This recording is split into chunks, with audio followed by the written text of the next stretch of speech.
Good afternoon.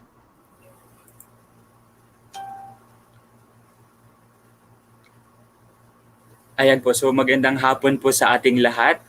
Let us all welcome the participants. Afternoon po. Good Ayan. So we are welcoming all participants Yan. from our Facebook Live and YouTube Live. Ayan. So good afternoon, Miss Jonah. Good afternoon, Sir MJ. Good afternoon po sa lahat ng mga nanonood sa ating FB Live at sa YouTube as well. Kamusta, sir, ang tanghali mo? Ayan, so medyo... Ang ganda ng morning session. Ang dami nilang natutunan. Yes po, at nandun yung mga iba nating idols kagaya nila Sir Franco and others. So thank you very much po for attending our morning sessions. Yeah. So for now, we are entering the afternoon session. Yes. At saka ngayon, session, yes. At mas madami pa silang matututunan. Marirefresh lahat ng mga Google Suite na meron tayo sa ating Google Workplace, di ba, sir? Yes po, which can be useful in our this school opening po. Ayan. So right now, Miss Joanne, what Yes. are we going to do for this afternoon? Okay po, so for this afternoon, ang first topic po natin is integrated lesson exemplar using Google Docs. So we will have our source of information, our very own Reggie Boy Fabro. But before we proceed with his topic, let me introduce our speaker properly. Okay, so si Sir Reggie Boy B. Fabro teaches at the College of Teacher Education, Mariano Marcos State University in Ilocos Norte. He graduated from AMA Computer with bachelor's degree of BS Computer Science. He is a national Tibet trainer and a licensed professional teacher. So let us all welcome our speaker for this afternoon, Mr. Reggie Boy B. Fabros. Good afternoon po, sir. Welcome. Hello, good afternoon, Teacher Jonah and Teacher MJ. Good afternoon to our dear participants. We are actually live in YouTube and Facebook. Let me check if I am audible, teacher. Am I Yes audible? po. Yes po, sir. Yes po. Loud and clear po. Loud and clear. So good afternoon, sir. Before we start po, let me ask you one question po. Since this is our month is the National Teachers Month. No, we are celebrating it. So meron po ba kayong konting message for those teachers and of course educators who are watching right now? Thank you very much, sir. Okay, so thank you, Teacher MJ. While our teachers are very busy preparing for their instructional materials for this opening of classes, this session, of course, will help our teachers to have something like idea on how to create or develop instructional plan. And I would like also to greet to my fellow teachers in the Mariano Marcos State University here at Ilocos Norte. Ayan, thank you very much po, Sir Reggie. So, again, we are all welcoming the participants for our YouTube and Facebook channel, so GEG Philippines. Please visit us and watch and learn for our afternoon session. So, Ms. Jonah, we can now give the floor to Mr. Reggie for his session, Integrated Lesson Exemplar using Google Docs. Okay, so please enjoy your afternoon. Thank you very much and enjoy your session. Okay, so thank you very much once again, Teacher MJ and Teacher Jonah. So our general objective for this session is to learn how Google Docs can be used to augment instruction. So here we will learn some effective ways to integrate other Google tools into your lesson guides, making them inclusive, interactive, and dynamic. So I would like to stress these three things because basically we will be dealing with these three things, three words: inclusive, interactive, and dynamic, just to meet lesson objectives regardless of learning modality. So for today's session, here are our objectives. I know that some of us have been using Google Docs in all aspects. So in this session, let's familiarize or revisit Google Docs, the environment, as Google has updated the UI and UX of the Google Docs. There are new features that we can use to amplify our work. Through Google Docs, we can also develop our lesson exemplar. In a way, we can also integrate other Google tools for effective lesson planning.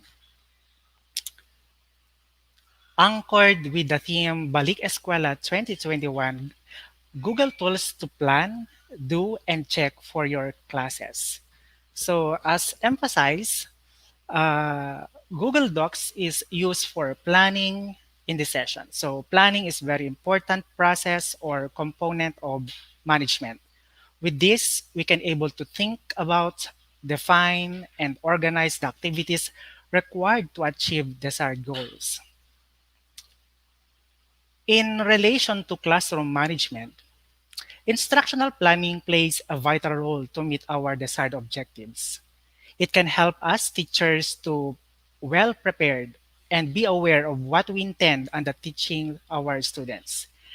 And this is the call of developing our instructional materials, our lesson exemplars, or our syllabus. As you can see here in my diagram, instructional planning provides us a direction. It keeps us on track where we can visualize every step of the teaching process in advance. This visualization typically increases teacher success and makes lessons meaningful. If we can able to meet the desired objectives for our class, it increases our efficiency. In a way, we can use appropriate curricula, instructional strategies, resources, and data to address the diverse needs of students. With all these things, using Google Docs, it encourages us or promotes innovative ideas where we can address inclusivity and diversity regardless of our learning modality. So let's have a live demo on how to use Google Docs for instructional planning. So I will just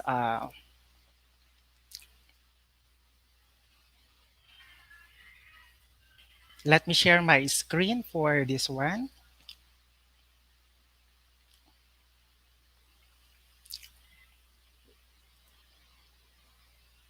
Okay, so I'm sharing to you now my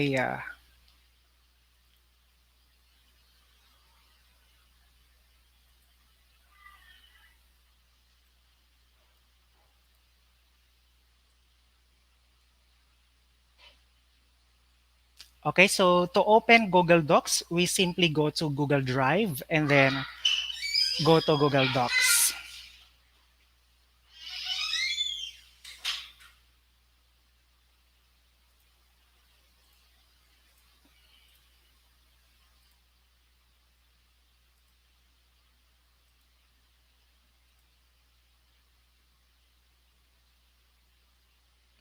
Okay, so I'm sharing now my screen. Please allow me to share my screen.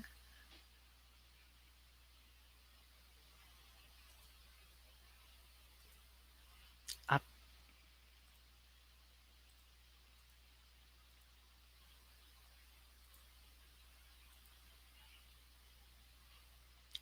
Okay, this one. Okay, so once again, to open Google Docs, we can either go to the Google Drive and then uh, go to new and then click upload, click the Google Docs here. Or if you are in any of the Google products, you can see here the waffle icon or app launcher where you can able to see here the Google Docs. If you would like to to rearrange the icons here, you can just simply drag and drop if you find it prominent in this position. So here I can go it here. So here is the Google Docs. I have already created here a template for the Balik Eskwela, I mean the lesson exemplar, which I believe this is a standard template that is common to our teachers. So I have here,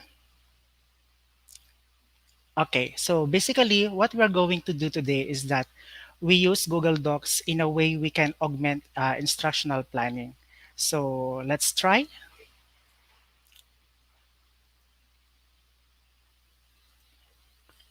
Okay, so I have here the name. I mean, this is the template, and a teacher would like to include his name here, then that could be possible. So if this particular subject is being handled by two or three teachers, or for example, it's a team teaching, we can able to add our co-teachers here by sharing this to the teacher. Like for example, we would like to share this one. Let's try. Okay, so this one, then we can make him as editor and then send.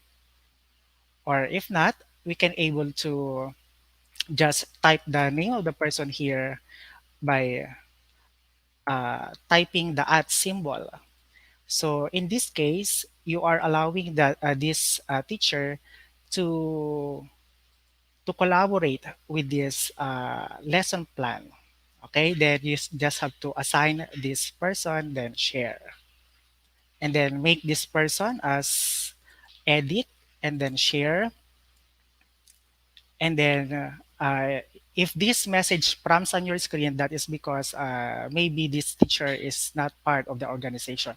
So if you are using a fundamentals account, or if your school is subscribed to a fundamentals account, then you can able to tag or assign the person. So of course, the name of the school, and then of course the address.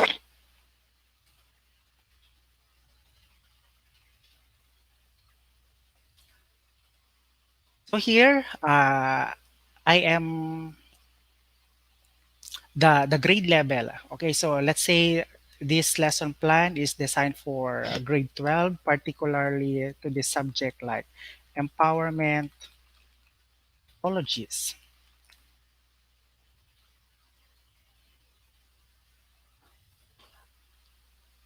And what specific topic for this subject area? So let's say our topic here is online safety,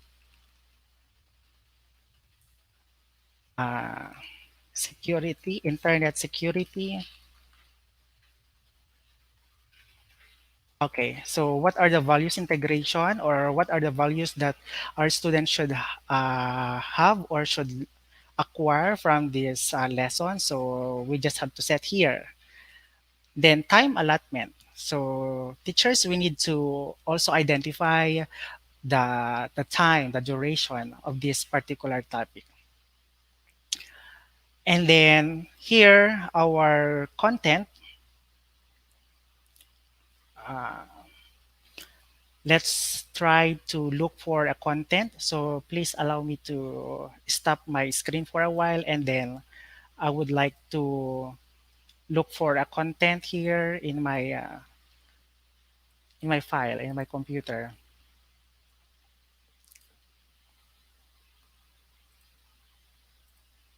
Okay, so I'm now ready.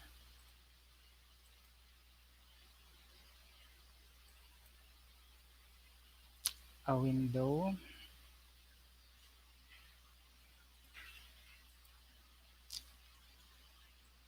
Okay. So once again, I'm now sharing to you my screen. Okay, so I'm going to copy verbatim the content which I have seen that from this subject empowerment technologies where okay, so let me just copy and paste it here. Okay. So by the way, teachers, if you are making a lesson plan with your fellow teachers, your collaborators, if you have an existing template already from your desktop, you can able to download or upload the template right here in Google Docs by just dragging and drop here in the Google Drive.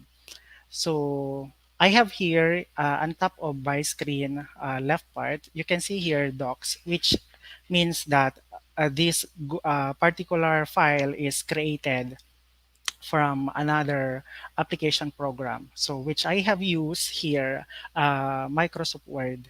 So we can able to change this particular file into Google Docs. So to do that, we just have to click File and then save as Google Docs. So why do we need to convert this to Google Docs? We need to convert this Google Docs, these files to Google Docs so that it will not consume our drive space. Actually, so if we upload materials or files into our Google Drive, it will consume our drive space. So as a reward, if you would like to use the Google tools, particularly the Google Docs, it will not consume space. Okay, so that depends on you now, teachers, if you would like to convert that or not. Okay, here I am now in the content. So you just have to format. So if you would like the text be formatted in the left align, right center, left, or justify, you can do that by simply clicking these icons here. And for the content standard, I would like to copy and then paste it here. Okay, so this is the content standard. Okay, once again, content standard. So if there are, okay, so let's just,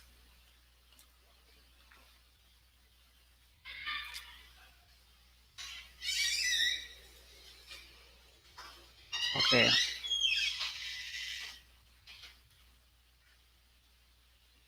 So what happens now, it created three columns. So I have to delete two columns. What happened? Okay, so let me go back again.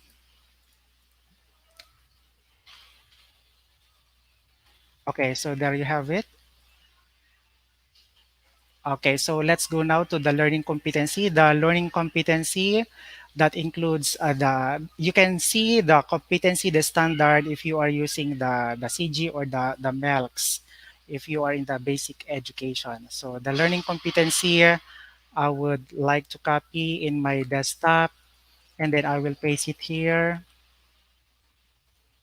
Okay, so learning material. So the learning materials would include here the things, the resources that you're going to use for your class. Okay, so let's just skip here because of course we will be using here the books, links, addresses from the internet. So our topic is online safety, internet security, and let's just include also here online etiquette. Okay, so that these three things would apply the the basic principles uh, on how to behave online, on how to allow our students to learn from the principles and managing in the cyber world. So here, learning materials, objectives. our objectives, basically it would fall into the three domains. So we have here the the cognitive, the psychomotor, and of course the affective domain. So we need to ensure that we meet these three domains for our objectives. So our objectives, I just have to copy right here so that it would fast track our uh, session.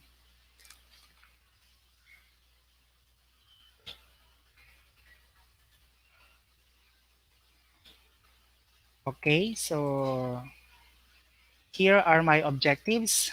Of course, the very first one is to discuss the underlying principle, the concepts of online safety, and then uphold the idea of being responsible, etc., down to encouraging others to be socially responsible. Okay, so we are now into the learning activities. So here are the learning activities from eliciting to extending.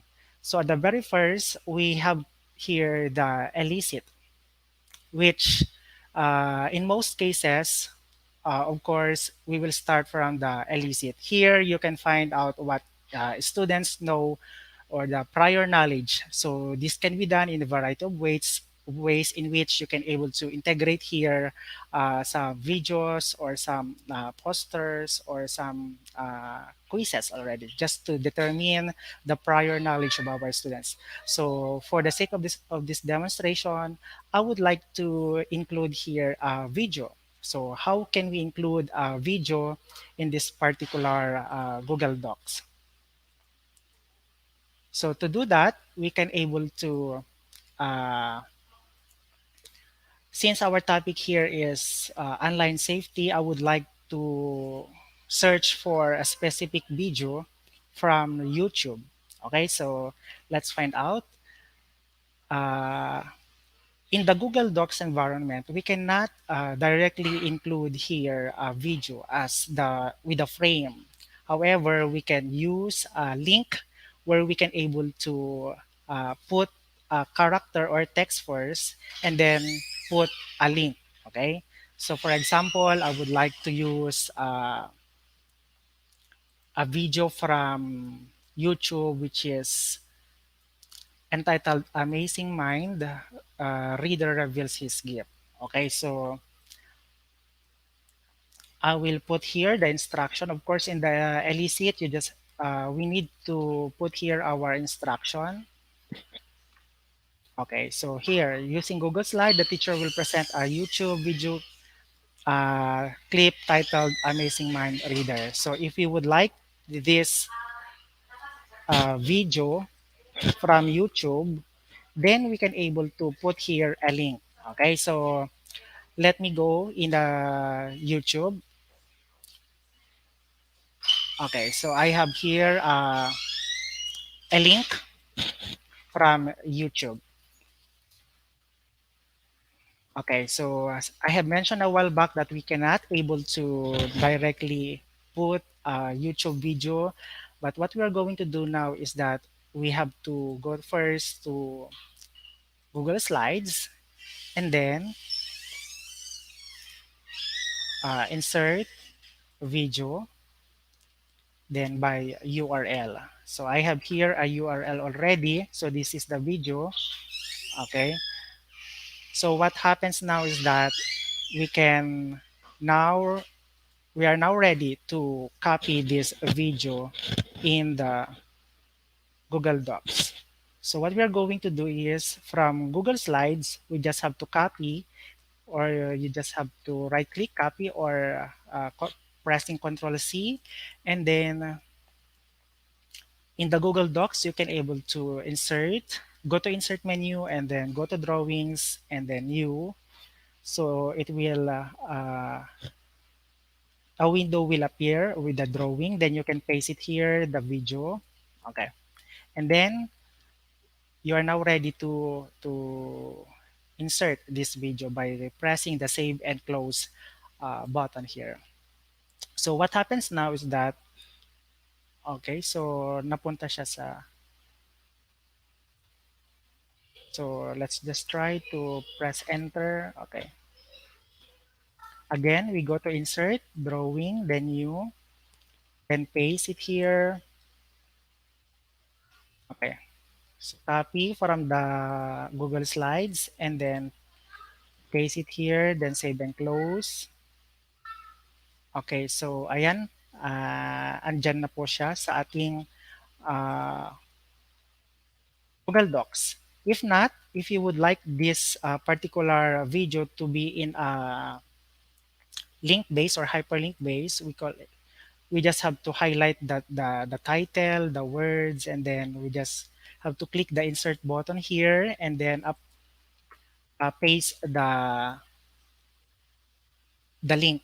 Okay, so then click apply. So I have presented here two options or two ways in which we can able to insert YouTube for our illicit activity. So it could be in the form of this one and then in a link base. So here in the illicit, we are trying to get the or determine the prior knowledge of our students with respect to our topic, which is online safety, information security, and online etiquette. So moving forward, we are now into the engage, in which this engage or this stage will allow our students to tap their interest and curiosity. So what do I mean by that is that we will ask them now questions or introduce the new learning through teacher explanation model. So I would like here in the engage to include materials like uh, uh, in the form of questions. So I would like to use a Google form for this one. Okay, so before I would Uh, okay, so I have forgotten the questions or the guide questions for this particular uh, illicit one. Okay, so of course we need to include the guide questions. Ayan, so these are guide questions for our illicit.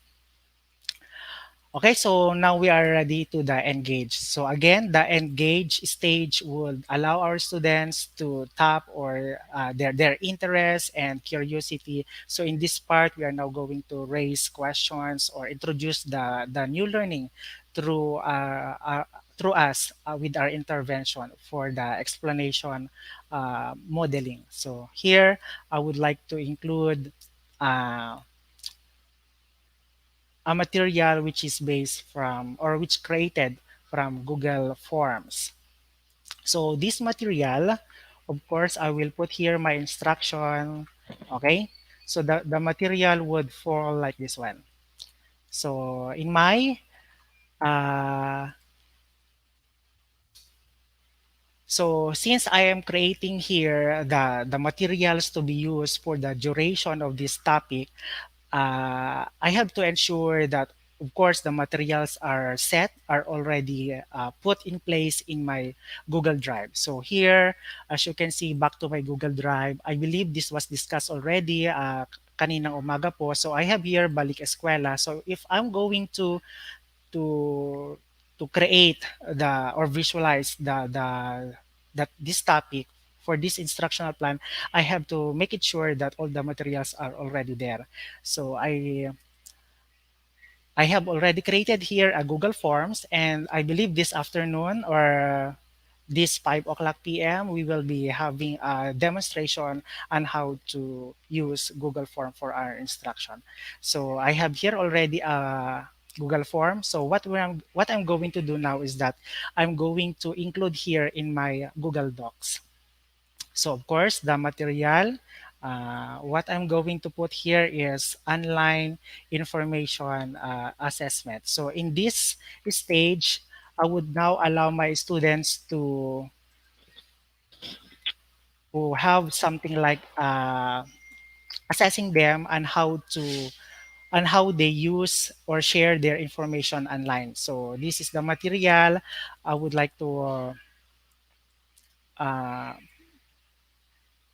just highlight this one and then include the link. For example, I have here already the link. I can generate the link or I can get the link here or you can just have to uh, mention it here. Okay, so by typing the at symbol. So the title is something like, what is it? Online information. Online information. Online information. So I think hindi siya na. Okay, so if we cannot able to look for that one, then I have to just include the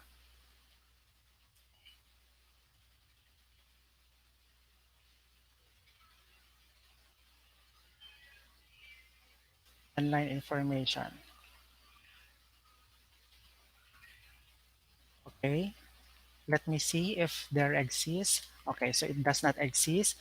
Then I'm going to open this one and then I will get the link.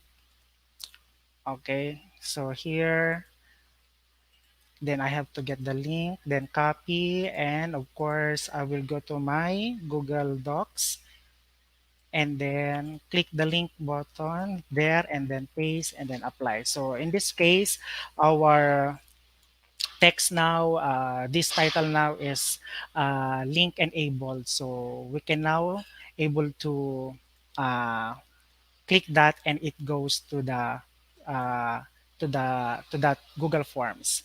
And then now we are now in the explore stage. So again, here in our Elicit, I have uh, inserted here a video, or you can able to do that also by creating a link base, or for our engage, that is also a link or a hyperdoc base. So we're now going to explore. So in the explore stage, it allows our students to be given opportunities to work together following the our initial instruction as part of the engage. So we would like to make them explore or explore problems or building concepts through first-hand experience. So here, I would like to uh, create or allow my students to build or create concept maps. So what I'm going to do now is I would like them to I would like here to include Google Drawings in which we can able to uh, create concept maps. So I would like to present you how we can able to go there in the Google Drawings. Ayan. So in the Google Drawings, this is a tool where we can able to create vector-based graphics or vector-based images. So in here, our students can be able to create concept maps or diagrams, something like that. Okay, so here there are shapes already that they can able to create for this specific task. Okay, so what we do now here in our lesson plan is that we allow our students to create a concept map for this particular task. Okay, so concept mapping, and then the learners will be tasked to access a link provided. So of course we need to include here a link in which our students would go directly to the Google Drawings so that they can able to create concept maps there. For the Now we are going to explain. Of course, in this explain stage, we are now going to give our students the discovery that will help them build the concept, the knowledge further. So this would involve checking and asking questions. Okay, so what we're going to do here in the explain is that uh, we will randomly select learners to present and explain their previous outputs. Okay, so what we are going to do is that I'm going to uh, copy here an instruction. Okay. And then,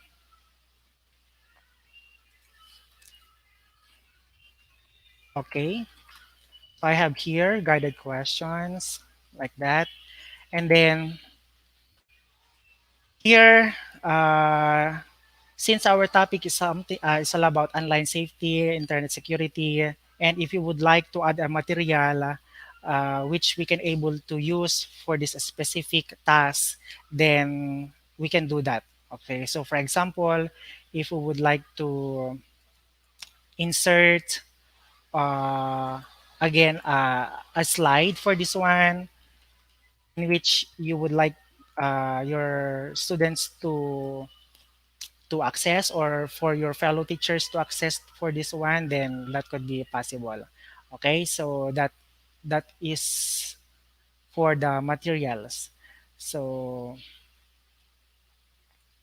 okay, so in the explain, we will be randomly selecting learners to present and explain their previous outputs.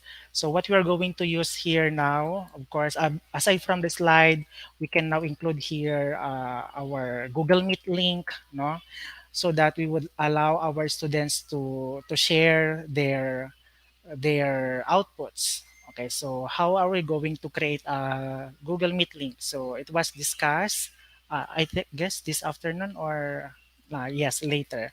So we will now include here a Google Meet link to for our students or for our class to use for our synchronous session. So you just have to highlight and then include here the specific Meet link. So for example, uh, Meet Google, then I have to create here instant meeting and then um, I will copy the link. For example, this is the link. Then we can now able to put it like this. Okay.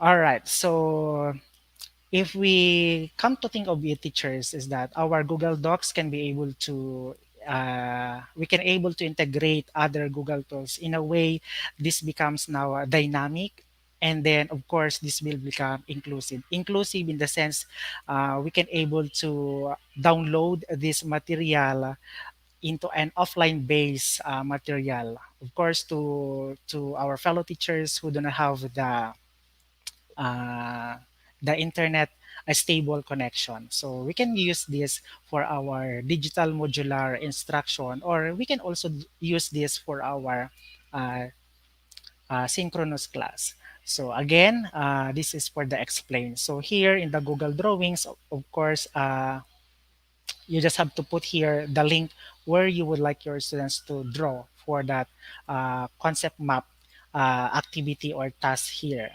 For the elaborate, so here in the elaborate, uh, this will help our students or assess their progress, knowledge, and understanding. So here, the students would work independently, and this is where the students formalize or apply their learning.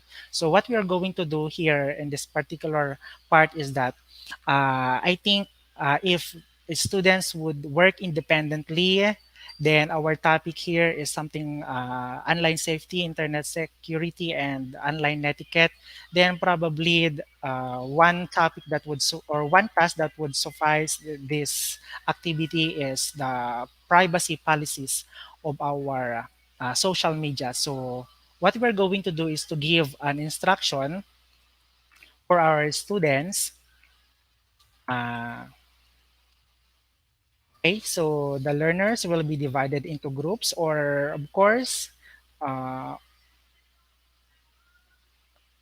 ayan, so where they will be asked to visit social networking sites, and that they will be asked to look for sites privacy policy and write a summary on how the websites handle private and public information. So here, if you would like to include what is that a reference for this task, then that could be also possible. So to do that, I mean, if the what is the exact material that we're going to use is of course a Google Doc. So we would like our students to use a Google Docs, or if not, an offline based Word document. Okay, so I will just put here material or a link for this one. Okay, so let's say this activity is privacy policies. Okay, so I would privacy policies. Okay, privacy policies. So for the privacy policies, again, we can able to insert here a link through here, or if not, we can able to put here the specific file. So I just don't know if I put here. Okay. So privacy policy. So let me go privacy. Okay. So wala siya. Let me just go to Google Drive and then click get link. And then just copy the link. And then I will put it here. Insert and click apply. So okay, so here as you can see, there's a preview. A chip where it gives us a preview of the file of the material. So we call this as smart chips.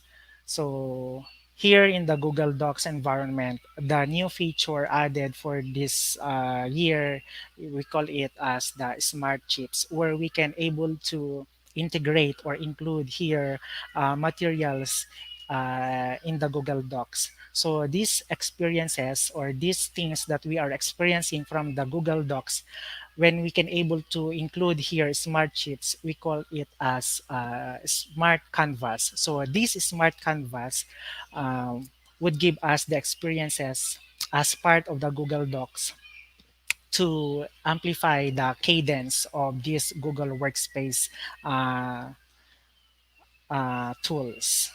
Okay, so this is now our elaborate stage. Now we are moving to evaluate. So of course, in the evaluate is where we continue throughout the process. Is that in the evaluate section? It is where the teacher evaluate the learning.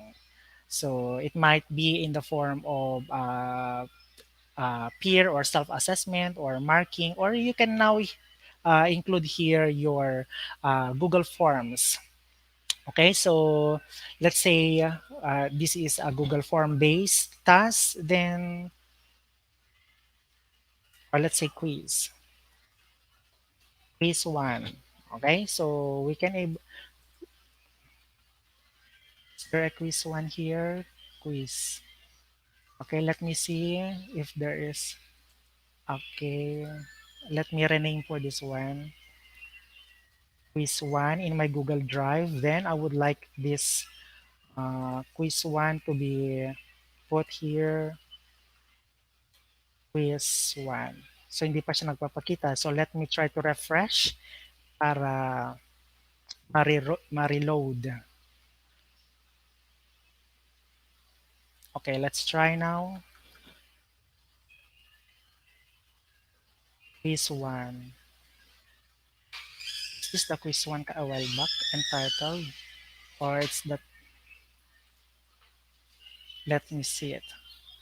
Okay. So this is now the quiz one. So again, you can able to call these Google Forms right here in the Google Docs environment, where you just have to type the at symbol and then type the the the title of the Google Form or the material. So here in the evaluate, again, this is where the teachers would assess our students in terms of what they have learned from this uh, topic. And now we are ready to go to the last stage, which is the extend, which this is very important if we would like to challenge our learners. So in this stage, teachers, we are now encouraging our students to apply or extend the concept and skills in the new situations. So students make connections not just in the subject or ideas studied, but also beyond it. So for example, if you wish to put some activities like this one, okay, I would put here extend. Okay, so okay, let me also put here the instruction in the evaluate.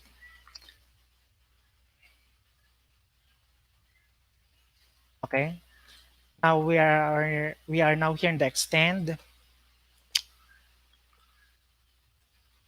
So as you can see in the Google Docs, if you would like to allow, if your Google Docs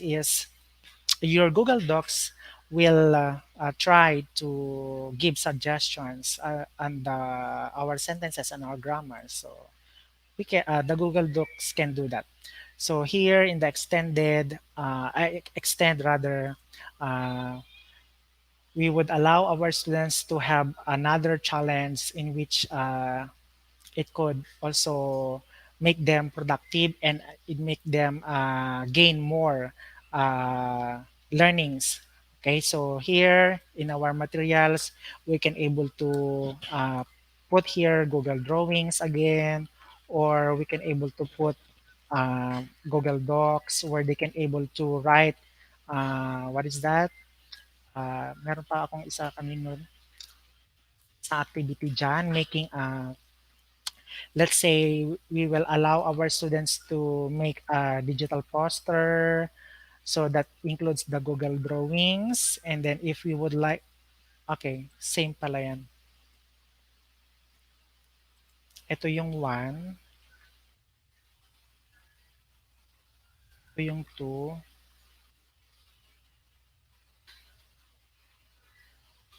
Okay, for example, dalawa lang yung ating ipapa-challenge, and students would just select if anong gusto nilang topic dito para or output or activity na gagawin. So for this one, for number one, we would assign them to use a Google Docs, or if not, for a digital poster, then we could allow them to use Google Drawings.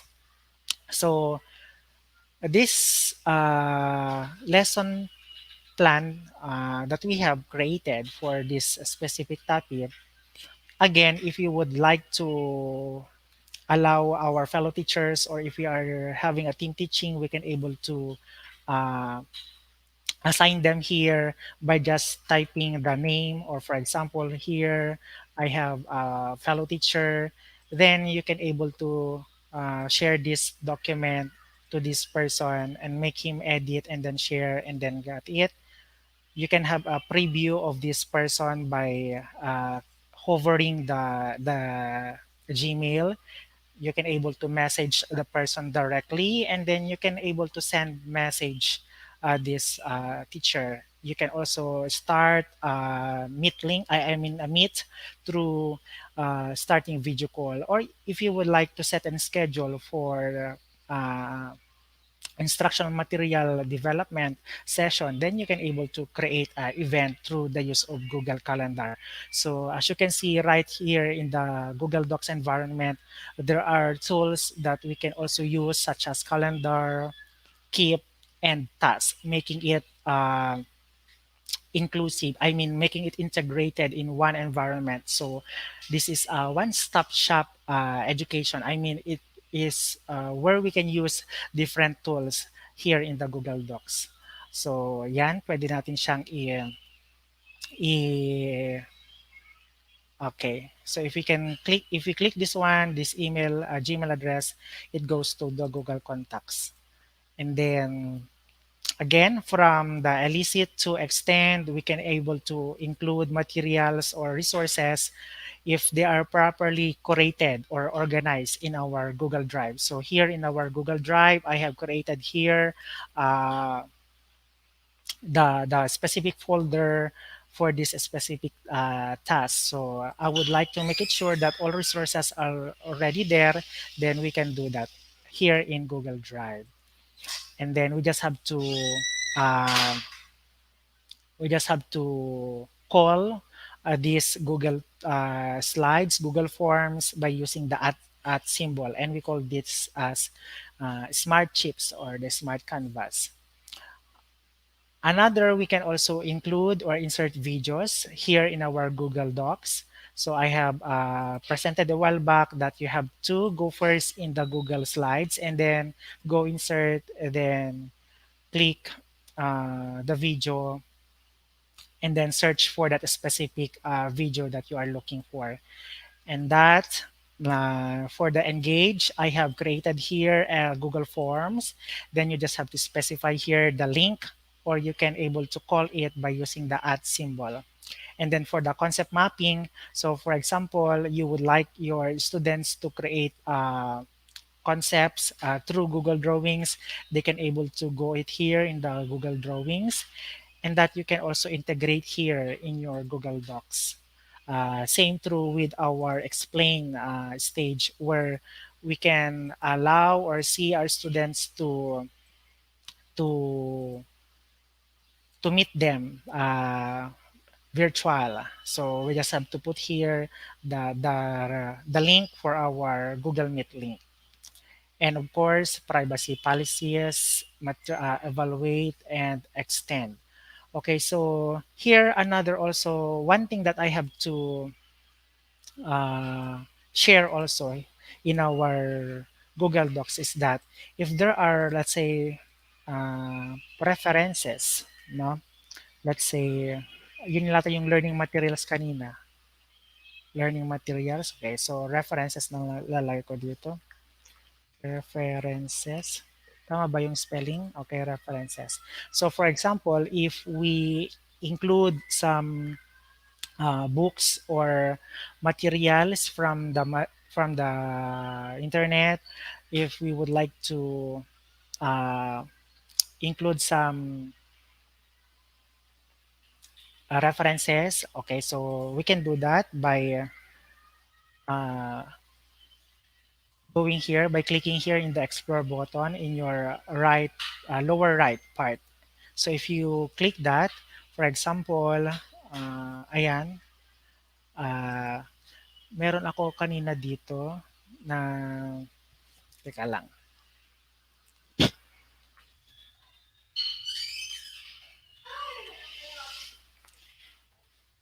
Okay, so uh, in the concept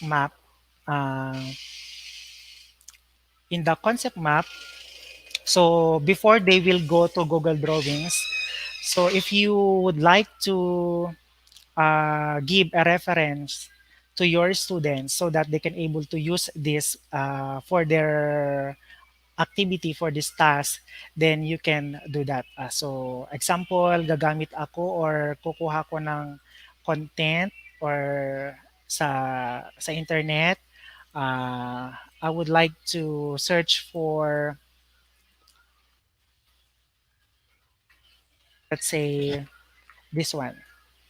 I'm looking for this specific article from the internet. So if I'm going to click that, this is the site where my students would get ideas from their task to create concept maps. So I would like this particular site to be cited, okay, to be cited in this material. So what I'm going to do now is that here in the Google Docs, there you can see here cite as a footnote. So if you can see these teachers, this button here, we can uh, click that. So ang mangyayari dito, you just have to copy this one, the title. Okay, so copy ko lang muna siya. Okay. So, ang mangyayari dito kanina, meron pong nagpakitang 1 because I click the cite as footnote. Ayan. So, magpapakita po dito sa baba yung reference or yung na-cite na footnote. So, ayan, magpapakita rin po yung preview ng ating material. Okay, so dito kukuha yung mga students yung kanilang gagawin para sa kanilang task, which is the creation of concept maps. So, okay. Now, so we are now ready to make this Google Docs, whether digital modular or an offline based or online based material. So to do that, if we would like this material to be in a PDF format, we can download this through PDF. So we just have to click the file menu and then go to download and then click PDF. So what happens now pag mag-generate tayo or mag-download tayo ng PDF format? So let's try to open this PDF. Okay. So here is our PDF version of our Google Docs. So the text are it contains links. So the blue ones contains links. So if I'm going to click that, then it goes directly to the video, which is the YouTube video I have put here. Again, also with the uh, where is it again? PDF. Okay. What else?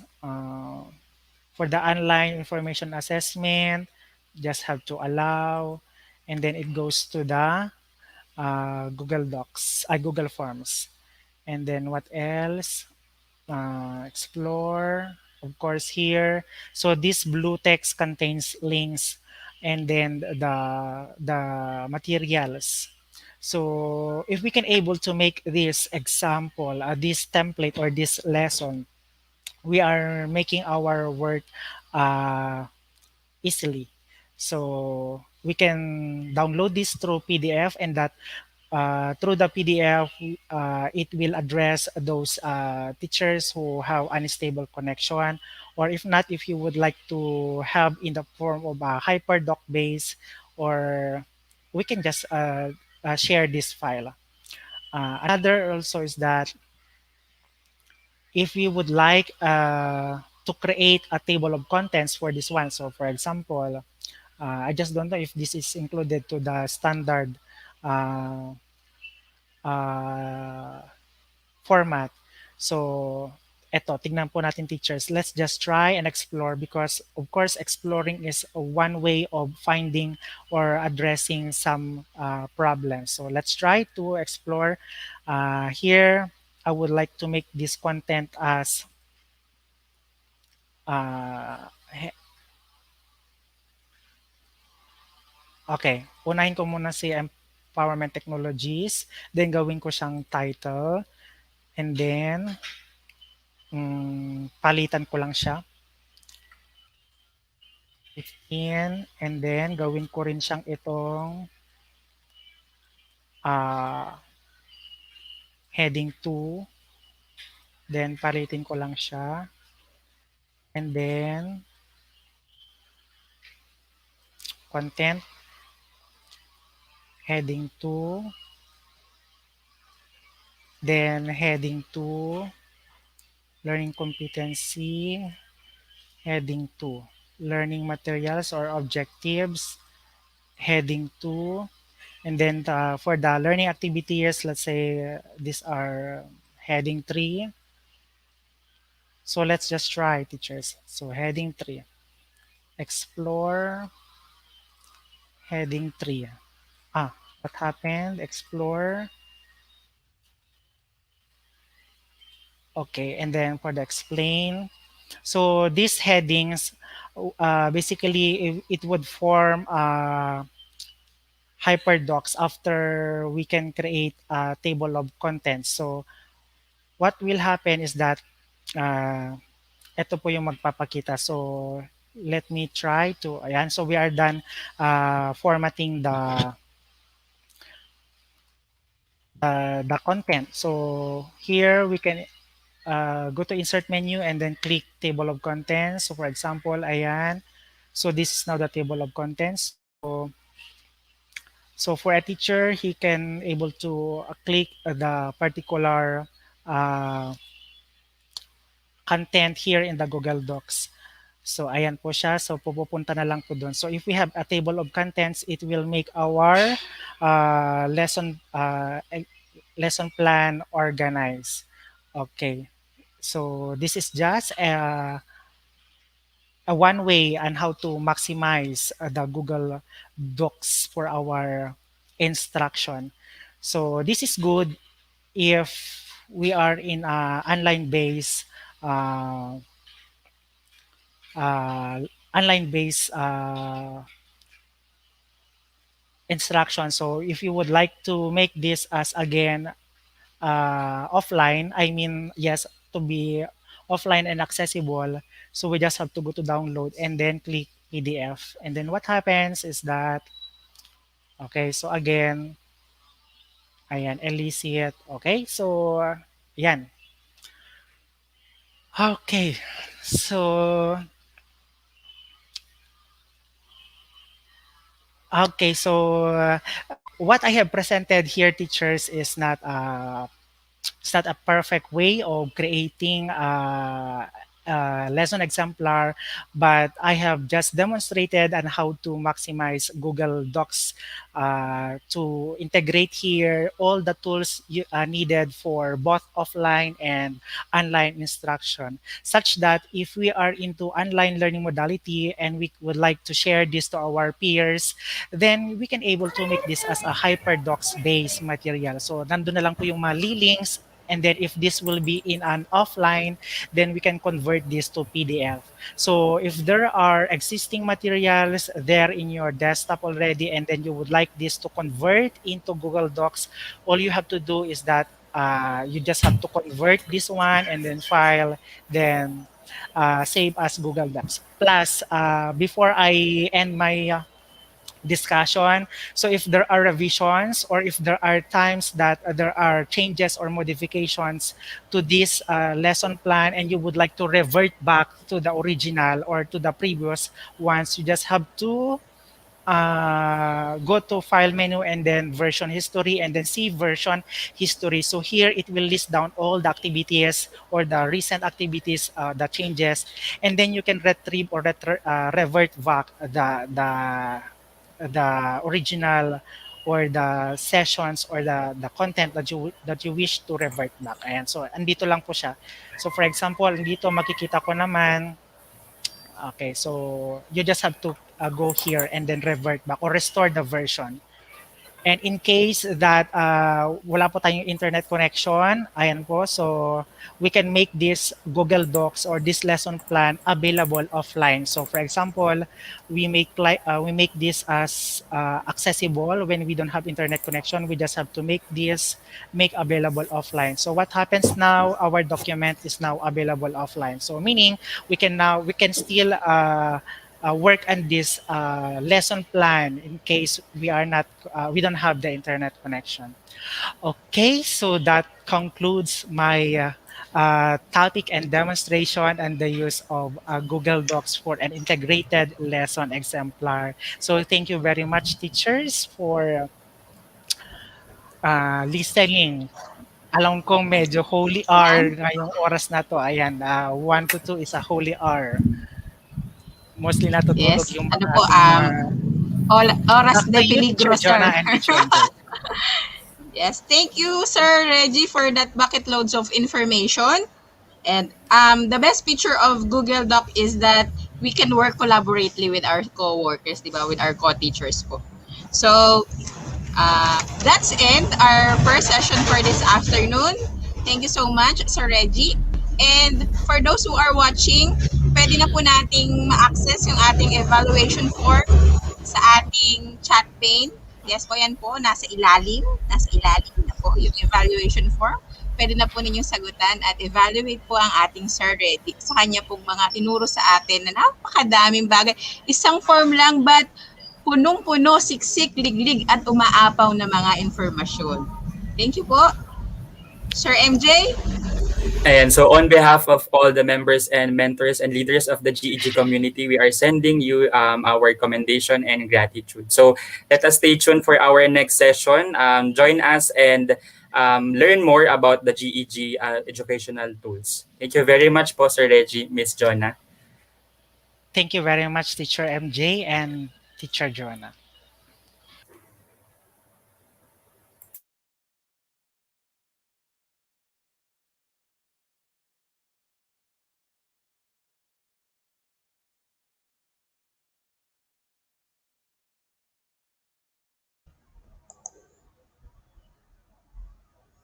Okay na. So, Sir MJ, the second session for this afternoon is, naka-off po kayo, sir. Ayan, so thank you Naka-off po very kayo, much po, sir. Miss Yan. Jonah. Ayan. So to introduce our next speaker, so let us all welcome the two speakers or the two representatives of GEG South Manila. Ayan. So to properly introduce them, so I would like to introduce Miss Sheila May Pareja. So she is a licensed professional teacher who obtained her bachelor's degree in computer education and master's degree in educational technology at the Technological University of the Philippines, Manila. She is a confident and detailed-oriented individual with dedication as an educator and delivers effective collaboration with various co-workers. Yan. Michelle also inspires creativity and provides soft skills, development, and enhancement programs as a speaker and trainer to effectively combine information, communication technology into teaching and learning. So our next speaker is Mr. Rex Alcaraz. He is a junior high school math teacher at Paref Southridge School. Ayan.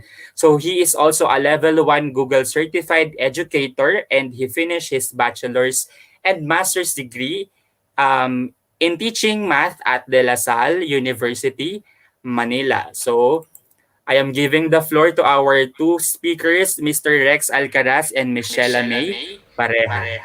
Good afternoon po sa inyong. Good afternoon, magandang buhay sa inyong lahat at sa lahat po ng nanonood. Good afternoon. Magandang hapon. I hope my audio is heard.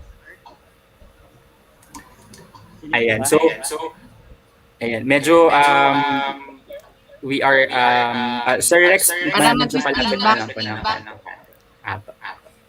So yan, we are all welcoming you for this event for the GEG Balik Eskwela program 2021.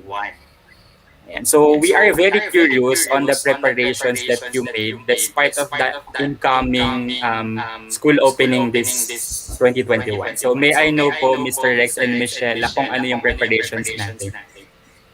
Nako, grabe, napakaraming preparation. Up until now, sir, meron kaming insets and webinars in preparing all the materials at saka po lahat ng kailangan. Kaya talagang napapanahon yung ating webinar for this. So how about you, Sir Rex? Yes, Michelle, medyo very tight nga, no? Kaming nasa private school, we have already started for 5 weeks. I am actually in the middle of my classes. Ang break ko itong window lang that we have now. Then more than willing to share with our fellow educators and all our viewers. Looking forward. Ayan, thank you so much po, Miss Jonah. Yan, they can start na po siguro their session. So we are giving you the floor to Miss Sheila and Mr. Rex. Okay po. So again, good day everyone and welcome to our session entitled Let's Google Meet by Sir Rex Alcaraz and yours truly, Shalame Pareja of Google Educators Group, South Manila. So are you curious what is Google Meet? So we all know that Google Meet is a video communication service developed by Google. So let us know are you curious how to use Google Meet? So let's start. So let me share my screen.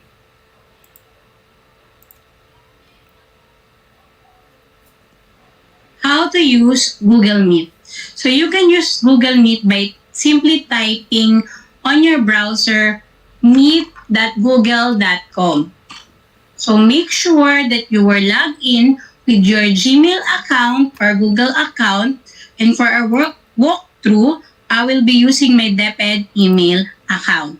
So there are 3 choices to start a new meeting. So for here, we can read that secure video conferencing for everyone. So connect, collaborate, and celebrate from anywhere with Google Meet. So that's their tagline. So new meeting, there are 3 choices. We have create a meeting for later, start an instant meeting, and schedule in Google Calendar. So the first one is create a meeting for later. So kung kailangan na talaga agad for an hour, for example, ay magkakaroon kayo or alam niyo na magkakaroon kayo ng meeting, so this is very useful. So ito yung gamitin natin. So let's just click create a meeting for later. So makikita ninyo, here's your joining info or information. So you just need to simply copy the link. So i-click lang natin tong button. Ayan, so may kita ninyo nakalagay, copied meeting link. So nasa inyong copy na yan. So ready nang i-paste sa lahat ng mga social medias like Facebook, ayan, Facebook Messenger, ganun sa inyong mga groups, ang inyong link. So pwede nyo nang i-provide sa kanila yung link. The next type ng pag-start ng new meeting is through scheduling it in a Google Calendar. So, paano nga ba yun? So, i-try natin i-click yung schedule in a Google Calendar. So, when you click schedule with the Google Calendar, makikita nyo kaagad dito na pwede kayong maglagay ng title. So, ang ilagay nating title for this sample is online consultation. Ayan. So, for our online consultation, yun yung title ng ating Google Meet. Next is the date. So, kailan ba tayo magkakaroon ng online consultation? So, for the sample is sa Monday. Ayan. Sa September 13. Kasi first day high na nila. So, pagbabalik eskwela na namin sa public school. If I'm not mistaken, sa private is nauna na sila sa amin mag-start. So, para sa mga kasama ko dyan sa DepEd, start na ulit tayo ng class. So for example, 10 a.m. to 11 a.m. ang ating class, or ang ating online consultation. So andyan na rin yung date. So pwedeng piliin natin kung all day or pwede rin siyang mag-repeat. So pwede siyang daily, weekly on Monday, monthly on the second Monday, annually on September 13. So, every year ng September 13. So, pwede kang maglagay ng Google Meet for your anniversary. Every weekday, Monday to Friday. Or pwede mong i-customize. So, yan yung mga pwede mong pagpilian. Next, pwede na makikita mo rin naman dito yung sa Join with Google Meet na nandito na kaagad yung inyong pwedeng i-copy na link. So, next, pwede ka rin mag-add ng location. And then, ito, notification or email. So, pwede kang pumili sa dalawa and then pwede mong i-adjust yung time. For example, 15 minutes before the Google Meet na in-schedule mo na 10 a.m. So, kung 10 a.m. yan, so mag-a-adjust ka lang ng 10 minutes before. So, that is 9:45. Magkakaroon na sila o makakatanggap na sila ng notification na meron kayong meeting. So, pwede ka rin namang mag-add ng description dito na welcome students. Ayan. To our first online consultation. So, ayan. So, yun yung nasa description. And then, pwede mo nang i-add yung mga students mo dito o yung mga guests. Ayan, kung alam mo lahat ng kanilang Gmail account or pwede mo na sila agad ma-invite. Next is pwede mo pang modify yung event, mag-invite ng iba or see guest list. So for example, okay na yan. Okay na sa'yo yan. Pwede mo rin palang palitan dito yung color kung ano yung gusto mong kulay na makikita. So for example, palitan natin siya ng tomato. Ayan. So, i-save natin para makita natin kung anong magiging itsura So, kung mapapansin niyo sa aking Google Calendar, medyo marami-rami nang nakasave. So, tignan natin ang Google 13 pala. Sorry, September 13. So, sa September 13, meron akong dalawang online class. Isang 9 to 10 a.m. Yun yung sinet ko beforehand. Tapos yung 4-hour example is 10 to 11 a.m. So, magkasunod yan, meron akong online consultation. So, magna-notif yan sa lahat ng mga in-invite ko at sa aking sariling email. So, ganon ang pag-start ng Google Meet using calendar. So, close natin to and then balik tayo ulit sa new meeting. Then, isa pa is yung start an instant meeting. So, ito naman, kung gusto mo nang i-start yung meeting kaagad, click mo lang yan and then joining. So, maglo-load siya. And then, by default, kasi naka-close ang aking camera at ang aking microphone. So nadidetect niya na nagsasalita ako. So, close ko lang yan. And then, your meeting is ready. So, pwede na tayong mag-add ng iba, add others. Kung alam mo yung kanilang mga email address or naka-add sila sa'yo, pwede mo silang i-add. So, nakikita nyo agad unang-una dyan si Mamaan, di ba? So, pwede rin namang in-call, pero dito kasi sa in-call, ang mga naka-default lang is US and Canada. So, usually email yung ginagamit natin. O para hindi tayo mahirapan, i-copy na lang ulit natin yung link. So, paano natin gagawin? Click lang natin tong button, and then copied meeting link na siya. And then, pwede na natin i-paste sa mga iba't ibang platform para ma-invite na natin yung mga sasali sa ating meeting. So, for example, na-add na natin sila. So, i-close na natin ito. Ayan. So, i-open natin ang ating microphone at camera. So, ayan. Hello, everyone. Yan. So, itong unang button, ito yung pwede nating i-mute kung ayaw ninyong marinig o kung ayaw ninyong marinig yung nasa meeting. Ayan, pag yan yung minute ninyo, yung nasa meeting ang hindi ninyong maririnig. Pero kayo, maririnig pa rin nila kayo kasi hindi nakamute ang inyong microphone. Ayan. So kung i-mute ninyo yung microphone ninyo, pwede nyo yung i-click itong button or simply Control D. So yun yung ating shortcut, Control D. Ayan. Or next naman, to turn off or turn on our camera, Control E lang din. So, ayan, Control E. Or i-click lamang yung button. The next, isa pa sa mga features ng Google Meet is itong caption, turn on captions. So, naka-default sa akin by English, pero we can change that caption kung anong language yung gusto ninyo sa options later.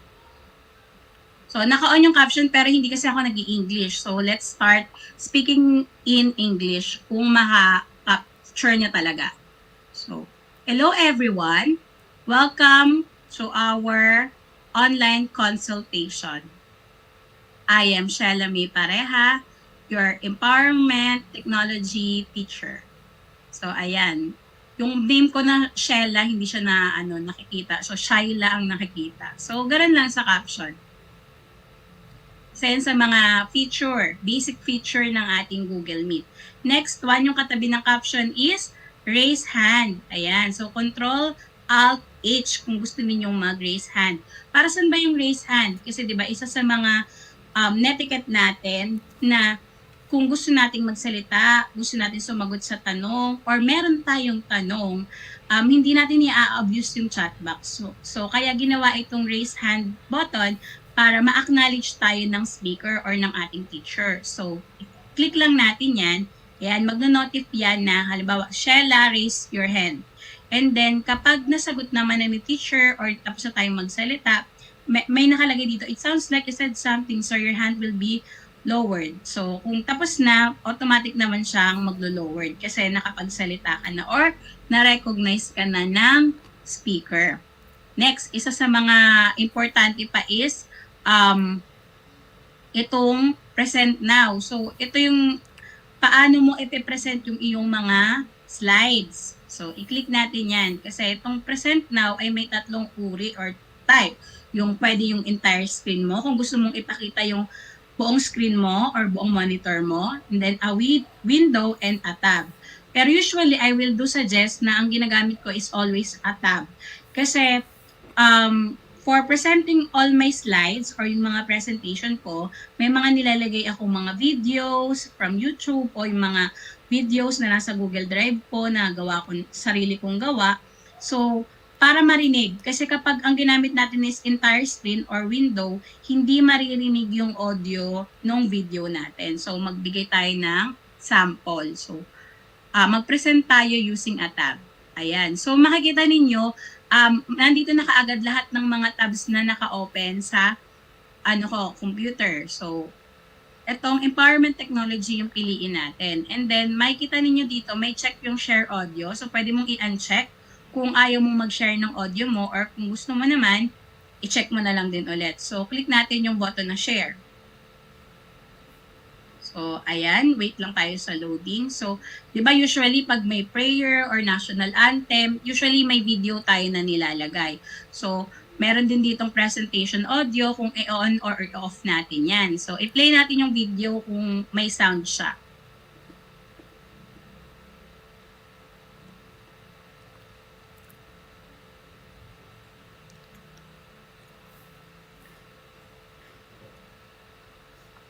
Ayan. So, tignan natin kung maririnig yung sound. So, again, i-play natin yung video kung meron siyang sound.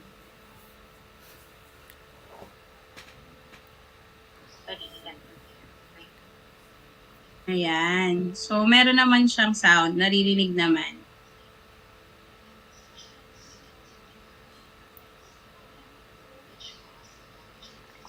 So, ayan. So, kung makikita nyo rin dito sa ating screen, nakalagay din dito, presentation audio on or off. So, kung naka-on yan, sigurado for sure 100% maririnig yung inyong audio. Kasi usually, yun yung nagiging problema kapag meron tayong mga presentation. Kasi marami tayong nai-encounter na minsan hindi naririnig yung mga video na nakalagay sa ating slides.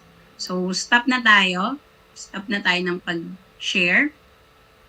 Ayan.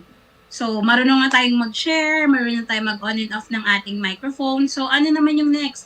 Ayan, kung napapansin nyo naman yung aking background. So, ano nga ba ang nasa background natin? So, to change our background, punta tayo dito sa ating more options. Ayan. Unahin ko na yung background, then balikan natin yung iba. So, change background. Ayan. So, kung gusto niyo talaga makita yung aking background, ito talaga siya. So, ayan. Excuse for my messy hair. Ayan. So, ayan ang aking background. Ayan ang aking room. So, I'm not using any I'm not using any green screen at the moment. So, may iba't ibang kulay na makikita sa background. Pero ang maganda kay Google Meet, pwede nating slightly blur. Ayan. So, tayo yung magiging focus kapag naka-slightly blur. Or talagang blur na talaga yung background natin. Pero kung gusto ninyong mas maging creative sa inyong class, pwede kayong pumili ng iba pang background na nandito, given. So, example, eto, ayan. So, mukhang marami na tayong libro sa background or halimbawa, ang topic ninyo is about solar system. So, pwedeng palitan ninyo yung inyong background depende sa topic or kung nasa mood. Ayan. Para naman mas maganda. O, diba? Para kahit hindi masyadong ganun ka-okay yung background niyo, dahil nga tayo ay work from home or nasa kanya-kanya tayong bahay ngayon, online class nga, ayan, pwede tayo magpalit-palit ng ating background. So, i-close na natin yan. Next, after ng background natin, ano pa ba yung makikita natin sa mga basic feature ng Google Meet? So, isa pa dito ay ang whiteboard. Ayan. So, sa whiteboard, i-click lang natin yan. So, open a jam. So, dahil nga, ang ginagamit ko ngayon is yung aking DepEd account, pwede tayong magkaroon ng whiteboard. Pero kapag Gmail account lang yung ginagamit natin, hindi makakapag-start ng whiteboard. So, start tayo ng new whiteboard, for example. So, creating siya ng jam. And so, for example, ang mga students natin or participants is not using DepEd email or naka-Gmail account lamang sila, yun yung ating normal or yung default na Gmail account. So, pwede pa rin silang makasali, makagamit ng ating whiteboard. Wag lang natin kakalimutan itong part ng share. So, nakalagay kasi private to only to me. So, i-click natin yan. So, share with Department of Education, baguhin natin to anyone with the link. And then, depende sa'yo as teacher or host kung gusto mong nag-view lang ba sila o kung gusto mong mas interactive at productive ang iyong Google Meet or meeting, baguhin natin yan as editor. So, done. So, pwede na yung iba na makapag-edit dito sa ating Jamboard. Ayan. So, pwede ditong mag-pen, magsulat direct. Pwede rin gumamit ng eraser, select, or yun nga, sticky notes. So, for example, gusto mo ng hihingan mo sila ng opinion about the class or any question. Kung ayaw mo ng raise hand, pwedeng dito sila magta-type sa iyong Jamboard. And then, pwede rin itong ma-save. So, pwede kang mag-set ng background, kung ano yung gusto mong gamitin na background, or pwede kang mag-upload mula sa iyong Google Drive ng sarili mong background, or pwede rin namang chalkboard. Ayan, so black talaga yan, di ba? Or depende kung ano talaga yung gusto ni teacher. Pero by default, ito talaga ay white. And then, pwede mo naman itong i-share, pwede naman itong ma-share ito sa lahat ng kasali sa meeting. Yan. Automatic yan kapag may mga students or participants ka sa webinar, ganun ikaw yung host, makakasali sila dyan sa Jamboard mo. Basta inallow mo lang silang mag-edit. So, pwede ka mag-start ng new whiteboard or choose from Drive. Kung halimbawa, may existing ka na whiteboard. So, dahil gumawa tayo kanina, nagkaroon tayo dito ng isang existing na Jamboard file. Isa pa sa magagandang features ng Google Meet is usually nagkakaroon tayo ng documentation for our narrative or attendance. Ayan. So, ang usual na ginagawa natin is picture-picture. So, paano yun? Isa sa mga tanong dun is, pag naatasan tayo na, screenshot mo na yung lahat ng umattend. So, ang nakikita mo lang sa screen mo ay 9 participant o 9 student. So, paano natin may a-adjust? So, punta lang tayo sa more option. And then, click natin itong change layout. So, ayan. Click natin yung change layout and then meron tayong 4 na pagpipilian. So, sa auto, ayan, automatic nga, di ba? Kung may nagsasalita or may nagbe-present, yun yung mas magiging malaki or may emphasize sa ating screen kapag naka-auto tayo. Kapag tiled naman, ito yung makikita mo na lahat ng participants depending on kung ilan yung sumali. So, dito, ang nakalagay is maximum natin is 49 participants. Sabay-sabay, makikita mo yon. Next, pag pinili mo yung spotlight, kung sino yung speaker or nagsasalita, yun lang yung makikita. All throughout the Google Meet, yun lang yung makikita mo. Kung may gusto kang taong spotlight, gano'n. O yung speaker lang yung gusto mong makita. Next is yung sidebar. Sa sidebar naman, ito yung makikita ng spotlight nga pa rin, yung speaker, pero may additional siya na sidebar na nandoon yung ibang participants. Pero limit lang, siguro nasa 4 or 5 lang yung makikita mo sa sidebar. Pero pag spotlight, talagang speaker lang yung makikita mo o yung nagsasalita na host. Ganon. So usually, tiled yung ginagamit natin pag nagdo-document tayo o gusto nating makita lahat ng naka-join. So maximum size niyan is 49. Pero pwede mo siyang i-adjust, depende, halimbawa 16 lang yung gusto mo makita, 9, ganon, 6. Pero automatically, kung ilan yung naka-join, pwede mo siyang i-maximize hanggang number 49. So, siguro 50 kasi kasama ka na doon. So, pero ang nakikita ko dito, pag min-maximize mo siya is 49 tiles. Ayan. So, isa yan sa mga basic feature. So again, ito yung environment ng ating Google Meet. So kung gusto mo ulit mag-invite, ito yung meeting details and then copy joining information lang ulit. Yan, pag na-copy mo yan, lalabas yung copied meeting link dito. So automatically, pwede mo na siyang i-paste ulit. Kung sino pa yung mga gusto mong i-invite, i-paste mo sa kanilang email or sa mga Facebook Messenger sa iba't ibang platform, ganun. Next, ito yung ating chat box. So, kanina naggawa tayo ng Jamboard. So, automatically, may magpa-pop up din dito na I shared a jam file with the meeting. So, i-click lang yan ng lahat ng participants and then mapupunta sila doon sa Jamboard.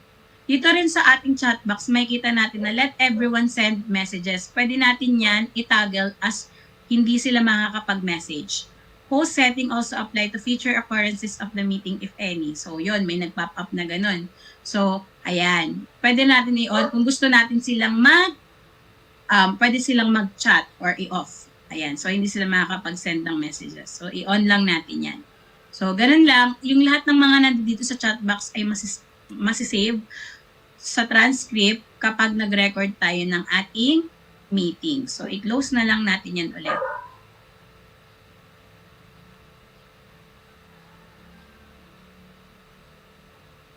So, Google Meet joins Google Classroom. So, paano nga ba how to use Google Meet using Google Classroom?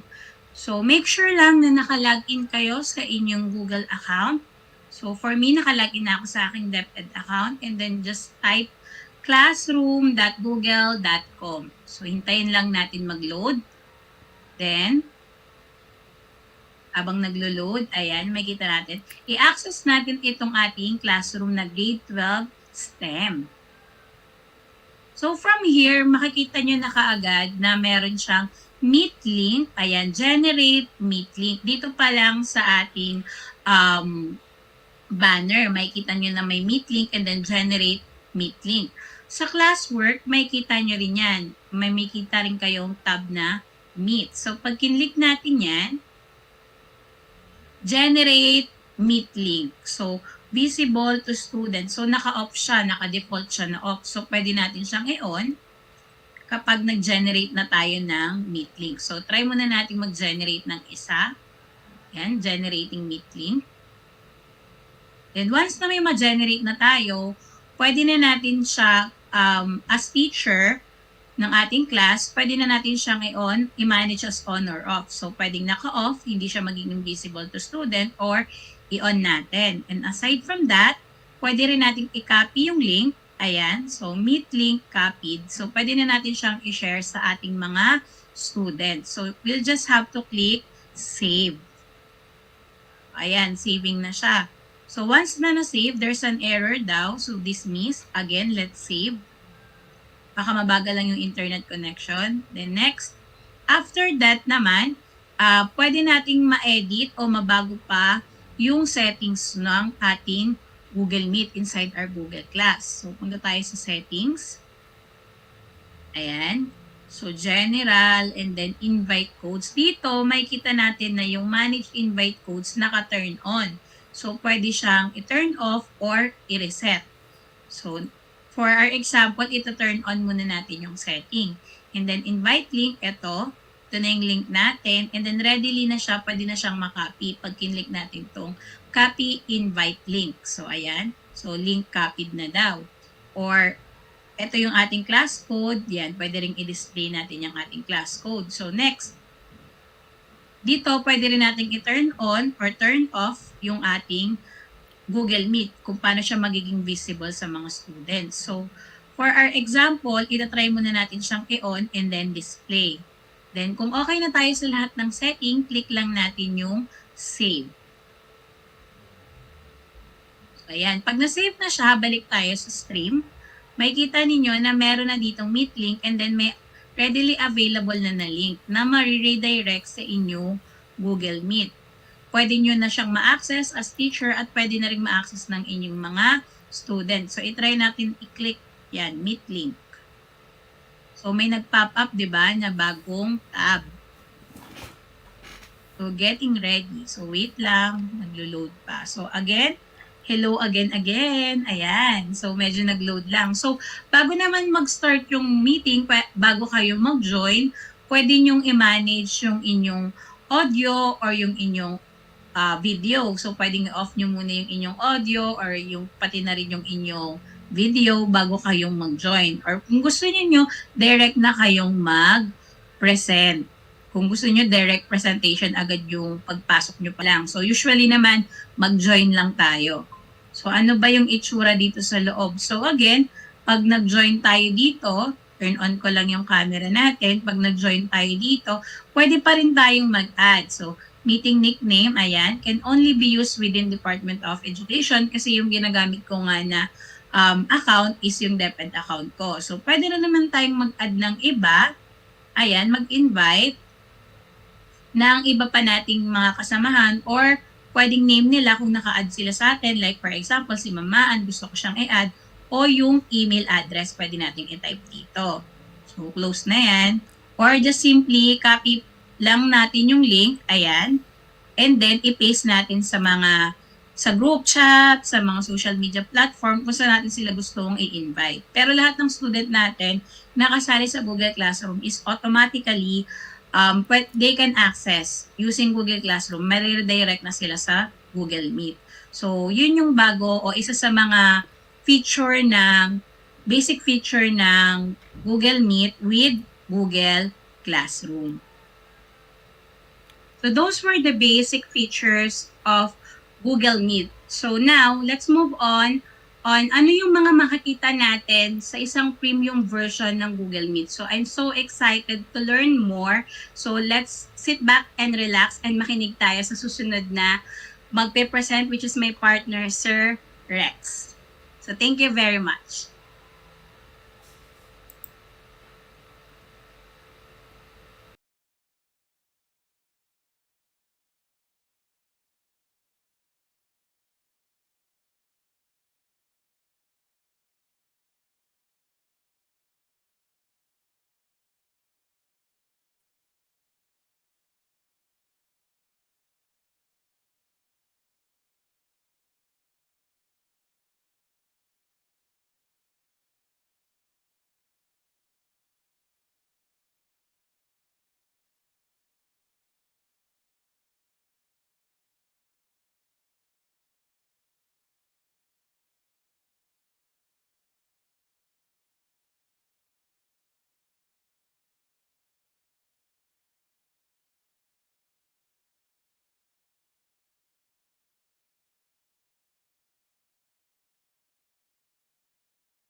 Ayan, so good afternoon to everyone. Thank you very much, Miss Shella, for that wonderful learning session. So at this point, I want to congratulate the GEG, all the GEG groups. So because DepEd accredited and recognized our organization as a national learning professional community. And so maraming salamat po for those mentors and leaders who tried to um, propose this one. So with that, we would like to everyone to join and find your GEG nearest GEG groups so that you can go and you can share what you have learned about the GEG or the Google Education for Tools.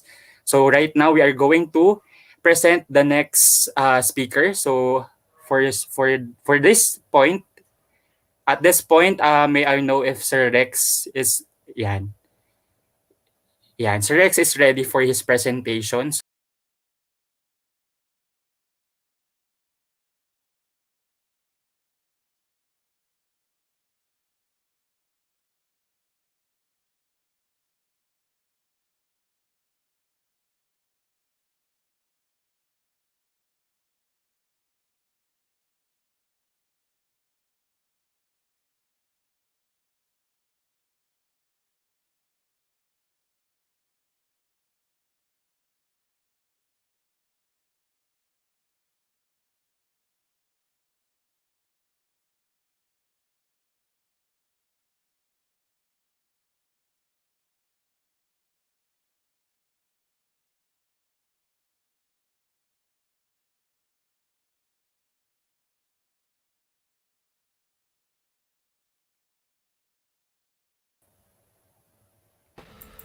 Ayan, so Yan, there are some questions po dito, Miss Shella. So I will read it for you po. Yes po. So the first one is from um ayan, Sir JS or JZ Rabena. Does Google Meet need not to have a green screen to use the background? Ayun po. So, good afternoon po, sir, at salamat po sa napakagandang tanong. So, ayan.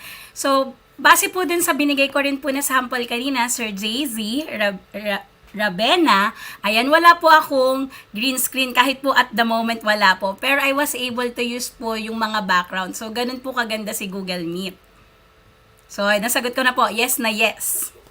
Ayan, thank you very much po, Michelle. Another question po from Miss Lai Mariel. Saan nga po isi-set up yung audio ng video? Yes po. Good afternoon, Ma'am Mariel. So, baka ang ibig sabihin ni Ma'am na isi-set up is paano pag mag-share po siya ng video. So, di ba po magpe-present po kayo, pipiliin nyo po yung present. Ang pipiliin nyo po doon is present a tab. Para po, tapos meron pong check button doon, or pwede nyo naman pong balikan yung video mamaya eh. Ito po ay nasa YouTube naman.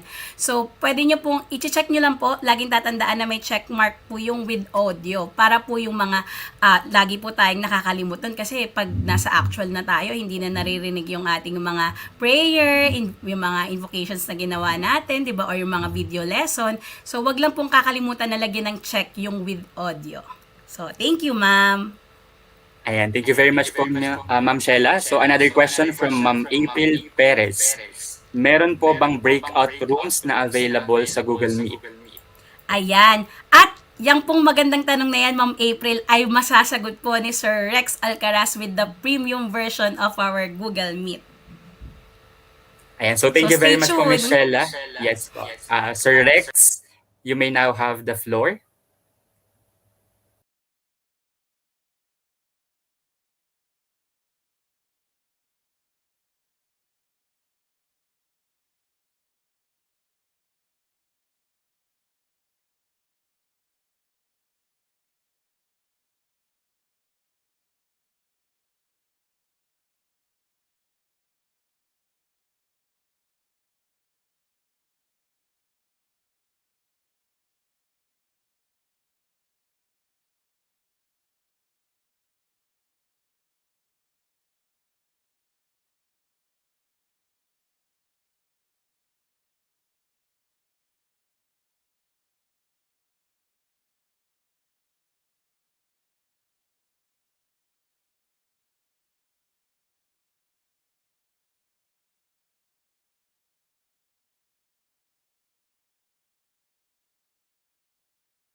Go to the premium features of Google Meet.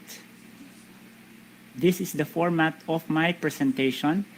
We first compare the different editions of Google Workspace for education.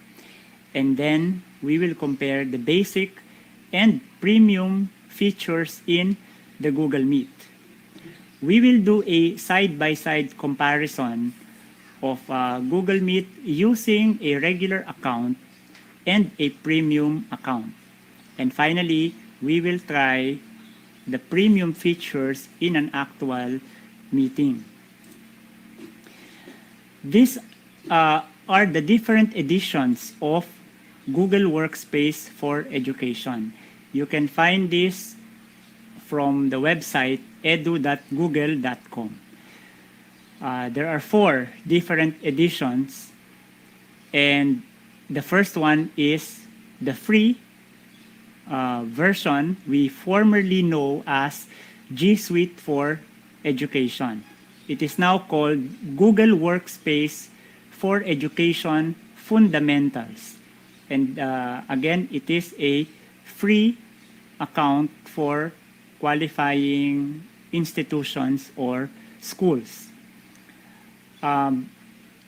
For $3 per student per year, your school can avail of a paid version we call the Google Workspace for Education Standard with more features. And even more features will be what we call the teaching and learning upgrade, but it costs $4 per license per month. What we have in our school, Paref Southridge, is the Google Workspace for Education Plus. It is $5 per student per year, but it turns out faculty is already free because you get 1 free staff license for every 4 student licenses. So, what do we get from an Education Plus account? Once again, you will see this from the website edu.google.com. And among the prominent features of the Education Plus account says live stream with up to 100,000 in-domain viewers using Google Meet. Hindi namin masyadong nagagamit yung live stream, no? But interestingly, there are more participants that you can accommodate in the premium account. So in the regular free account, maximum is 100 participants, no? Or 100 students, if you will. But for the premium account, you can accommodate up to 250 participants. Now, there are so many other premium features in an Education Plus account. What I personally like is the cloud search. And for example, you need to email someone in the school or share a document with a particular student. When you type the first few letters of their name, of their surname, lalabas na kaagad yung mga possible choices. No? It's personalized cloud search. And of course, mas malaki yung storage if you have the premium account. Ang alam natin ay unlimited ang storage ni Google, but actually starting next year, limited na siya. No? The maximum for a free account is just 100 terabyte as a school. But for the premium account, you will have 100 terabyte per student or per license. No? That will be a big difference later on. Now, punta naman tayo sa Google Meet.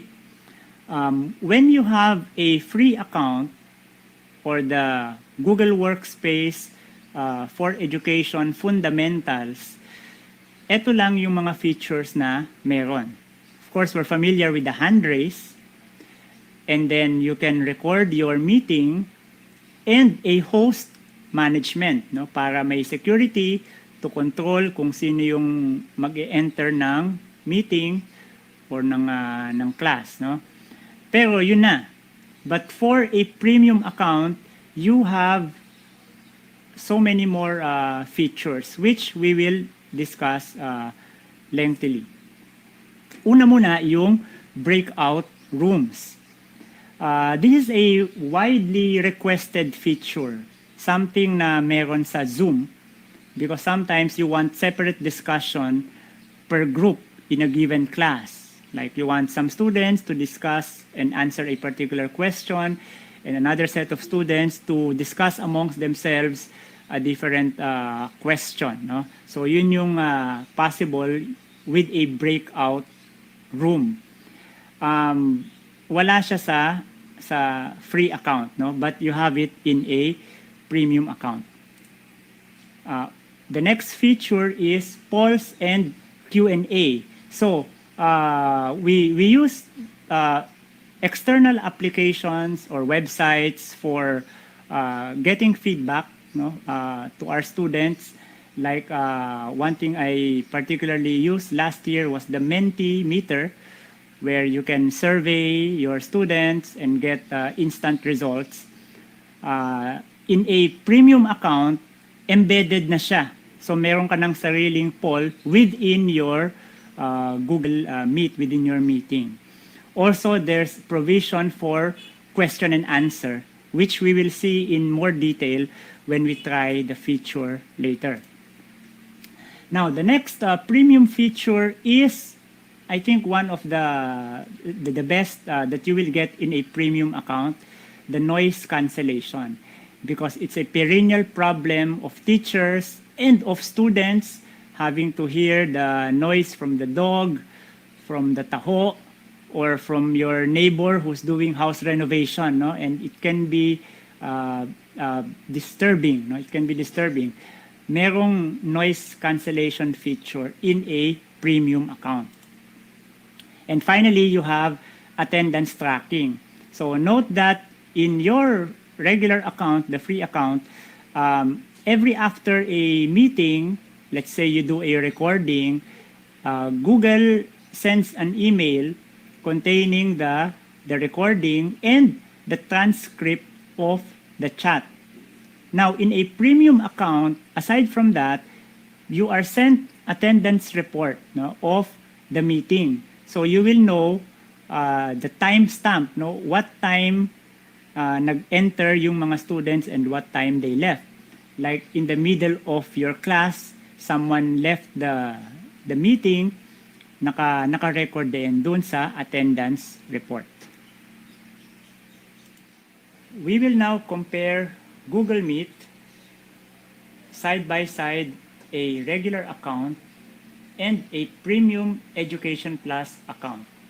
So we will open Google Meet in two different browsers, Google Chrome browsers. On my left, I have a standard Gmail account, and I will start a new meeting and an instant meeting. So this one is a regular Gmail account. I'll turn off the camera and the mic. On the right side, we now start a meeting using a premium teacher account. And when I start the meeting, we see the comparison of a regular account and a premium Education Plus account. First thing we will notice is that the regular account has no option for dial-in. So in this pop-up window, you will see the link to your meeting. As for the interface, we see that there are less buttons in a regular account, but we still see the microphone, the camera buttons. Next is the present now button, but after that is already more options. Whereas for the premium teacher account that I also have on the side, there's a caption, turn on caption here. I think it's also available in the regular account. Yeah, there's a caption option. There's a raise hand button, but this one is not an exclusive premium feature. In a fundamental account, you also have the raise hand feature. And then you have the present now before the more options. And if you look side by side, the options in a regular and a premium account, first thing we notice is the record meeting option, which you do not have in a regular email or Gmail or Google account. And then everything else is pretty much the same. But when we go to the settings, I click the settings for both accounts. We verify the noise cancellation in the premium account. So once again, this is one of the best features of the Education Plus, the noise cancellation. Everything else is pretty much the same for the video, and there's general settings and host control. If your account is not an education account, you don't have quick access, right? So this one in the premium Education Plus, you have an option to accept or deny entry in your classroom for security. And finally, we look at the activities button at the right. Of course, we're familiar already with the other icons here, the meeting details, right? And then the people with shortcut also for host control. And then, of course, the chat feature. And this one, the activities. If you look at an Education Plus account, there are more activities on the screen in your options, and we will go over each of them in a while. And we now test the different premium features in Google Meet. I still have my teacher account logged here. What we're going to do next is to have a student account join this particular meeting. And to do that, I have a separate account logged in a Google Chrome browser. We see it from the icon here, the Google account of a student, who is actually my son, studying in the same school. So what I'm going to do is to copy and paste the Meet link in the URL of the student account so he can join the meeting. And we see, right, I'm in the same computer, so let me just turn off the camera. Right, so when you start Google Meet in an existing meeting, you have immediately the options available, so you can double check your camera and microphone if the settings are in order before you join the call.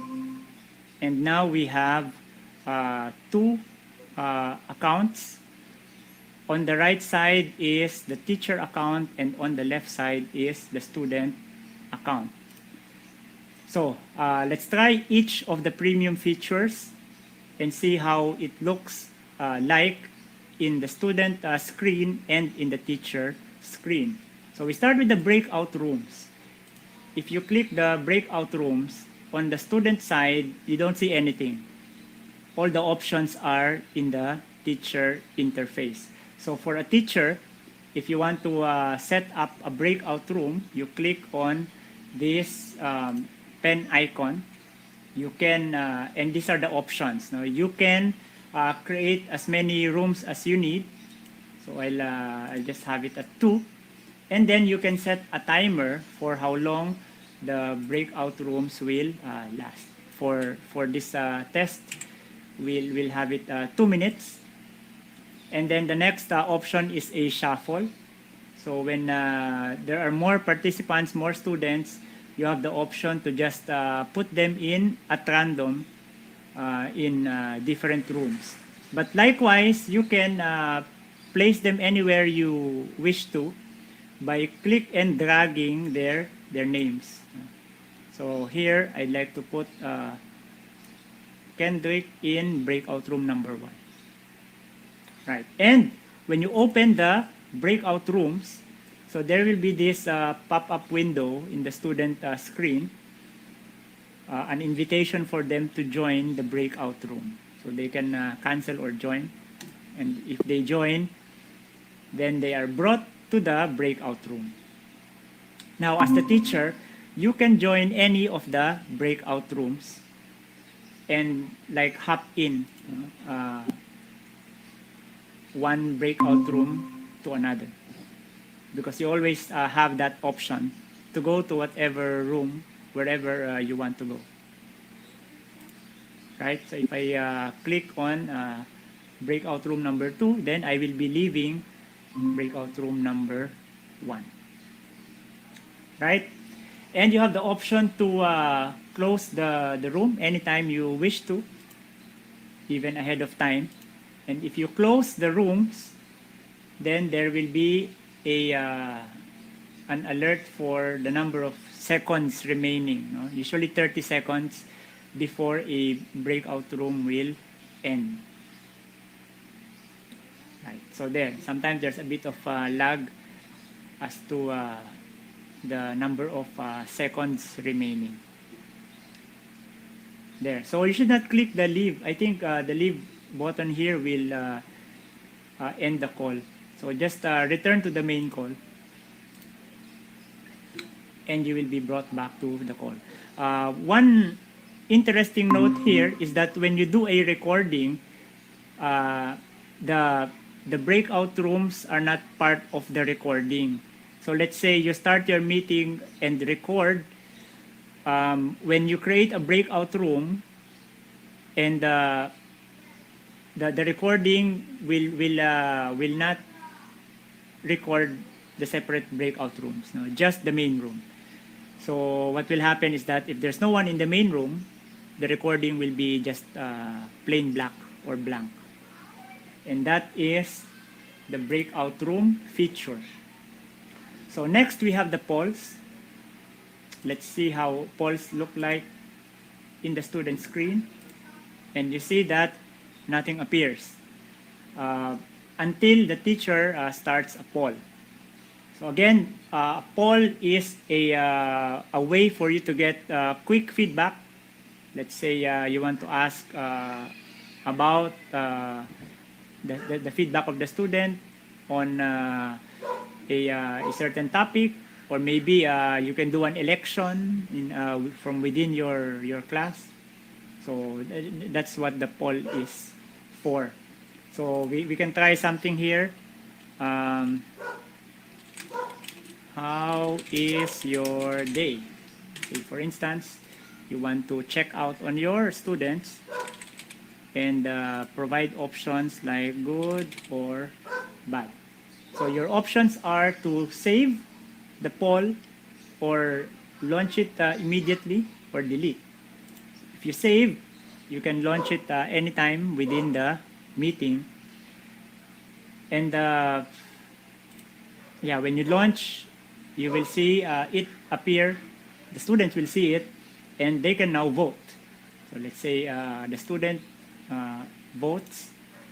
Yeah, but they will not see the result of the poll unless the teacher selects that option of show everyone the results. And when you do, then the students will see the number of votes for each option. Right, so that's your polls. So one thing you have to note about polls is that you cannot launch a poll from something you saved from your laptop or your computer. Whenever you do poll, you will have to set it up in the meeting itself. Let's say you have a class, you can only make a poll from within the class. So I suggest that you come in at an earlier time, say 15 minutes, so you can type all the polls that you will ask and save it there in the Meet, and then launch it anytime you need to.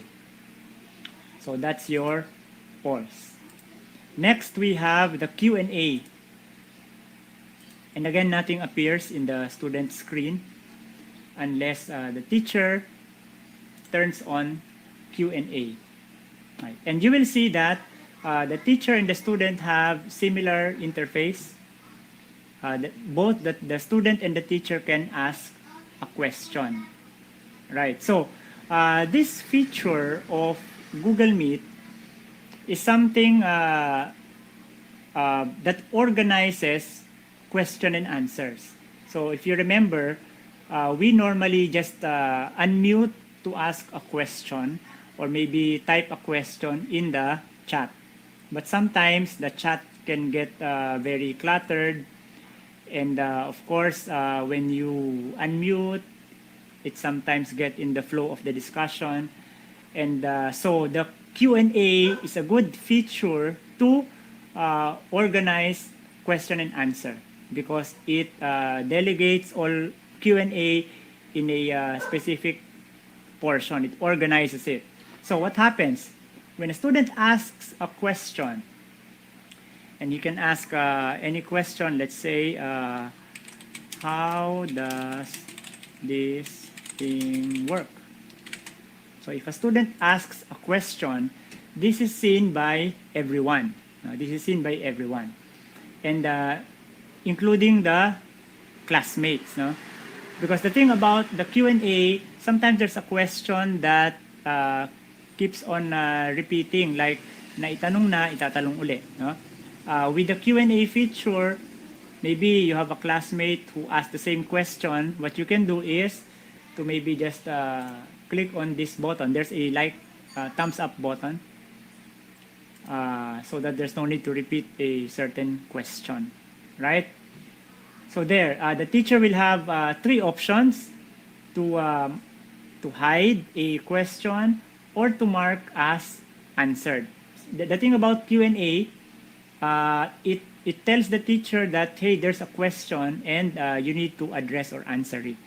And when the teacher answers, there's nothing here like somewhere he will type, no? He will just know that there's a question, and then maybe he will answer it verbally or by unmuting in the microphone. If the teacher clicks mark as answered, then it will reflect in the screen of the student, and a check mark will appear, right? So likewise, a teacher can ask maybe a question about the class or the activity, no? So like, how will this feature help? For example, a teacher asks the question. Likewise, the student has the option to do a thumbs up, right? And again, all the students will see the question. And for the teacher, the same options. If he clicks mark as hidden, you will see it disappears on the screen of the student. And he can, again, mark as answered or delete the question, right? So also a good feature, Q&A. And finally, what we have here is whiteboarding, but I think we can skip this part because it's the same as Jamboard. And there's a separate session, no, for the Jamboard in this Balik Eskwela. So those are the premium features of Google Meet.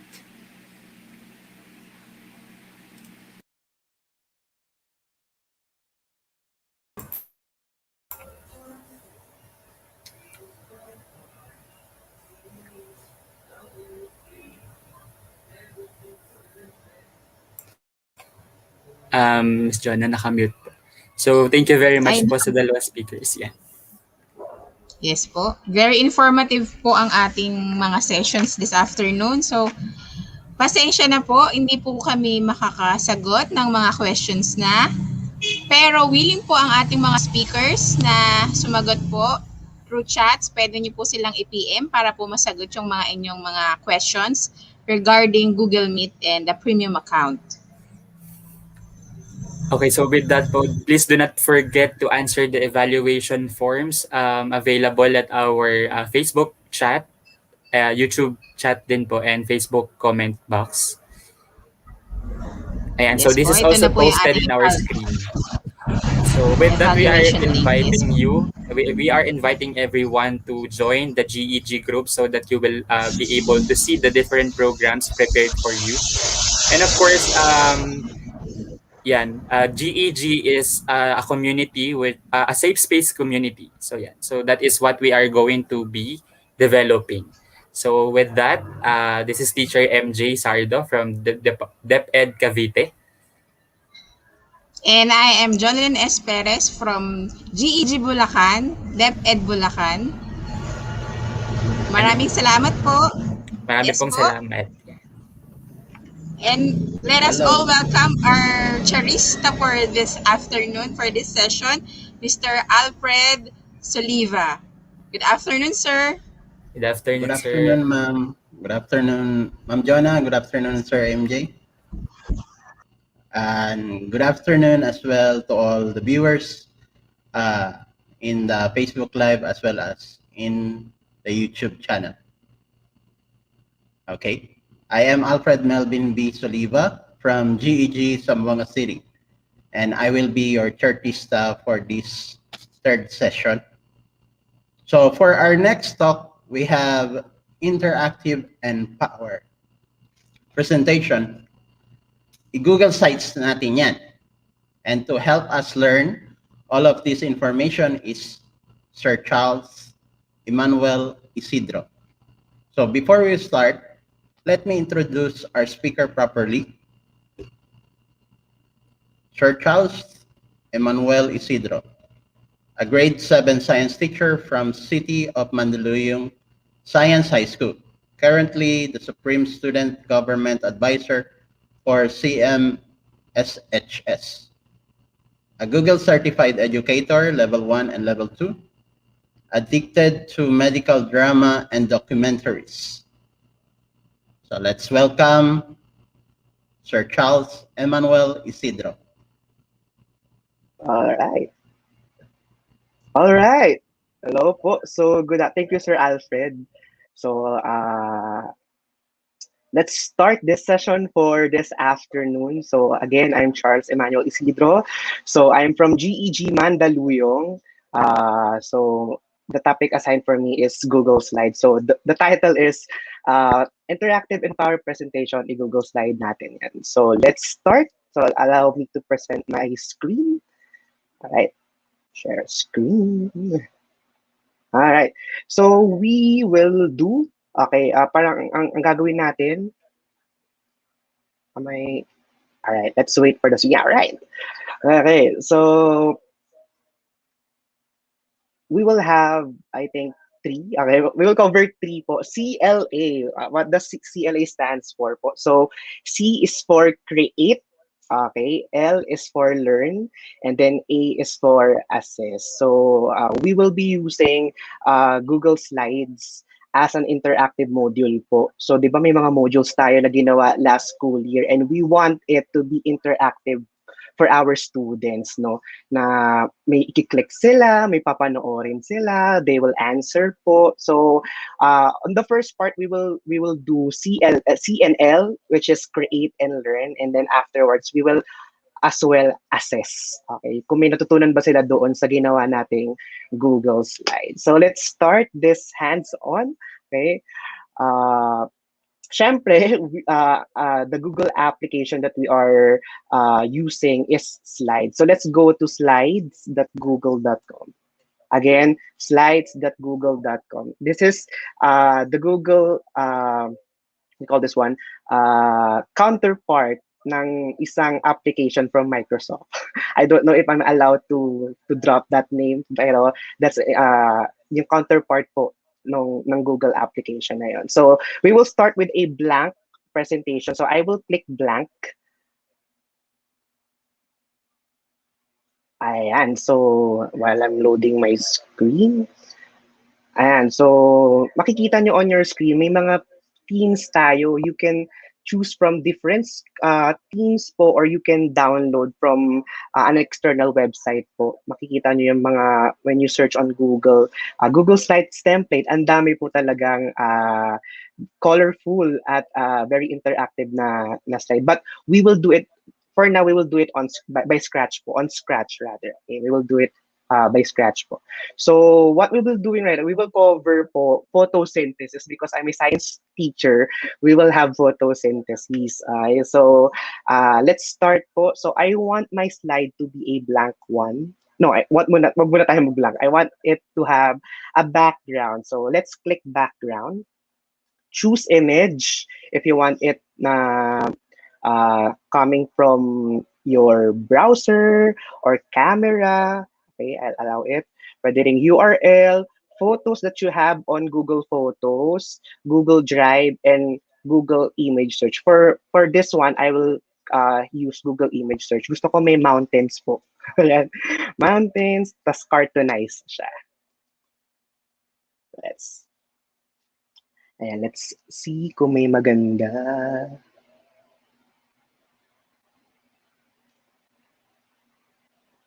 Okay, medyo nagtatagal po ako sa pagpipick. Ayan, I'll pick this one. Medyo maganda siya for me. Okay? And so, I'll click done. Ayan, magiging background na po siya noong nung Google slide ko. I think hindi ito yung gusto ko. Let me search another one. Gusto ko ay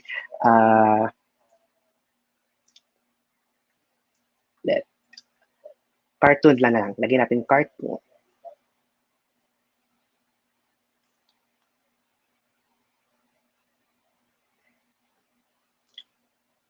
Where is that?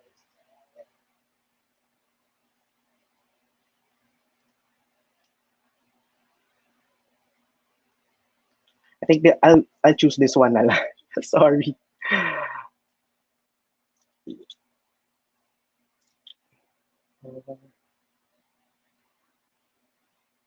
This one. I hope na buong screen ay masasakop na niya. Ayan, perfect. So, for my topic is photosynthesis. So, I will type photosynthesis. And then, how plants grow. So, syempre, I need to change the color or font of this one. Gusto ko lively para po sa ating mga students. No? So, hanap tayo ng font that is exciting to our students. Ayan, medyo ito lagi kong ginagamit yung Fredoka one. Okay? So, siguro, I'll have it 70 or 75.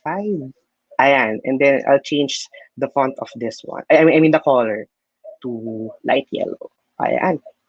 And then also as well as this one.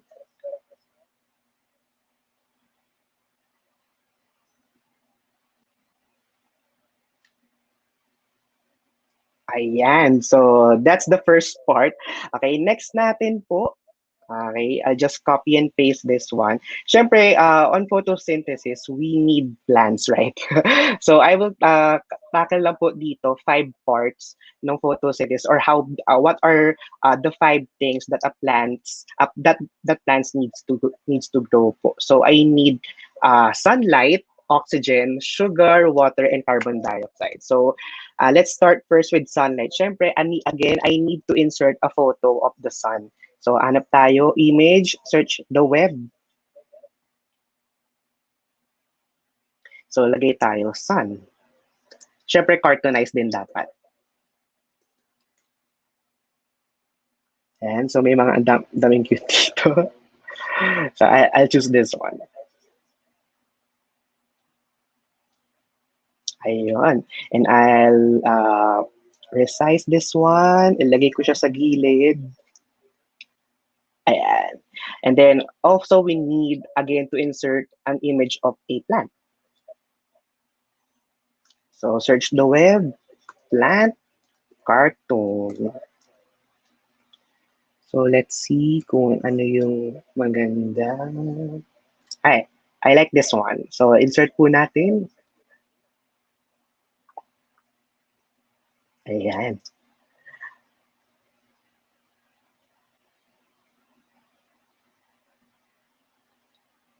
And then also I need a water or a pail of water siguro. Lagyan natin.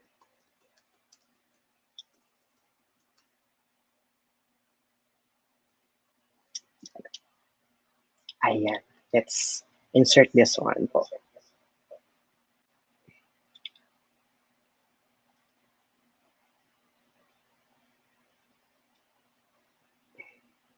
Alright. So let's go back again po pala dun sa first slide. So I need to insert uh, a shape. Okay, so that later on po, as we go along doon sa mga slides natin, we can click or we can link the other slides to this one po, or to the shape na meron tayo.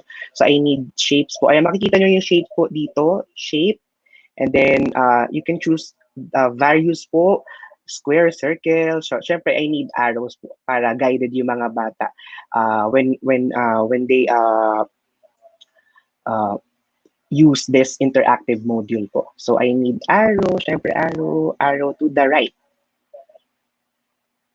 Okay, I'll just copy this and then paste on the other one. Okay, so syempre we need to call this one pangalanan or lagyan natin ng captions on each one. So as I've said earlier po, 5 yung kailangan ng plant to grow. So again, the sunlight, water, carbon dioxide, sugar, and oxygen. So I need to insert text. I need to insert text po. So on insert, okay, pwede tayong either word art or text box. But for this po, let's have the word art. Okay, so we need sugar. Okay. So you can also change the font po. So syempre yung ating font kanina, Fedoka 1. And then I'll change po yung color niya to, I think, ayan, yellow pa din. I'll just resize this to any sugar. Lagay natin. Okay, copy and paste. Let's have water. Okay, ano lang natin, ibahin lang natin, water. Copy and paste, carbon dioxide. Okay, let's resize this one.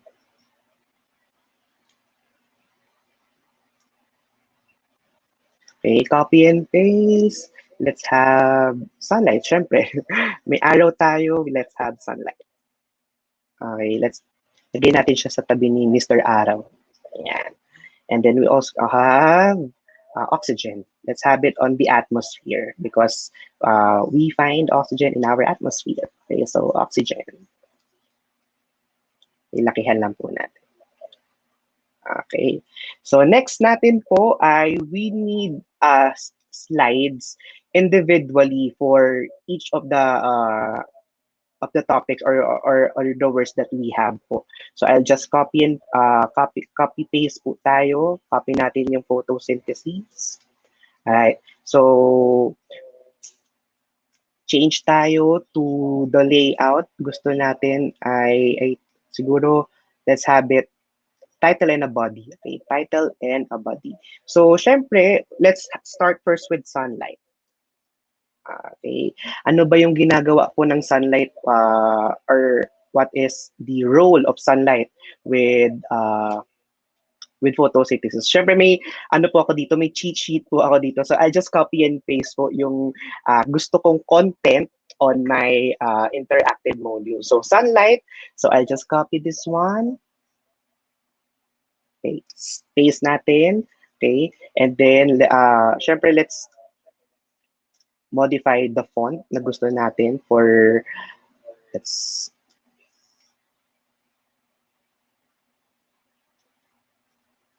okay, I want this Poppins. Okay, and then color white po natin siya. And then around 30. Ayan, 30. Okay. So, resize ko siya.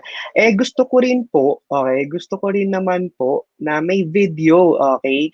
May video ito. So, what will I do is, again, let's click insert, okay? And then video. So, hanapin niyo po video. Okay? So meron tayo dyan, search from YouTube via URL or via Google Drive. So what I will be doing right now is I will search on YouTube yung mga related video on photosynthesis and sunlight. So lagay natin sunlight, photosynthesis. So ano pa, mga keywords natin siya. Okay, so ayan, so hanap tayo yung mga video na around less than 5 minutes para hindi po ma-bore yung mga bata. So, I think this one, let's insert this.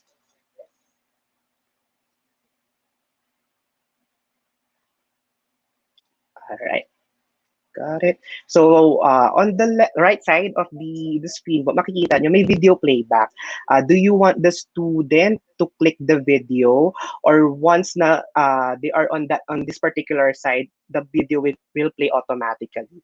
But for my case, I want it to play automatically para yung attention po nila talaga nandoon sa video. And then, ayan, I want it to play automatically. And syempre, gusto ko rin naman po mag-add siguro ng mga elements doon sa likod nung video natin. So let's add a shape po siguro. So shapes, let's have a bubble cloud po siguro. And then let's have it here doon sa pinaka text natin. Then, right-click po tayo. Ay, nawala yung text natin. Right-click tayo and then let's see order.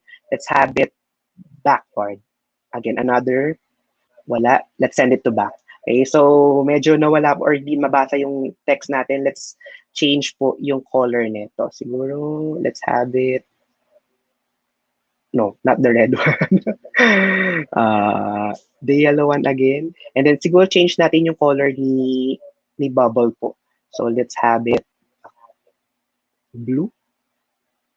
Nakita ba siya? I don't think so. Ano yun pa natin? Ibahin pa natin yung color ng font. Ayan. So, move lang natin.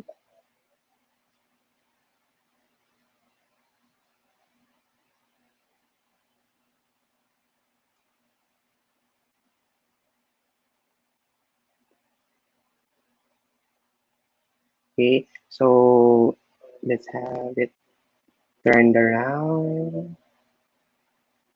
Balik tayo dun sa pinaka main slide na una. Okay, so copy and paste ulit tayo. So sunlight, after sunlight, we have sugar. Okay, sugar po tayo. Sugar. So, yung aking mahiwagang kodigo. So, I just copy and paste po.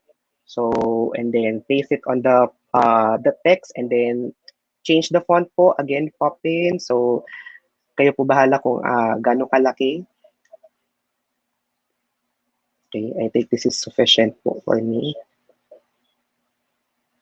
Siyempre, I want, again, a video relating to sugar. So, ano tayo? Ay, sorry. No. Okay. Let's delete this one. Again, insert video. And then search by search po ulit tayo. So, sunlight, again, yung ano natin, yung keyword natin, sugar, photosynthesis. Let's search this. Okay, let's see.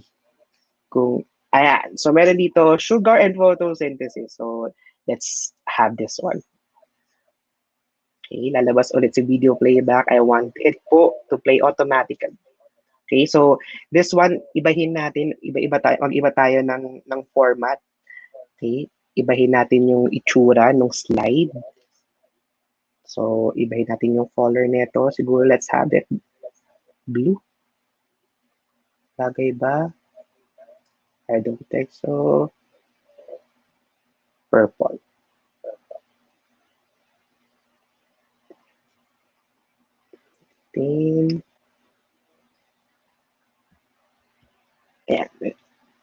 orange po. Tapos, let's change po this one. Let's go to the shapes. Hanap tayo ng ibang shape na maganda. Siguro ay...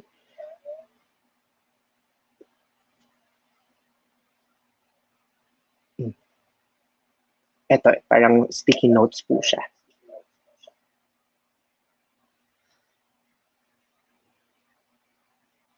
Okay, ano lang po tayo? Move.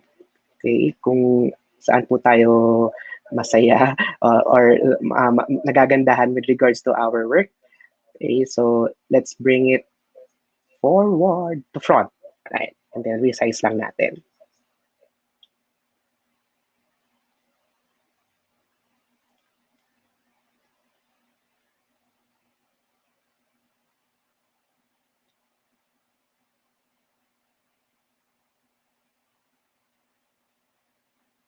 Okay, so we are done with 2. Copy and paste po ulit. Let's, may remaining tayong 3. Okay, so after sugar, we have water. Water. So, punta tayo dun sa cheat sheet. So, where's water po? I'll just copy and paste my contents. And then, let's have it for poppins. P-size tayo. And then, syempre, let's find another video relating to water and photosynthesis po. Okay, syempre, water.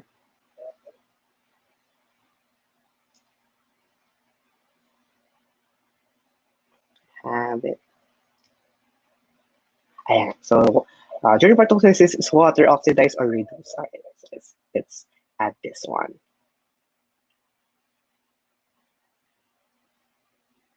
Okay, so gusto nyo mag-add din po tayo siguro ng image ng water po. Let's have the water bottle para and so I hope pwede to for this one.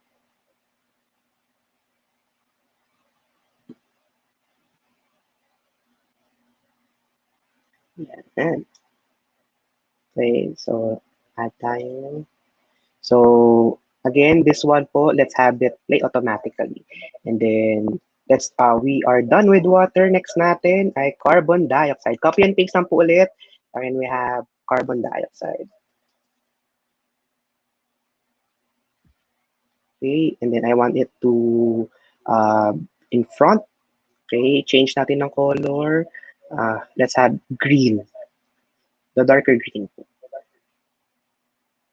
Ayan. Let's have po the carbon dioxide.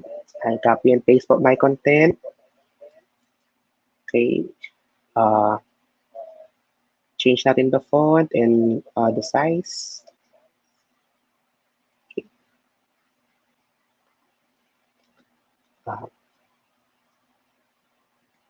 Add tayo ng word art. So the chemical formula for the carbon dioxide is CO2. Okay? I hope gumagana ang hindi gumagana ang subscript dito. So I just give it a go. Okay. Change tayo ng kulay. Change ng font. Ayan.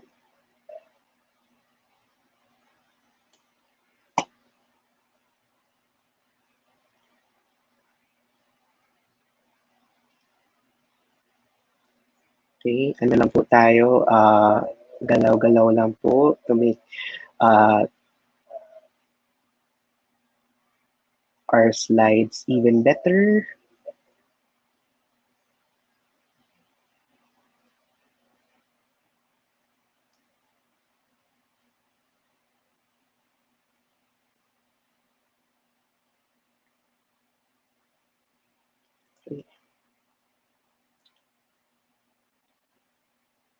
Okay, and then for the last one, we have oxygen.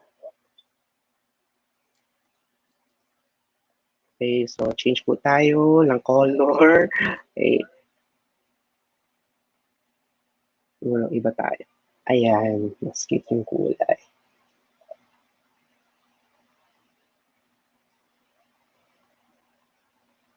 Okay.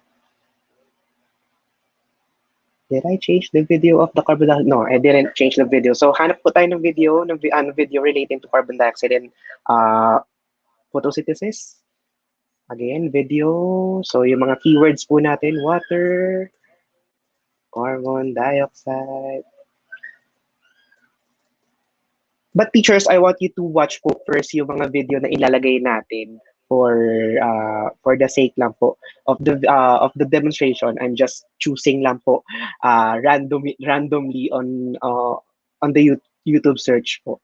But for contents, gusto natin mapanood and ma-analyze talaga natin yung mga ibibigay natin sa mga bata, panoorin po natin. So I want this one. So automatic po.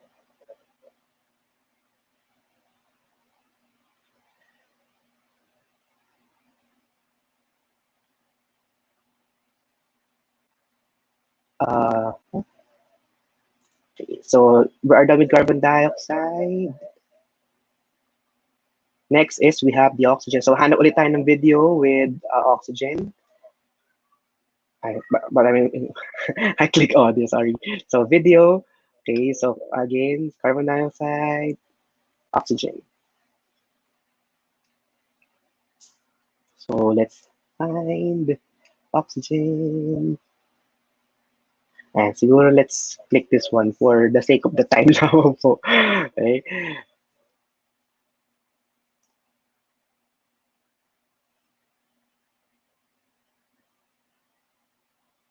Oops.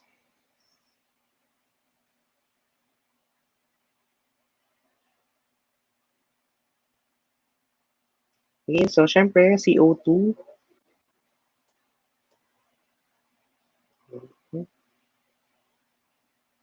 Okay. Change lang po natin. Ano nangyayari?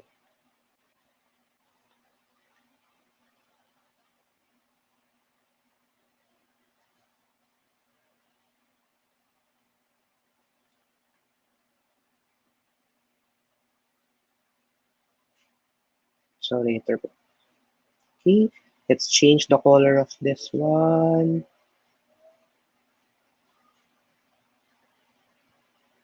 Okay, so kulay yellow pa din para light po siya. And syempre, after C and L, we create and we learn. So we need to assess. Okay, gagawa tayo ng siguro around 5-item quiz. Okay, 3 to 5 item quiz po with regards to this module. Syempre, let's have another slide. Copy and paste ko lang po siya. So, I just delete all the elements na nilagay natin dito for each of the slides po. No, not this one. Sorry. Okay, so, okay, question number 1. Okay, so again, I'll just insert po a text box. Okay, so for the question siguro is, plants get their energy from where? Okay, so let's change the font po to Poppins. Yan, hindi naman po halata na kung gusto ko yung Poppins. Okay. And then change po natin yung color. Okay. Siyempre, we need them to have choices. Okay? We need them to have choices. So we will need to insert again a text box. For this one, I'll just insert word art.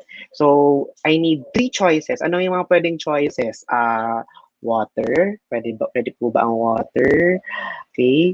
Let's resize this. Okay.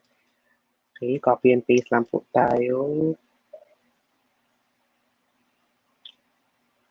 At hindi siya nawawala on the screen. Oh, ito hindi nawawala on the screen. But on the tiled po is wala siya. But anyway, let's move on. Let's move forward po. Water, we also have CO2. Let's have CO2. Precise lang po tayo. And then we also have H2O or water. Okay, precise. Siyempre, I want them to have the Fredoka na font. Okay. Hindi pa rin siya mawala.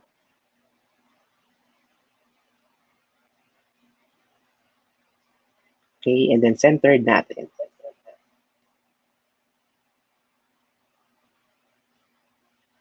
Okay, so another question, copy and paste lang po tayo. So, number 2, Lance releases this gas to the atmosphere for people and animal to breathe. Okay, so ano lang po tayo? Baba lang tayo or let's change it po. So, water, CO2, wala yung sagot natin. So, let's have oxygen.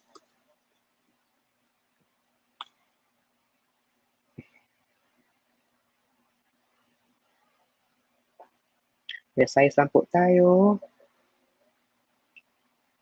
Okay, so another question. I think this will be my last question po for the sake of the time. Number 3. This is the process of producing sugar and oxygen. Okay. So, syempre, it is photosynthesis po. Let's change this water. This is, okay, ano ba mga cellular respiration. Okay, precise lang po ulit tayo. What is happening with my screen?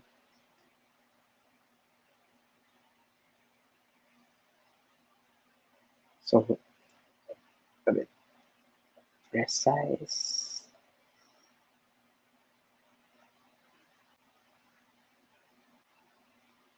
Okay, and then move lang po tayo. Okay. Siyempre po, we need them na ma-realize na if they pick a wrong answer, they are wrong. Okay, so copy and paste tayo. Okay, so lagay natin, oh no, you are wrong. Try again. Okay, so I'll just delete po yung mga elements. Bakit hindi siya nawawala ng my screen?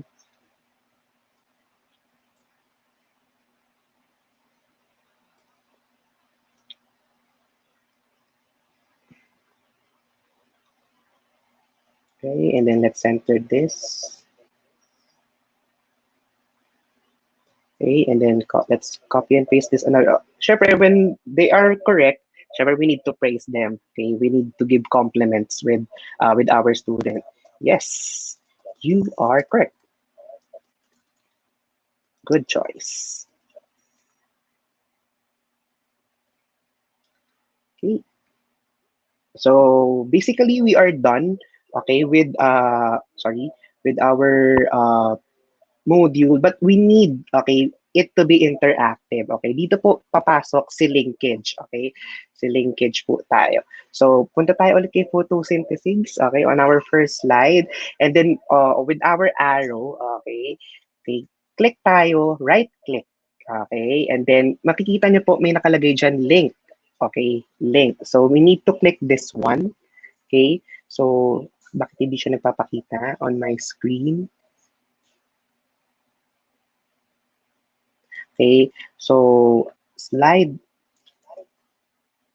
number 2. Okay, we need to click by clicking this one. Okay, by clicking the arrow po, they will go to slide number 2. So let's apply this.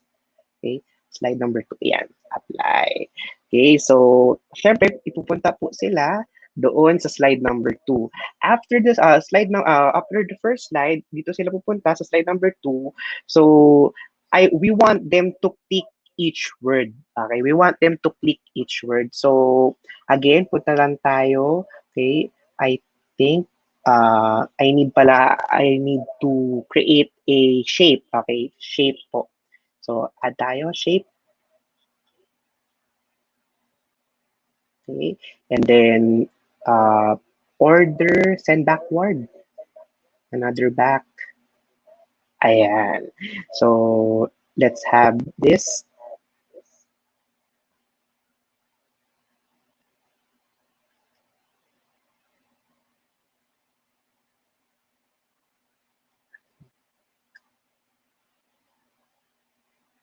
Okay, iitan pa natin yung font.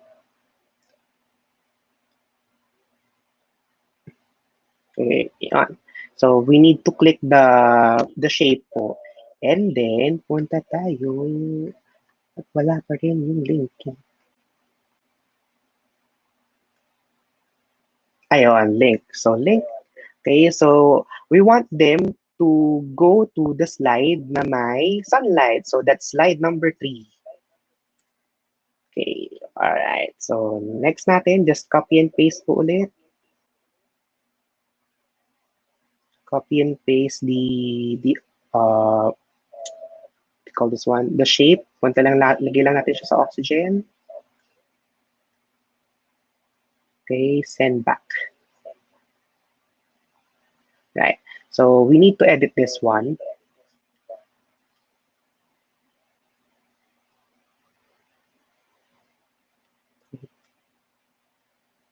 Okay, edit natin. So I need to be on the slide na may oxygen. That's slide number 7 po. Okay, and then copy and paste. Kaya lang natin siya. Okay, order, send back.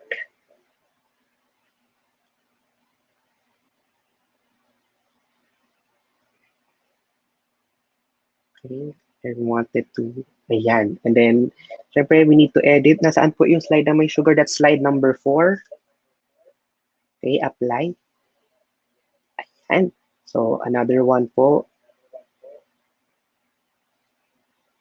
So, water. Okay, send lang natin siya to backward. Okay, parang, ay, sorry. Send back. Yan. And then, change natin po yung linking natin nung pinaka-shape. Lakihan lang natin para clickable sa mga bata. Okay. Water, slide number 5 po. Let's find slide number 5. Okay. And then lastly, we have the carbon dioxide. Alright, and then send backward ulit natin para makita yung text. And then let's edit this one. Carbon dioxide is slide number 6. Yan. Okay, let's try po Let's try. Okay, let's see kung gumagana siya. Ayan, and then let's go to sunlight. Alright. Now, on each slide, pag natapos na silang panoorin po or basahin yung each word, we want them to go back to the slide number 2. What we will do is, syempre po, again, punta tayo on each slide, this arrow po, click, right click, and then link, and then go tayo sa slide number 2. Ayun naman po. Lagyan, slide number 2. Apply natin. For slide number 4, ganun din po. Click tayo. Slide 4. Ay, sorry, 2. Next natin is water. Slide 2. Okay, same as with oxygen. No, I'm not yet finished with carbon dioxide. Slide 2. And then, next natin.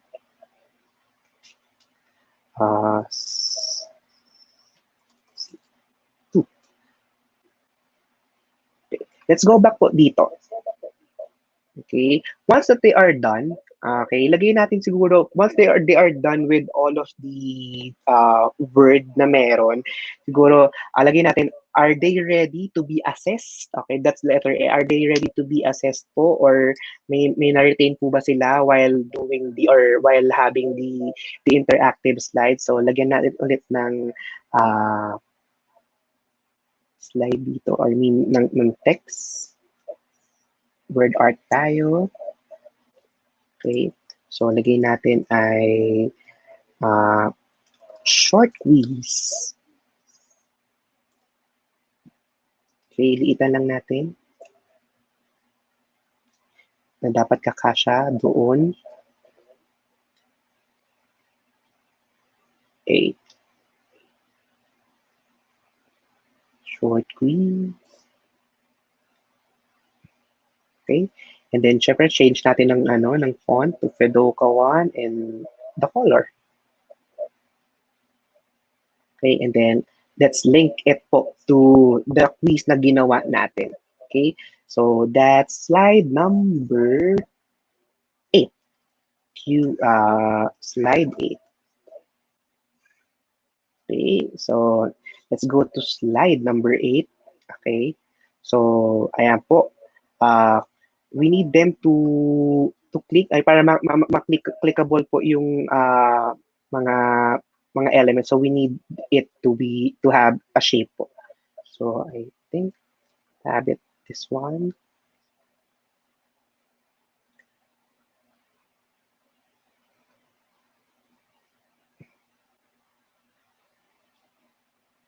Order, send backward. I want this to become, ayan. So, iba yung kulay. And then another one po for the CO2. Order back. I want this po to change, to become orange naman. And then this one.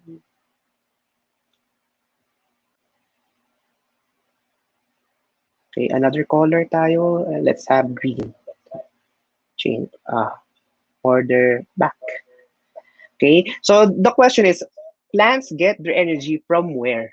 Okay, parang mali yata yung mga choices ko. Okay, so let's have yung ano po, instead of H2O, let's have sunlight.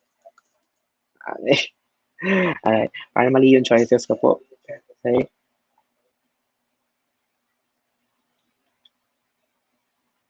Let's resize lang po.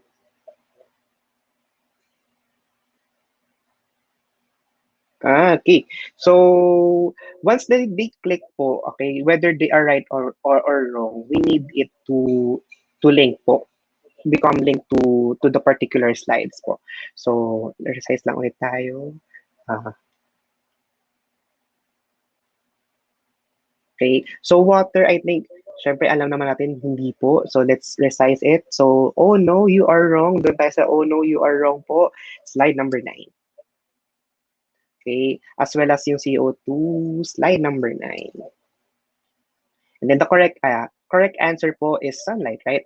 So let's change it to yes, you are correct. Good choice. So let's have it po slide number 10. Okay, so link lang din natin ito kung gusto nilang bumalik doon para mag-review dun sa slide number 2. Let's have it linked to slide number 2.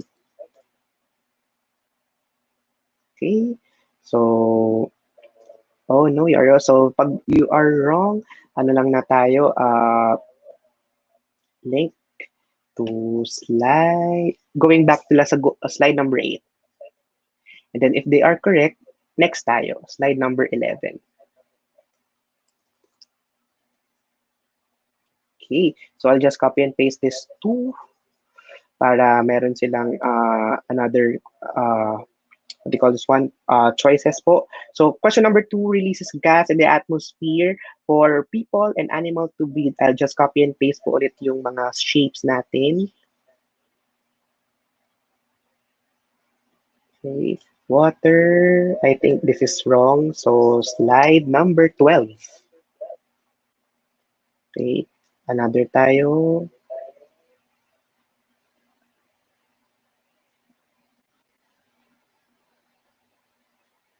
shape.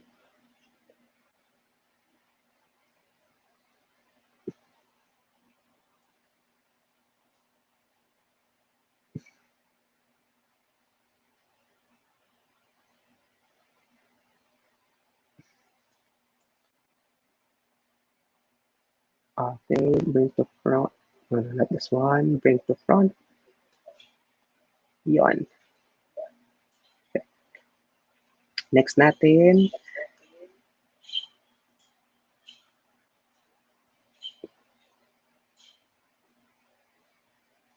order front. Okay, so resize lang po tayo with oxygen.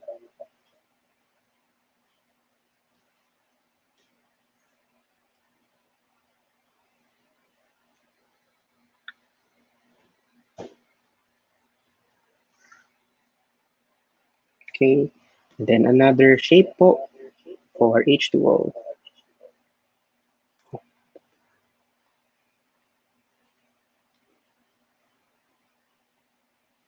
Okay, delete natin yung mga unnecessary.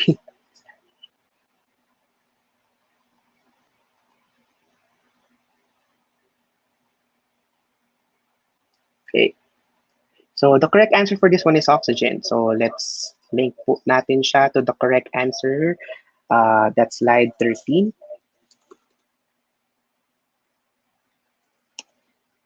Okay, and then yung mga mali, slide number 12 lamang po. I think na ano ko na siya. Okay, let's reload. Something went wrong daw.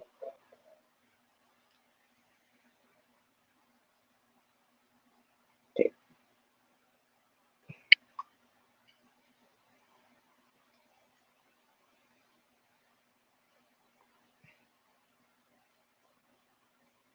Copy and paste po natin siya.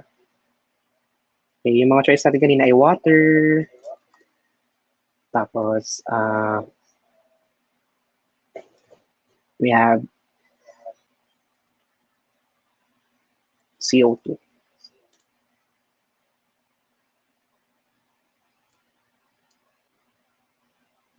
Okay, so let's link po ulit. Link natin siya to the correct answer. 13, that's correct answer. Water, slide 12. Ito, let's, slide 12 ulit. Okay. So, link po natin siya to slide number 11 because if they are wrong, okay, kailangan nilang bumalik doon sa question. Slide number 11. Tama, 11. Okay, lastly. So I think I'll just copy and paste this one. And then, ito na, ibahin na natin dito. I'll just copy this.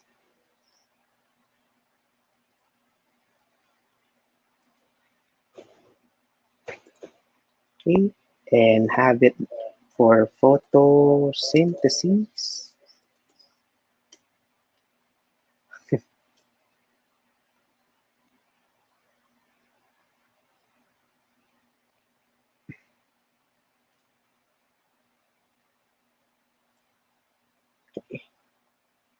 Let's refresh. Bakit yung mga elements po ay nag-overlap?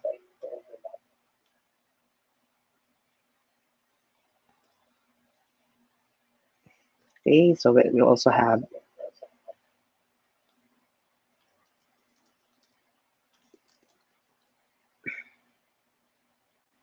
ration.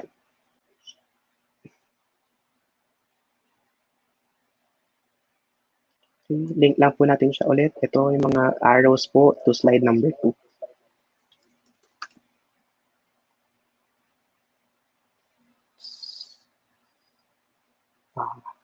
Delete the slide. Resize.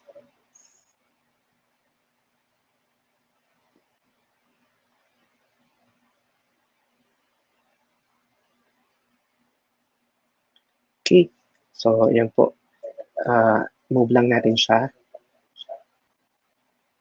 Each other.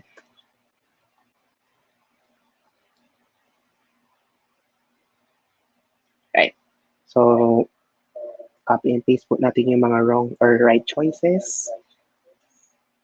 Okay, pag photosynthesis, that's the correct answer. Okay, slide number 16. And then, lastly po, in cellular respiration. So, this is the wrong answer. Slide 15. No, sorry. That's right.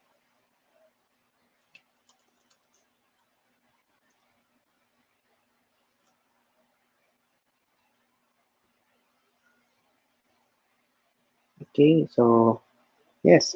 Okay, tapos, ano lang, ending lang po tayo. Congrats. Well done.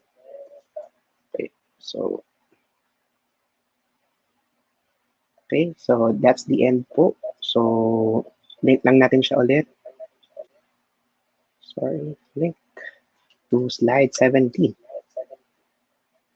Okay, so let's check po kung mga tama yung mga links natin.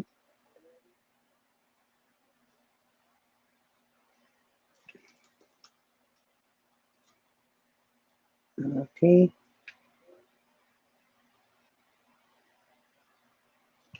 Slide 2. Okay, and then this one, kung tama. That's question number 3. Slide 14. Okay. Tingnan yung mga slide. Okay.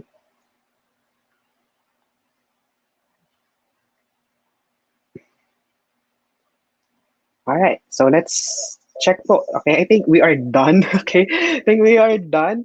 Okay. Medyo maproseso po, pero uh, uh, rest assured po na mag-enjoy yung mga bata natin. So let's have it presented. Okay. Present po natin siya. All right. So photosynthesis, let's start. Okay, so they have the freedom to choose what they want to do po. Ang nakalimutan ko dito is instruction. So you are free to do or you are free to insert instructions kung anong gagawin nila. So let's have siguro sugar. Okay, so sugar. Okay, okay next na, balik tayo. Tapos na sila dito. So sa water naman, ayan.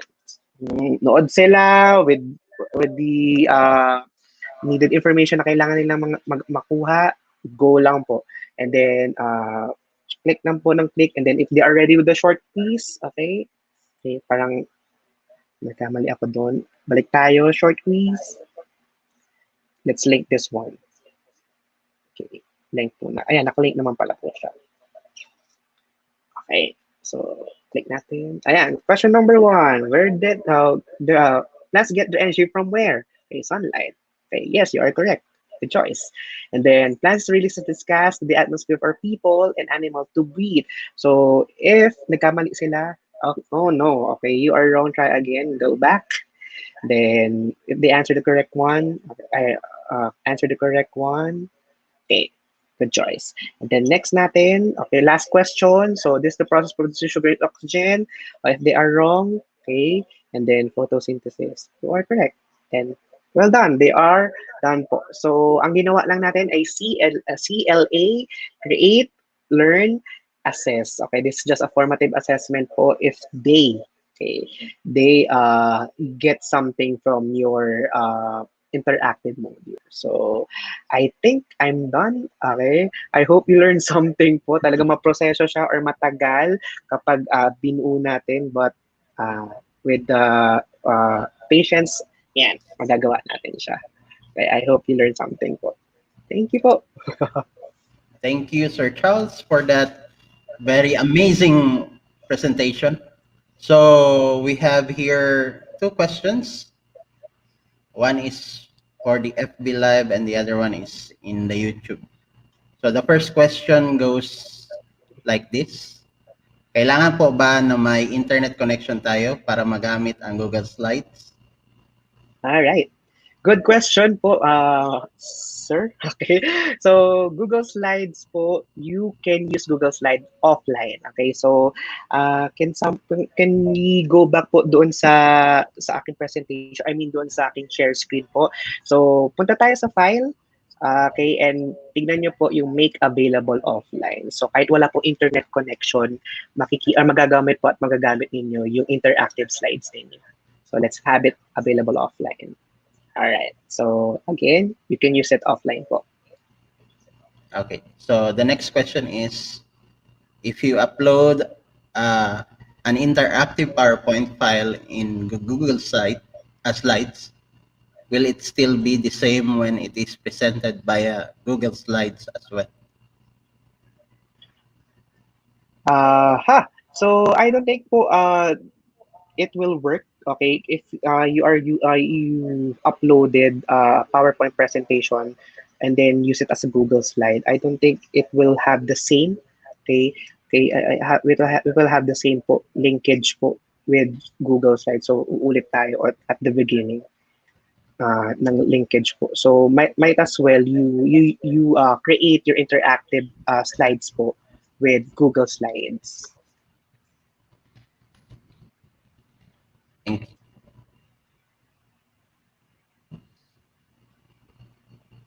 Mute po kayo.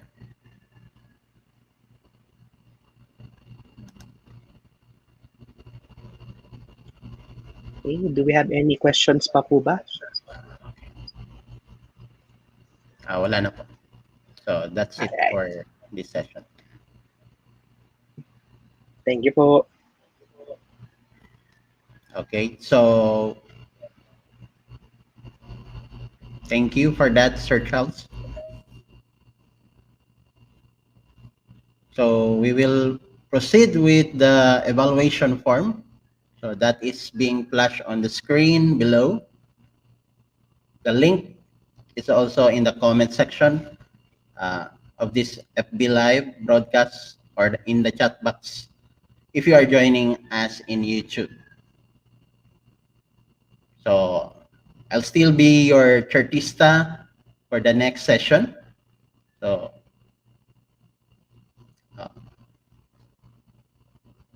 we will be for the next topic, that is jamming on board.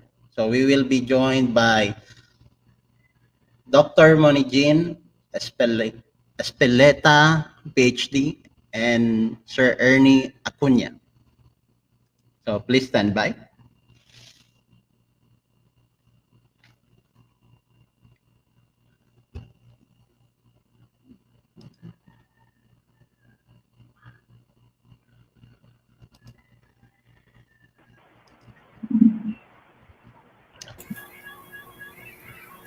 Hello, Ma'am Moni. Hello, Sir Ernie.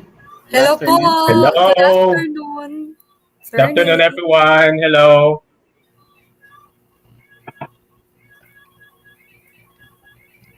Hello, Sir Alfred.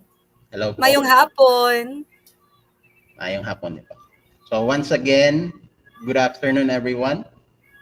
So I'll be introducing our two handsome and a beautiful speaker for this afternoon. Wow. Magkaibigan na po tayo, Sir Alfred. Close na po tayo. Okay, thank you po. So the first one is Dr. Monijin Espeleta, PhD. So she is a teacher at Bacolod City National High School and a Google Educator Group Bacolod co-leader. Yes po. And Sir Ernie Acuna is a computer teacher at the University of St. LaSalle, Bacolod, a community leader and GEG Bacolod. So that's it. They will be speaking about Jamboard. Okay, jamming on board. Yes po. So, di ko na po patatagalan. So, the floor is yours. Yes. Let's get it on. Thank you, Sir Alfred. Alright. So again po, good afternoon, mayong hapon. No, Sir Ernie, good afternoon. Good afternoon, Doc Mon. Good afternoon. Yes, Alat sa today lahat, everybody. Yes. Yes, today we are going to learn another very interesting application. Favorite to ng mga students ko at pag nag-Google Meet kami, ang Jamboard. Okay, so I am Okay. Teacher Moni of GEG Bacolod and with me is Sir Ernie Acunia. Sir, from the city of Smiles, Bacolod. Smile. Yes, sir. Ernie, would Okay. you like to say something po muna before we start on jamming? Yes, so our title is Jamming on Board, no? Because kasi mahilig tayo mag-jam, di ba? Kahit na jam sandwich, no? Okay, or jamming, Yes. yes, jamming in session. Sige. Okay, so let's get started, Doc Mon. Yes po. Okay? So today we are going to learn about Google Jamboard tips and tricks. But before po na mag-tips and tricks po tayo ng mga Jamboard, let us know about Jamboard first. So what is Jamboard? So let us save the best for last, ika nga. Para naman na pag nasaktan ka, ay hindi ka naman masyadong masakitan, no? Masaktan ng maigi. Kasi nag-enjoy May, ka. Okay. may hugot, ha? Igot ng kaunti po. So what is Google Jamboard? So kahit ilang tanong pa ang itanong mo ay babalik po tayo sa title. What is Jamboard? So hindi na po ako mag-i-emote. Seryoso na po ito. How can Jamboard or how can Google Jamboard help us? Especially po sa mga nag-online class. For the beginners po, mamaya we are going to learn how to use the tools and the features of Jamboard. And for the intermediate learners naman, we are going to access the templates at saka yung mga ideas or that we can use in the class. And saka Yes, sa we will have, mga, yes sir Ernie, yeah, yung we po, will have live session. Yeah, we will have that live session later. yes, may live session po tayo. Parang nadja-jamming talaga. And of Correct. course po, for the advanced learners like si Sir Ernie, kasi I am the intermediate learner po. For the advanced learners like Sir Ernie, later we're going to learn to use the advanced and editing feature and tech tool to fully appreciate po yung Jamboard. Okay? So, now, what is Jamboard talaga? Okay, so Jamboard is actually, Sir Ernie, are you already presenting po na po ba nyo? Are you already presenting? Can you please present na po? Okay. So Sir Ernie is going to present what Jamboard is. Okay. Yeah, so I know that pang-jam na po talaga kayo, but teka lang po. Jam na Teka lang. kami. Yes. Teka lang, So, we can have you to present po? share screen pa. No? Yes. Sorry po na na-excite si Sir Ernie. Na-excite kami. Actually, yes, Yes. yun. Na-excite kami, no? Oh, while po Okay, sige. nagpe-prepare si Sir Ernie, we would Correct. like to Una, say okay. hello po sa mga taga Bacolod diyan, especially sa tribo ko po sa Bacolod City National High School with our principal Sir Alan Pamada. Oh. See? Okay, now let us now go to the Jamboard tips and tricks. So what is Google Jamboard? So interactive po ang Jamboard. It's because it's precisely like a whiteboard. So there's a free Google Suite tool, and then it's really great for group collaboration. Malalaman nyo yan mamaya. And then you can also use it for class brainstorming, o kaya SEL kayo po, or nag-virtual manipulates po kayo ng mga for your classes. And then, of course, ito yung favorite ng mga estudyante ko sa online class namin. We were able to write, draw, annotate easily. Oo. And then, of course, this is very similar to the Google Slides. Kaya lang po, what is so good about this, kasi may mga features po na hindi mo makikita sa slides. Sir Ernie is going to feature that later on. So, how can this workshop help you? Paano po kayo mabuligan, matutulungan ng workshop? So as what I've told you a while ago, hindi na po ako mag-i-emote kasi seryoso na po ito. Okay? How can Google Jamboard help us? Especially po sa nag-online class dyan. So For the, as mentioned a while ago, so mga beginners po, mamaya we are going to learn how to use the tools at saka yung mga special features nito. And for the intermediate learners like moi, later we're going to access the templates and ideas to use in our classroom, especially that for DepEd, we're going to have our classes. We're going to start our classes on Monday, no? September 13. And of course, sa mga advanced learners like Sir Ernie, as mentioned a while ago, we're going to learn po yung mga advanced editing feature ng Jamboard, yung mga tech tool that you are going to use para you could really appreciate it. Okay?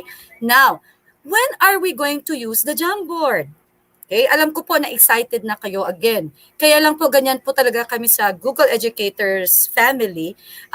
Big question talaga po yung 5 na sinasabi. So probably you're really asking kung ano yung nakukuha mo or when are you going to use the Jamboard. So actually, tatlo yon. One is the modeling instruction. So Jamboard is great for showing students a process during direct instruction. So like po, sa mga math, wherein you need po na to show the process, so mag-jot down kayo dyan. Just like exactly na ano siya ng whiteboard na nagsusulat kayo, then okay yun po. Jamboard is a must-have tool. And then for students, students can work in small groups or yung whole class talaga activity because Jamboard, yung favorite namin, Jamboard has collaboration. Wherein pwede po tayong mag-real time na mag-work, no, as a group or one class. And of course, you could also use Jamboard for individual work. Okay? Jamboard is great for signing tasks like show your work, sharing po yung mga timeliness at saka yung annotation at marami pang iba. Okay? Sir Ernie, nagja-jam ka na ba dyan? Okay ka pa ba dyan? Okay lang. Still okay, no problem. Okay. Now, yung next po is yung 3 ways po to use the Jamboard. Okay? Yung mga bagay-bagay na gagawin natin. Okay? So Jamboard actually can work as a whiteboard. Yung sabi ko a while ago. I'd like to share po kasi in my class, since it's an English class, yung ginagawa po namin, I would draw something, especially if it's about making sentences or paragraphs or even sometimes yung mga ano na lang, yung mga meanings. No, I would draw something na leading to that particular word or sentence or phrase, and then I ask them to help out, and then hindi nila alam na pinagagawa ko na sila ng sentence kasi I would ask them, can you say something about our drawing? And dun po, no, it's a whiteboard at saka yung collaboration is really very nice kasi it's real time. So since you can screen share during the live session o yung mga, you could also record it, gandang-ganda talaga yung mga sessions kasi parang nasa classroom lang talaga. So that's one. Also, you can use Jamboard as yung collaboration, no? You could collaborate and all students can actually interact in one jam. Parang nagja-jam talaga.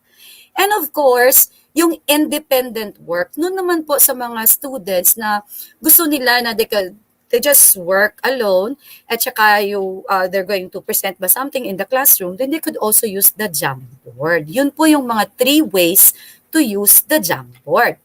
Now, if there are 3 ways to work the Jamboard, meron rin po tayong mga 3 types of Jamboard. Okay?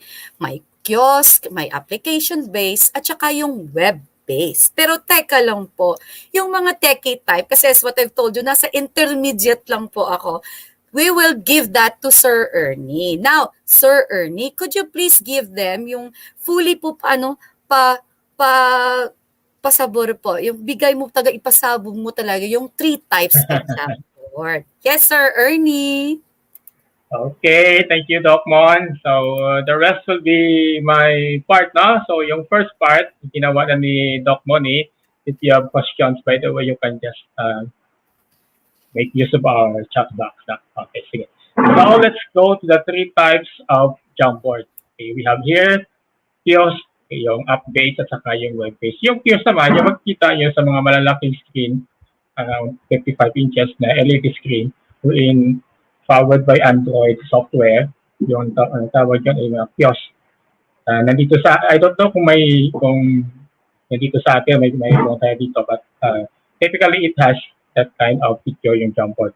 At saka yung app-based na Jamboard, yung ma-open mo sa Android phones or tablets, saka iPhones at saka yung Chromebooks. And of course, yung web-based, yung ginagamit natin ngayon, to Google Suite to Education, most common, teachers are using it to web-based. Okay, so that's why yun ang ginagawa natin. So if we compare na tong yung apps at saka yung web, so ito yung advantages at disadvantages nila for Android and for Apple OS and for web. So ito yung comparative features nila. Yung iba, yung camera hindi siya available, no? Yung image at saka yung handwriting hindi available sa ibang apps at saka sa web comparison. Okay. Now, let's go to this Google Jamboard. Ano ba talaga yung appearance ng Google Jamboard? I think lahat naman siguro mostly sa atin ay alam naman ng Google Jamboard. Now, but for the sake of giving us a little information about it, ito yung lahat ng tools at lahat ng features ng Google Jamboard ay dito lahat nilagay. So, we have the pen tool. It allows the students to write correctly onto the Jamboard. Ito yung ginagamit nila pang sulat. It can also erase.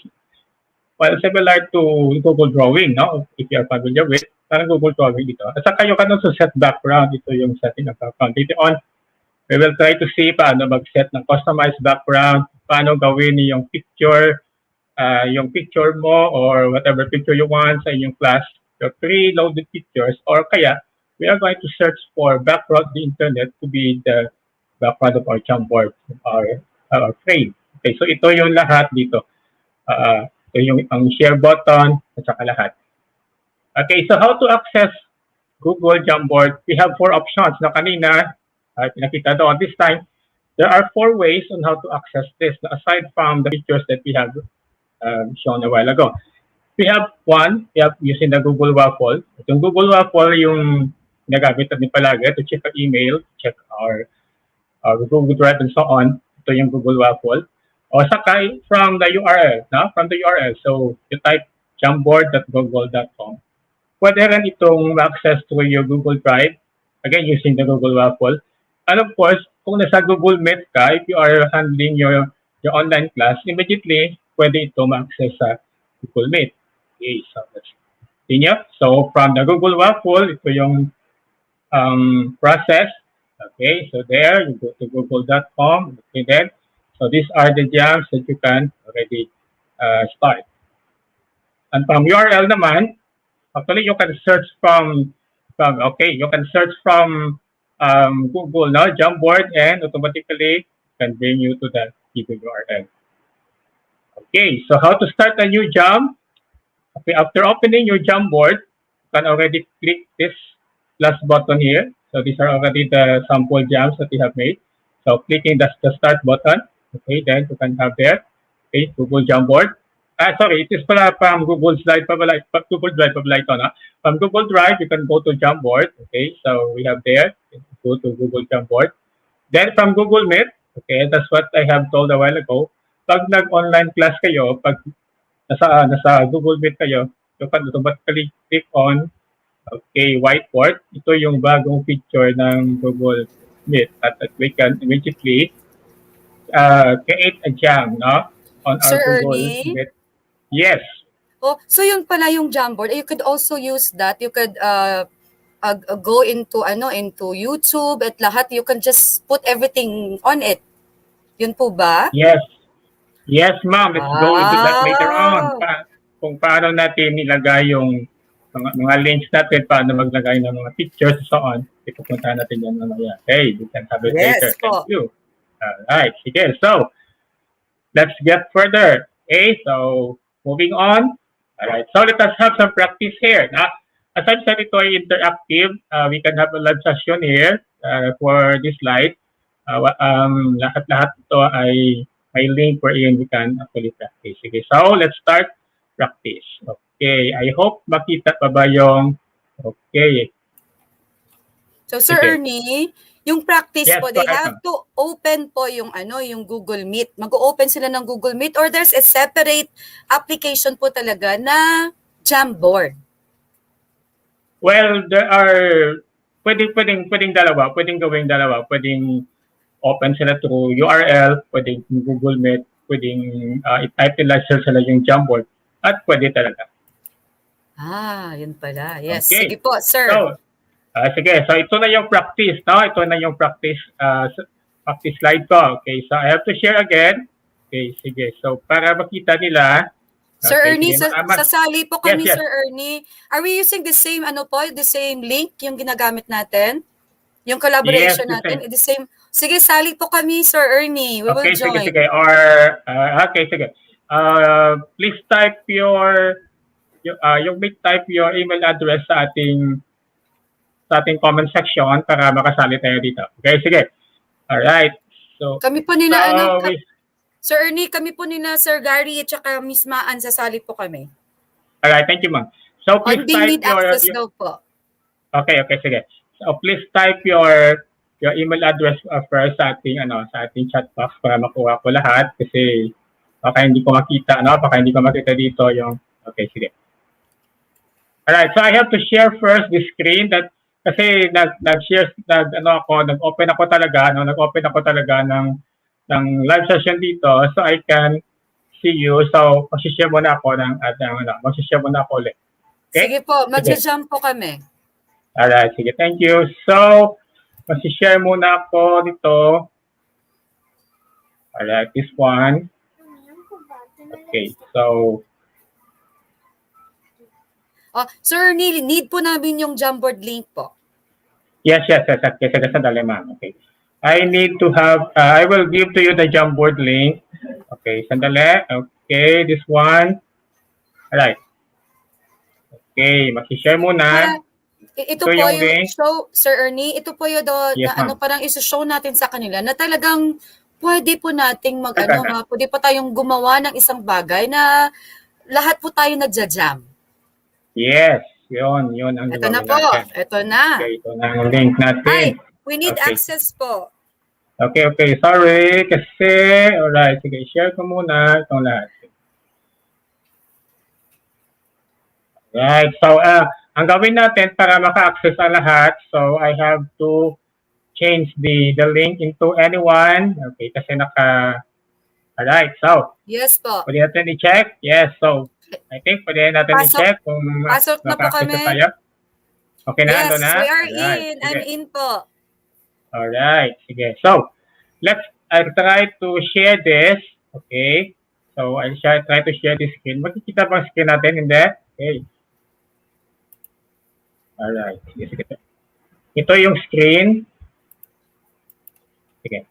Mag-stop muna ako ng, okay, so, alright. So, I think I am sharing. Am I sharing now? Makita ba yung screen natin ngayon? Hindi pa? Okay. Hindi pa po, Sir Ernie. Hindi pa. Okay. Right. Sige. Mag-share muna ako ulit ng screen ko. Okay, alright, sige. So, mag-share muna tayo dito. Alright, so ito na siya. Okay. Ayun na. So, we have already our practice time. Dito na tayo. Ito na lahat. So, we have here. Sir Ernie, kasi yung kanina users. po, Sir Ernie, kasi yung kanina po, Yes, yung mga chismisa natin nakikita po sa kanila. Okay na po ito ngayon.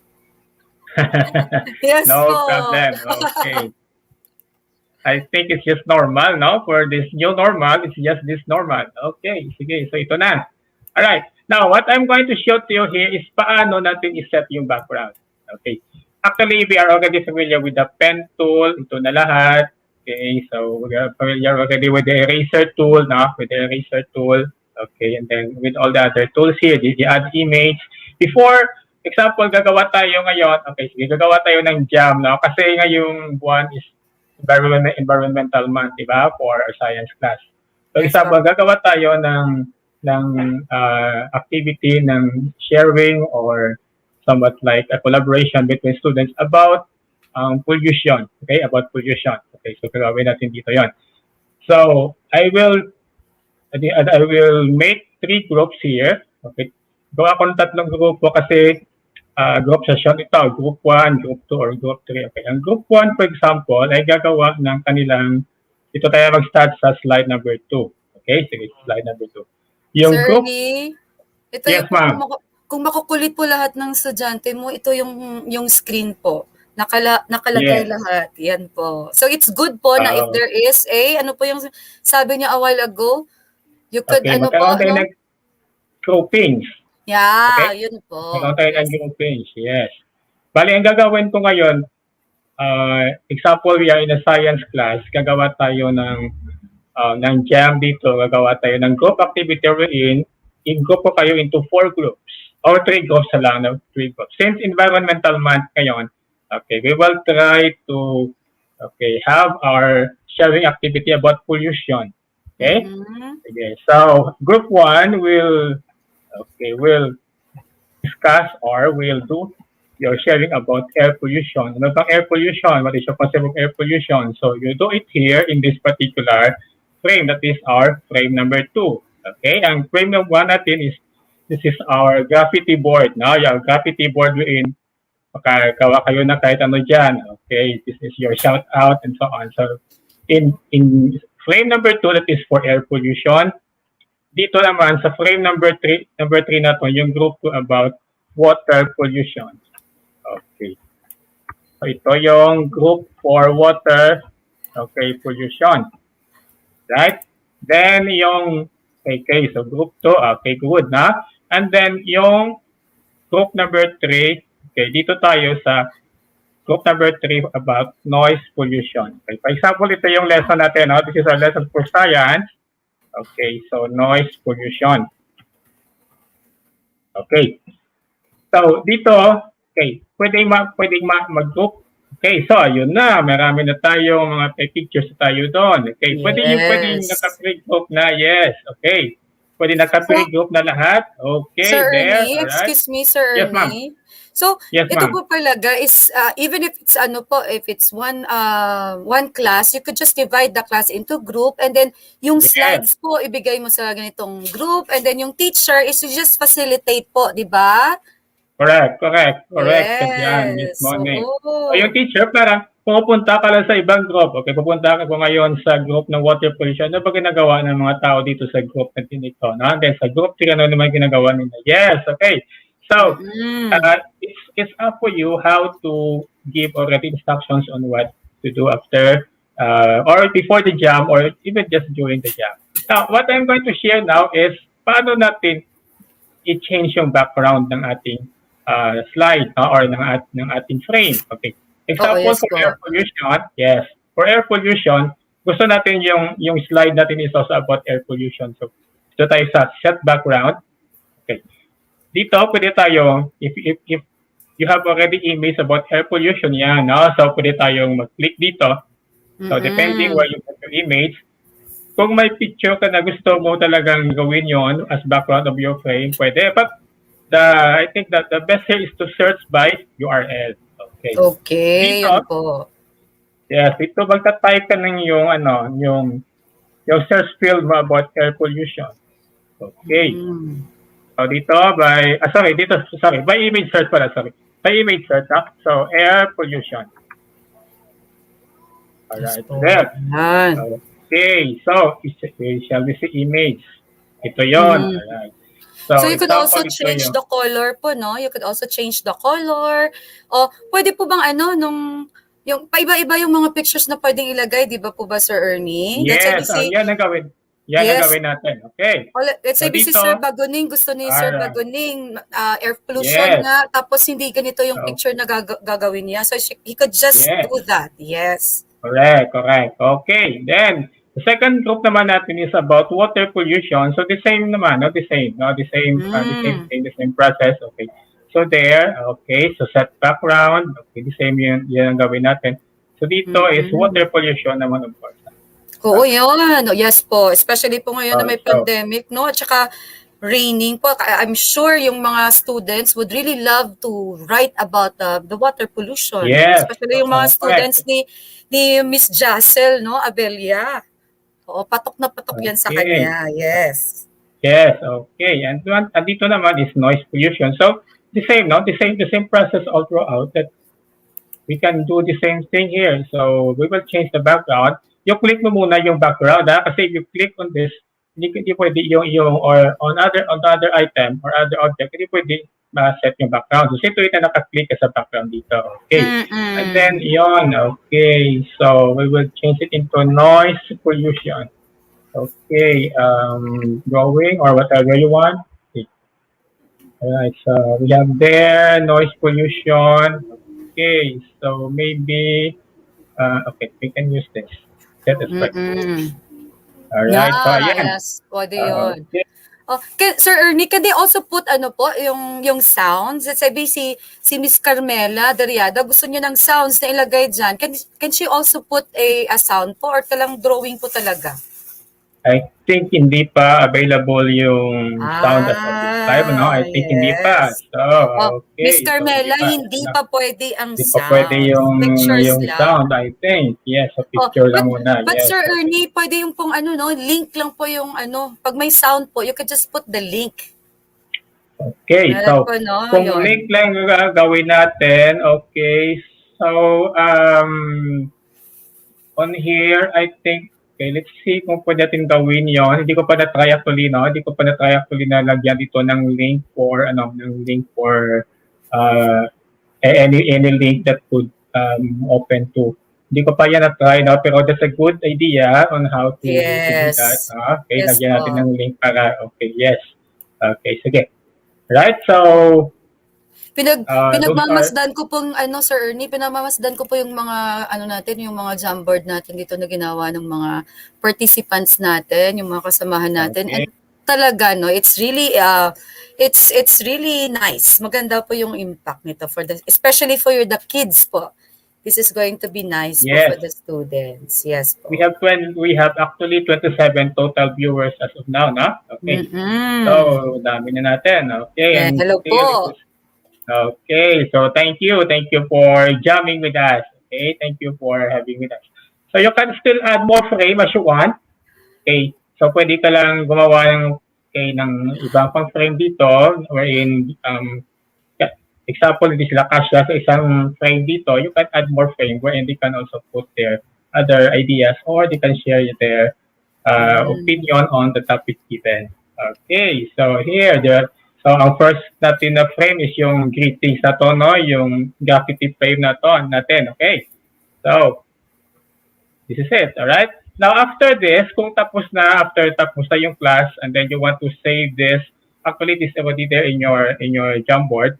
But if you want, gusto mo, pwede ito siya natin i-download as PDF. Ito, no? So, download as PDF so that everybody, you have a copy on this and you can also share this to others if you want pag natapos na yung session natin like this. Okay. Yon yung live session natin sa Jamboard. And, of course, now, aside from that, there are a lot of you can explore on this other, actually ginawa naman lahat dito ng ating mga participants now. I think no need to explain how to use the eraser tool, how to use the select tool, and okay, the laser light, and so on. Okay. So, there. If we have question from our viewers, pwede nating yan. Yes po, we Okay, could read your questions. Yes, okay. So, okay, we have a lot of comments actually here on our comment box. Okay, sige.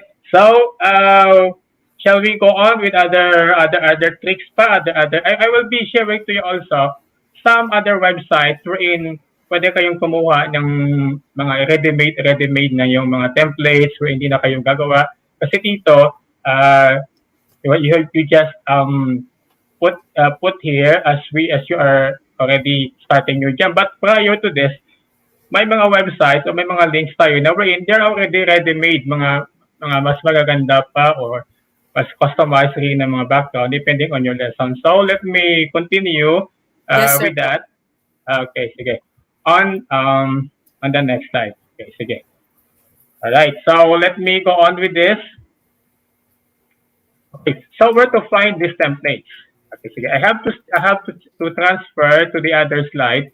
I want to share to you this template kasi I think this is very important to teachers, especially when if you want to make our session very interactive and engaging to students. Okay, sige. So let me share again the other slide that I have.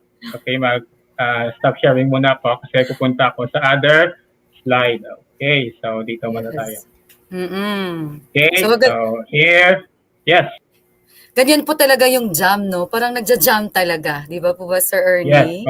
correct. Kasi yun ang Yes. concept na yan. Kasi yung ginagawa natin actually is called a jam, no? Okay, it is called a jam. Mm-mm. So, parang ganyan. Okay, sige. So these are the templates wherein you can find some ready-made already, ready-made na. So hindi ka nagagawa, no? Mhm. Pipili ka na lang. Okay, so we have a lot of resources here. Okay, this is interactive. Actually, yung Google slide na to is interactive. We can share this to you if you want. Okay, so we have here, that textbook. Okay, we have this Wakelet. Supposedly, if I'm going to click this, it will open a new link kasi kaya lang yung medyo may problema tayo sa switching of tab, no? Okay, para makita niyo Yes. sana. Okay, so kasi kaya lang we have to have a problem with switching with tab. Mm-mm. Okay, medyo mapabagal tayo. So these are the common sites where you can get these templates. We have also Canva. I think Canva is really familiar to our students, especially today, wherein it is for free. We have also Meredith, meredithtakers.com. We have also Mhm. estherpark.com. And of course, your Google Drive. No? Ang Google Drive, actually, Yes.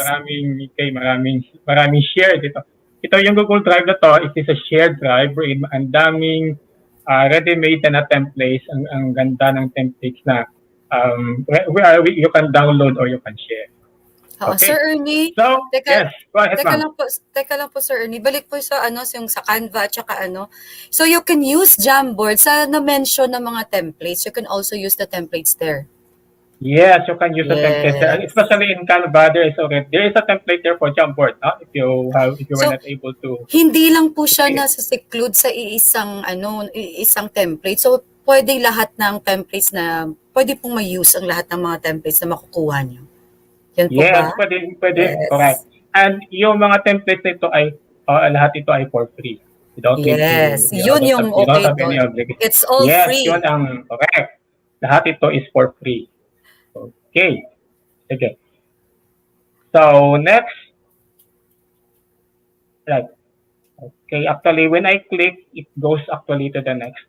So, these are some ideas wherein we can use sa ating jam, no? Okay, dito yung mga starting out lessons natin wherein we can make use before we can start our jam session. So you can use shapes to highlight something.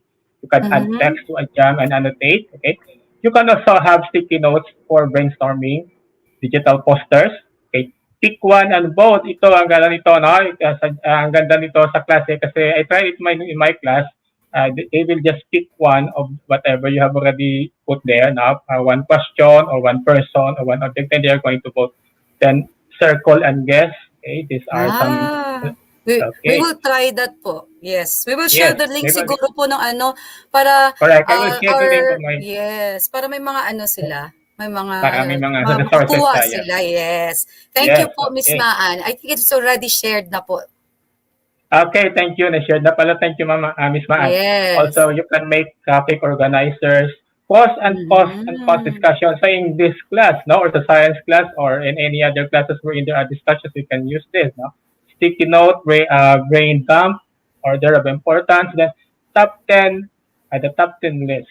Okay, so bibigay ka doon ng numbers from 1 to 10, then ask your student to what are your top 10 lists of a certain topic or a certain ideas.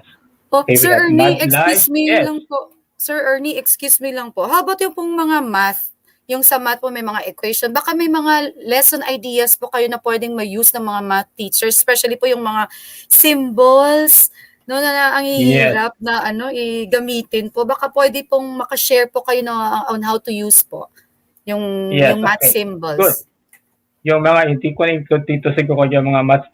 But dito sa Math Lives, I think may mayroon ditong related to math. Yes, mga equations actually sa math. Ang tagal niyan gawin, no? Kasi you have to do a lot of yung i-drawing mo pa, no? But dito I think we'll have that one. Okay, Yes. also you have the whole class jam. Ito ang ganda nito, no? Character notes and which doesn't fit. Ito yung lalagay ka dyan ng 10 ideas or 10 objects and they will get one that doesn't fit. Yes Okay, po. so these are some start out lessons na pwede natin gawin before tayo mag-start ng ating jam session. Okay. Also, we have here, these are the examples which I have already shown a while ago now. So we have scratch and guess. Okay. These templates actually are, again, clickable. Now, this Google Slide is clickable. If you click on this, it will directly go to this link provided here. Okay. Thank you for sharing this, Mama Ann. Yes po. Okay, so adding background, okay, I have already shown this a while ago, kanina pa, no? Kasi hindi na natin hinintay na pumunta pa dito. Okay, so on our live session, dito na tayo kanina pumunta na part. Okay, so also these are some ideas now for you to use. Okay, so color coded. So we have 4 colors for our sticky notes. So these are some of the ideas that you can also use. Yes. And, Okay po to, yung sticky notes. Masaya yun po. And these are the code, no? The code, hexadecimal code, yun dito sa ilalim. Okay. Yes. All right. So I think that's all for our presentation. For our jam. The next part of this, yes, for our jam this afternoon. Okay. So dito ang next part na ito actually I have already discussed ito yung kanina na, okay, on how to do it there. Okay. So we have Sir questions? Ernie, excuse me lang Yes, po, Sir Ernie. Pwede pong pwede pong i-download yung lahat ng link. They can download this. Yung mga Yes, link po. all of these are downloadable. Yes, no? All of these are downloadable. Okay. And since na-share na po sa inyo ito lahat, all you got to do is just click. And I know you will enjoy, no? You will enjoy the links there na binigay namin, na-share namin sa inyo. Okay, because there are a lot of interactive ideas. Yung iba, napakaganda, hindi pa natin na-try. Yes po. I'm Okay. sure excited na po kami ng mga teachers na na ma-use yan. Tayong mga teachers po na ma-use yan. 'Di ba? Especially na second year na po natin ito na po tayo, nasa pandemic. So, okay po ito for the blended learning na pinupush po ng DepEd. Di po ba? Yes. Actually, sa amin, actually, I have a lot of jams na kasi at the start of our class 2 weeks ago, halos ito lahat yung ginamit ng mga teachers namin sa yung mga expectations, leveling up ng mga students, halos lahat sa amin gumagamit ng Jamboard kasi napakasaya sa student at saka napaka-convenient, no, on how they are going to use this. And then sabi ko, I'm going to save our jam at saka after 1 quarter, try natin to go back here kung talaga Yes, to use. achieve natin yung goal natin for the first, na-use and achieve natin yung goal natin for the first quarter. Correct Okay. po. Yes. So, may yun mga yung questions mga- po tayo? Do we have questions po that you would like us, no? Sir Ernie and I can answer po. If you have questions, you can just post it and then we will, kung hindi man natin masabay-sabay na mag-answer dito, we could just answer it po via comment boxes po. Di po ba? Sir Ernie? Yes, okay, correct. Yes. Alright, so may exit. Okay, ito na, may exit ticket na tayo. I think we have some answer to our exit ticket now. So please type in the chat, what have you learned that you plan to use? Okay, so that is our exit ticket or yung mga takeaways natin, no, sa session na to. Yes. Alright? Okay. So, we are ahead of time, no? Kasi yun ang maganda sa interactive, di ba? Yung maganda sa interactive na session. Kasi, okay, halos lahat, kahit hindi mo na i-present, if it is already done by with the participants. Napakaganda talaga if it is interactive Yes. like this. At isa pa po, Sir Ernie, kasi po, it is not just okay na nag-ano ka lang, you just listen. Mas masarap po na mag-learn na sumasabay ka talaga. You learn from Yes, the correct. from the speaker. Yun po. Yes, you learn by doing, correct, no? Okay, that's what we Correct. call experiential learning. Yes, kasi ganyan po Okay. talaga tayo sa Google Educators Family. Nag-help po tayo ng masaya sa kalooban. Yun po. We have here a comment, Mamo, na pwede tayo pa mag-evaluate sa Jamboard. No? Pwedeng gawin ng evaluation sa Jamboard. Okay. So that's good Okay. also, no? Okay. Pwedeng-pwede po. Yes. Pwedeng actually, pwedeng mag-evaluate sa Jamboard. Mm-mm. Okay. May mga question pa. Ito. Jamboard is to make the session interesting. Yes po. Correct yun po, Miss Carol Melendez. Ganun po. It will make really our session very interesting po. Okay. Meron pa po. May comment po dito, Sir Ernie. From Yes. Ronilyn Garcia. Hello po, ma'am. Yeah, I'm planning to use this sa first day para maka-interact ng mga bata. Yes po, gawin po natin yan. Patok na patok Yes, yan sa ma'am. mga students. Kasi yung sa akin kahit gabi na may nagta-type pa ng ng kanilang May sagot. yes, may sumasagot pa na expectation gabi na yung klase ko 8:30, gabi na may sumasagot pa. May request pa na yung open yung Jamboard namin. Okay. So kanya Yes, ng po. estudyante talaga. Isa pa po, Sir Ernie. If nandyan po yung link, pag binalikan mo, nandyan pa rin po. Di ba po ba? Hindi siya Yes, nandoon ang link. na-erase. Yes, nandoon ang link sa ating chat box. So comment box other. So yung paki-click ng link at lahat yon ay free. Okay, so we Yes. have them. Ang magandaan, it's all free. Free po Yes, lahat. lahat na to is free. Thanks to Google because all of these are free. All for free. Patok na patok sa ating pasukan. Okay? So I think we are okay na nun. Sir Ernie, nasayahan Thank you po very kami much. nung jam natin. No? Thank you, Sir Alfred. Thank you Hello, po. Sir Alfred. Binalikan ko pa yung Jamboard. Meron pa pala doon sa... Okay. So, Sabi thank you. Sir Alfred. So far, nasagot na po yung mga tanong kanina while we are doing the Jamboard activity. Yes po. Unless may mga bagong tanong tayo, sir. No? Tingnan ko po muna. Okay. O if ever, Sir Ernie, nasa ano lang naman yun, nasa comment box. You just Yes, that's a comment answer section. them kahit na tapos na yung session. Okay. Yes po. So, Sir Alfred, thank you po. Thank Okay, you thank din you. po. Thank you, everyone. Opportunity learning Thank from you. Salamat. So, we have now the... please do not forget to accomplish the evaluation form that is being flashed on the screen.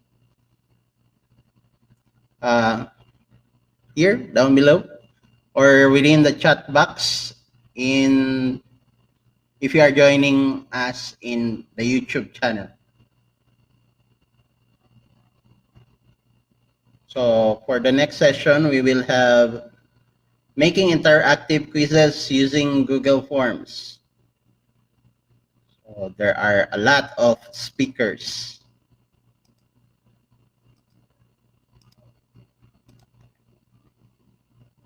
Okay, so the next chartista will be Nats Sabado. Hello, ma'am. Hello, ma'am Nat. Nice to meet you once again. Hello po. Good afternoon po, everyone. Glad to have you here, even if it's on a Tuesday. I don't know if it's rainy po sa inyo. Tayo po ay may bagyo ngayon, if you're not aware. Si Bagyong Jolina po. So I'm really hoping everyone watching this right now is doing okay sa kanilang mga tahanan po. Or kung pumasok, baka kailangan mag-report po on site, I hope okay lang po kayo dyan as of now. So our next speaker po will actually go on live by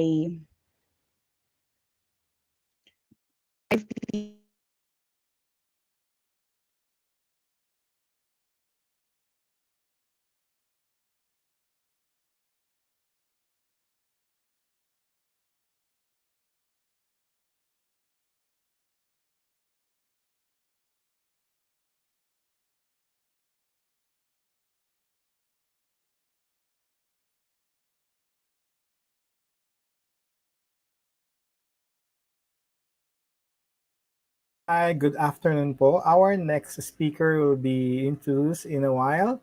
I think meron lang pong problem kay Miss Nat, ano? Nag-freeze siya. So, let me introduce our speaker for our next session. So our next session po is making interactive quizzes using Google Forms. So let me introduce now our speakers. We have Sir Marco Paolo Victoriano and Miss Vina Nina Orozco. So Sir Paolo is a graduate of Bachelor of Secondary Education, majoring in as computer education and serving more than 10 years of teaching in public school. He is the ICT coordinator of Kalumpit National High School, a Google certified educator level 1 and a certified Microsoft innovator in education. Now he is a part of the Department of Education DepEd TV project as a national teacher broadcaster handling Grade 8 Technology and Livelihood Education episodes. A new member of the Department of DepEd Information and Communication Technology Service, Educational Technology Unit Specialist, and part of the DepEd TV core team as the head of the Document Management Committee. That is Sir Marco Paolo Victoriano. And we have Miss Vina Nina Orozco, a graduate of Leadership Excellence Award uh, last June 2018, and currently an instructor at Bulacan State University. Also served as the head of IT support and operations for the College of Industrial Technology. She is pursuing her Master's of Information Technology at Polytechnic University of the Philippines. Please help me welcome Mr. Paolo and Ms. Vinya Nina. Good afternoon po. Hi everyone! Good afternoon po sa lahat. Kumusta Sir Gary? So happy Mabuti to see you Good naman. again. afternoon po. Good Hi partner, afternoon. kumusta? No partner. Yan. Hi, sir. Yan. So, Estudyante ko Sir lang yan Marco, dati, Sir Miss, partner ko na ayan. ngayon. Yes Oo, sir! mag-teacher, no? Take it away. I am very happy to share to you, the dear participants, about making interactive quizzes using online Google Forms. No, Vina rather. Kumusta ka ngayong araw na to? Okay naman, sir. Medyo kabado, no? Sabay-sabay po yung mga kaganapan natin today. Same. Ayun. Ikaw ba, Miss Vina, na-utilize mo ba yung paggamit ng Google Form every day? Yes, sir. Actually, sa mga quizzes lang ng mga bata, ang mga currently ang problem natin paano magbigay ng assessment sa mga students, no? And That's Google true. Forms help us to do that, no?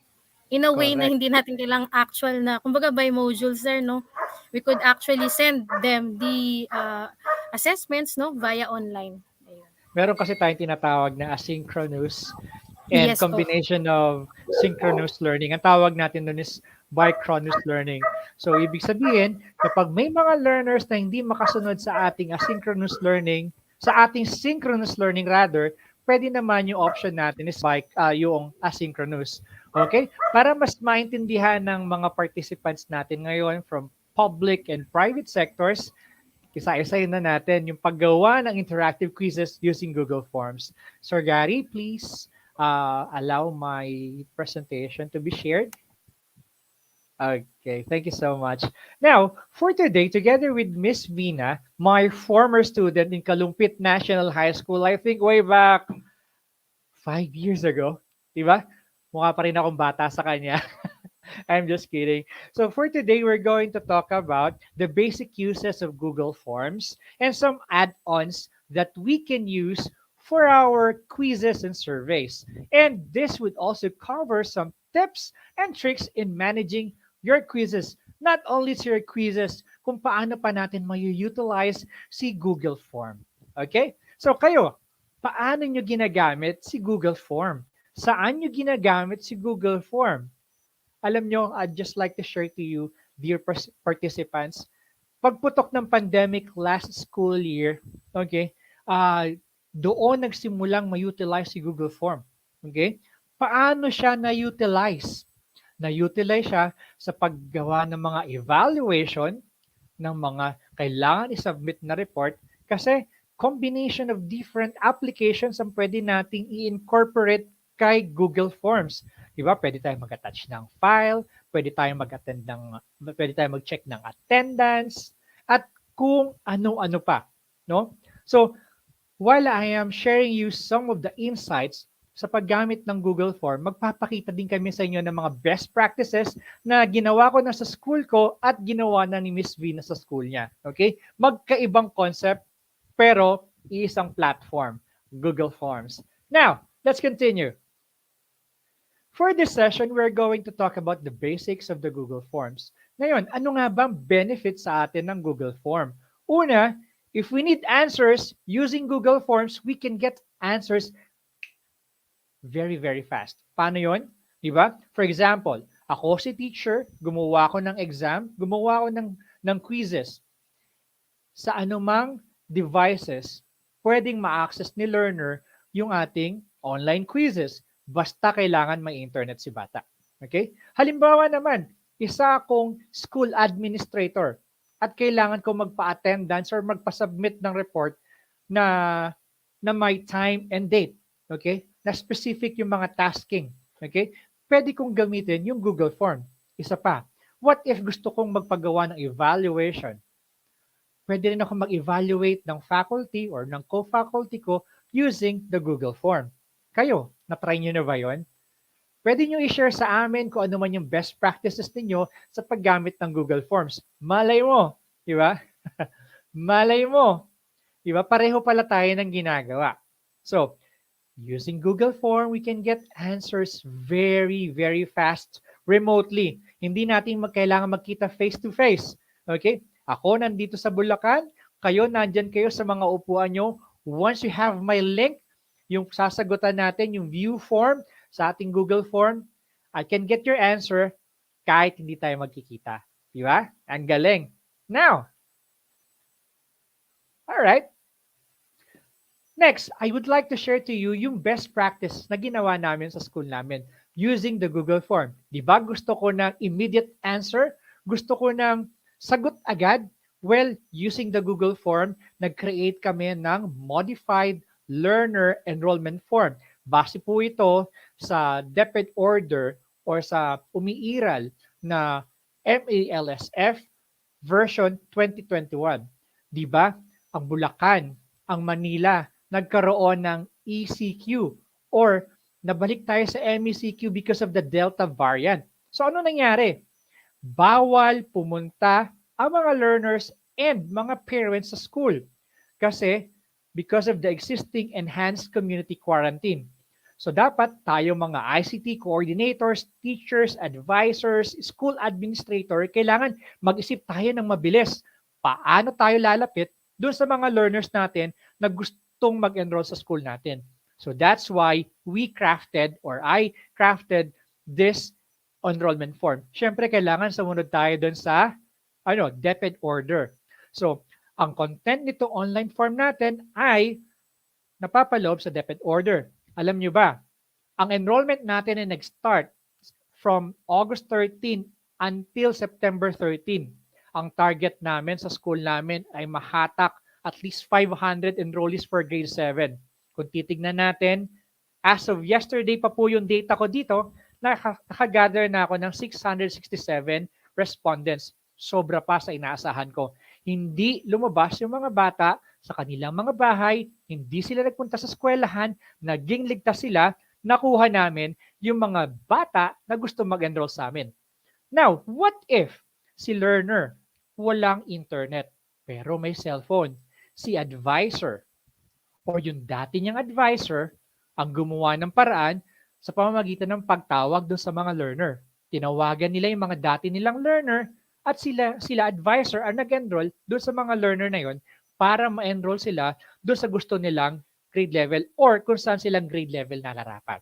Okay? Di ba? Ang galing, di ba, ng Google Form natin? Now, we can survey with style. If you're going to look on our Google Form, di ba, on the upper right part, merong what? Pakita ko sa inyo yung sample ko. Meron tayong picture or logo or yung picture natin. Kung sino may gumawa or ano man yung icon natin, we can customize that. Okay? Pwede natin palitan yung pictures natin. Kung gusto natin, ako pwede na sa akin yung picture na yan. Or kung gusto kong cartoon, pwede kong gamitin. Okay?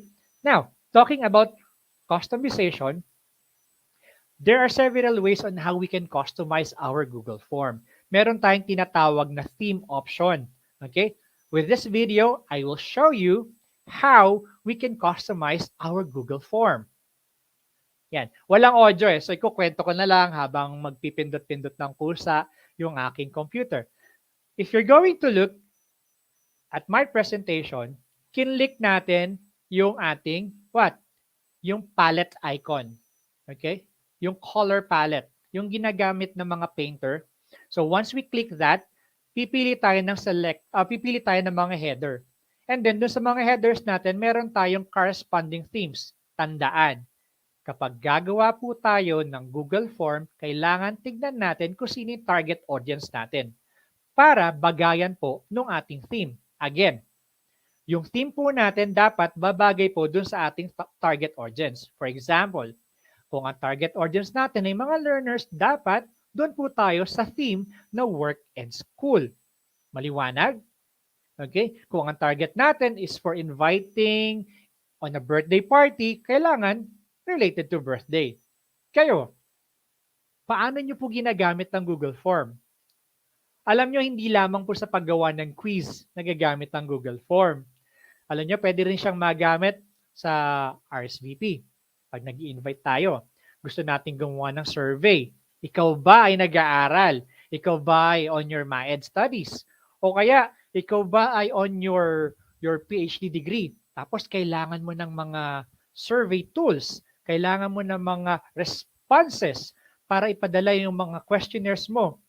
Alam mo, with the use of Google Form, pwede na ngayon yan. Kasi bawal naman ng physical or face-to-face na pagpapasagot, di ba? Alright? Ang kailangan lang natin yan, proper writing para or documents para masabi natin na legal yung ating research na ginagawa. Pagpatuloy natin. As you can see, my dear listeners, okay, meron tayo dito upload. Para sa inyo upload? What if wala doon sa selected themes yung gusto mong banner? Okay? Or yung header. Ano yung header? Yun yung makita natin sa pinakataas ng ating Google Form. This is my example of header. Okay? There are several ways on how to change the header. Una is pagpili ng sarili nating themes.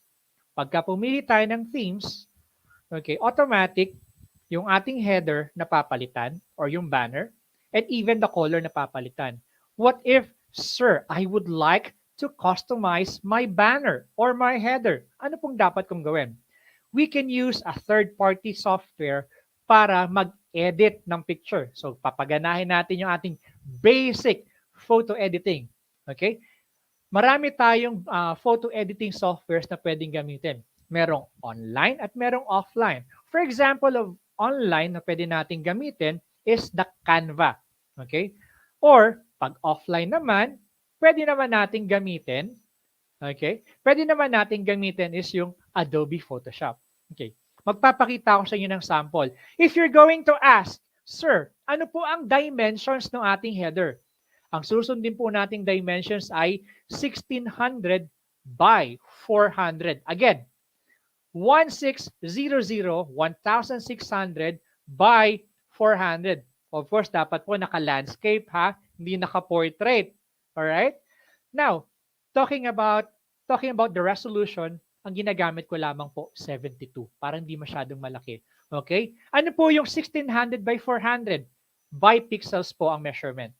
Maliwanag? Again, ang measurement po ng ating header, if we are going to customize our header using a third-party software like Photoshop or an online photo editing software, just like Canva, ang gagamitin po nating pixel size ay 1600 by 400 pixels. Maliwanag? Okay. So, kung maliwanag, I will show you an example ng mga nagawa ko na before. Okay? So, we have to click upload and then click browse. Kung meron na tayong ready-made, click browse na lang. So, syempre, since click browse to, kung ano yung content ng computer ko, yun ang mahanap ko. Okay, I have here an example kasi ako po ay part ng DepEd TV project ng Department of Education and I am the member of the DepEd core team, head of the documentation committee, kaya meron akong mga ganyang content. I gather records and data from different teacher broadcasters all around the Philippines. Now, nakaselect na ako. Ang problema, hindi ko ma-visualize yung aking header. Maybe because may problema si Google App, but since sure ako dun sa content nito, I'll just click done. Once I click done, tingnan natin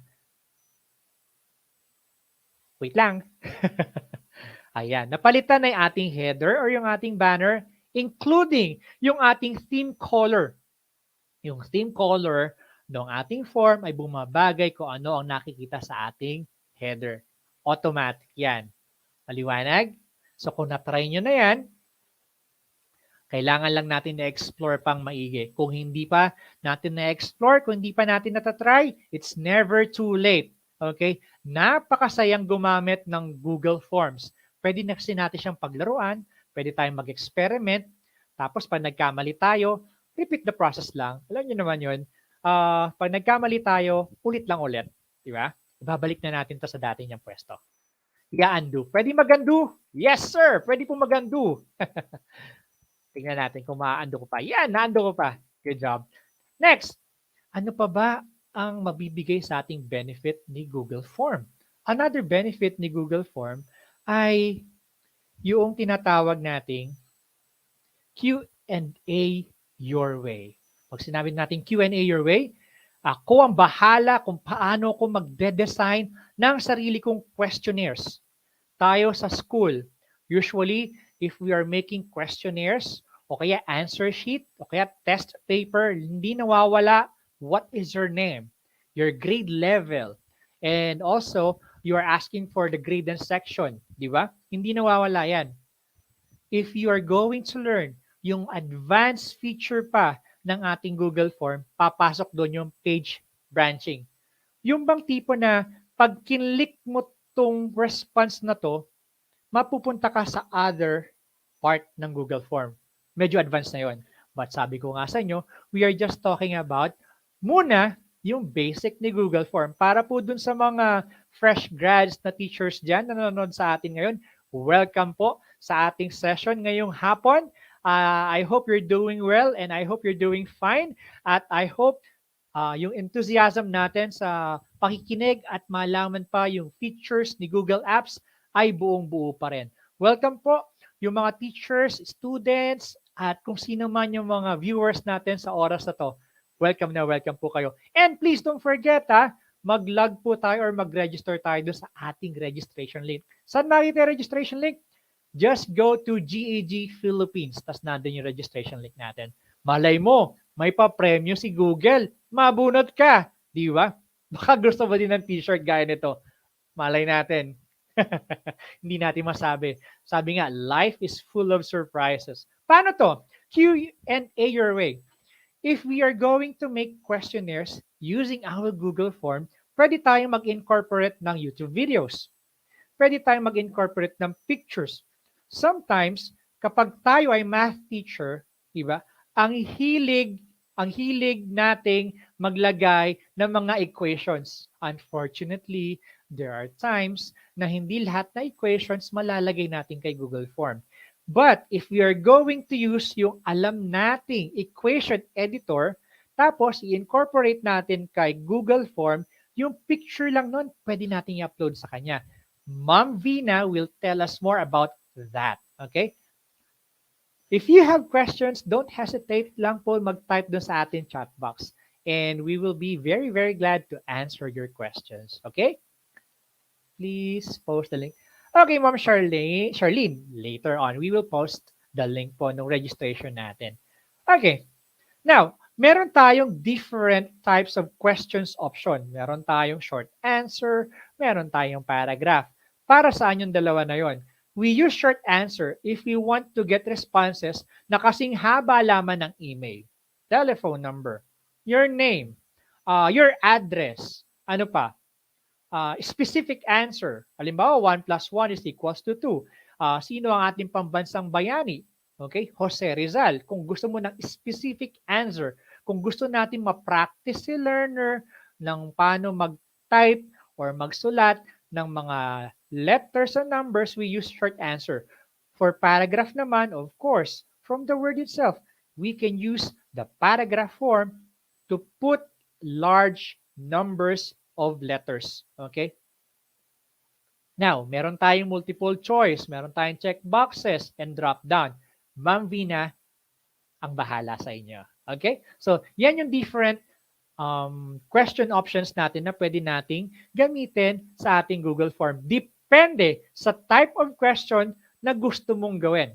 Diba? Sabi nga nila, ang pinaka-effective daw na questionnaire ay yung multiple choice. Kasi daw gumagana ang isip ni bata. Mga bata, kung meron mang mga learners na nanonood sa atin ngayon, please lang, pakiusap. Huwag nyo namang hulaan. Naglalaan si teacher ng oras para gawin yung ating exam, para sa ating pagkatuto. Kaya please lang, huwag nyo uhulaan. Okay ba yun? Sa pagpapatuloy, ayan. Now, we can create or respond on the go. Alam nyo ba kung nasan man kayo ngayon? Alright? Kanina nakita ko yung mga previous session natin. Si Sir, yung ating chartista, nagsasend sila ng link for evaluation. Diba? Ang galing. No? So, pwede kayong mag-respond kahit nandyan lang kayo sa bahay ninyo. Click-click lang ang katapat. Sir, nandito po kami ngayon sa mall, pero nakikinig kami sa'yo. Pwede po ba kami mag-respond? Of course, using your mobile phone, your tablet, okay, basta may internet kayo, basta alam niyo yung link, makaka-access kayo. Makakapag-send tayo ng responses natin. Makakapag-send tayo ng ating what? Ng ating mga sagot. Sir, gusto ko pong gumawa ng Google Form, pero wala pa po akong laptop. Pwede po ba yung tablet o kaya cellphone? Yes, pwede rin po. Magda-download lang tayo sa ating Google Play Store or sa inyong mga iOS device ng tinatawag nating Google Form. Make sure na meron tayong sarili nating Google account. Okay ba yon? Sino po ba sa inyo wala pang Google account? Alam nyo ba, gusto ko lamang pong i-share sa inyo mga teachers, listeners, learners, administrators, no? Ngayon, necessity na ang pagkakaroon ng email account. Bakit ko nasabing necessity? Okay? Pero hindi ko naman po sinasabi na wala naman ako internet, bakit kailangan ko yan? No. Bakit natin kailangan ng email account? Kasi po, magagamit natin yung email accounts natin para sa ating mga professional linkages. Okay? Sa trabaho, sa pag-aaral. Kung wala ka mang internet ngayon or kung wala ka mang email ngayon, pero may internet ka, gawa ka na. Sigurado mo, Google yan ha. Okay. Next.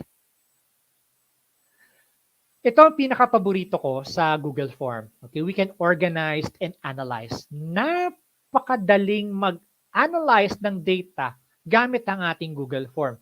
Kasi kung babalikan natin yung kaninang ginawa kong modified learner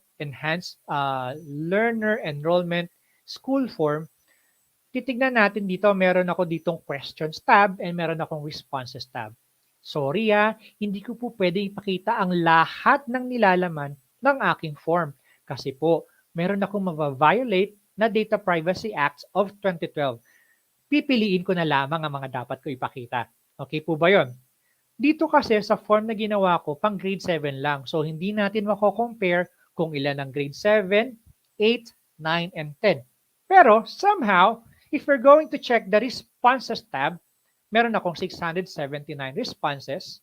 Nakahapon, ilan lamang yung responses ko? Wala pang 679. Now, dun sa summary, makikita natin yung graph. Ano ba yung graph? Yung graph is a picture representation or chart ng data natin. Pag nakakita tayo ng graph, mas madaling i-analyze, mas madaling makita yung difference between our variables. Yan, si Sir bumabanat ng variables. Research daw. Okay. Tingnan natin yung ibang content ng aking Google form na napapaloob sa responses. Tingnan natin dito Okay. Kunin natin ang data noong ating male and female. Okay? Tingnan natin kung sino ang mas marami without knowing their exact numbers.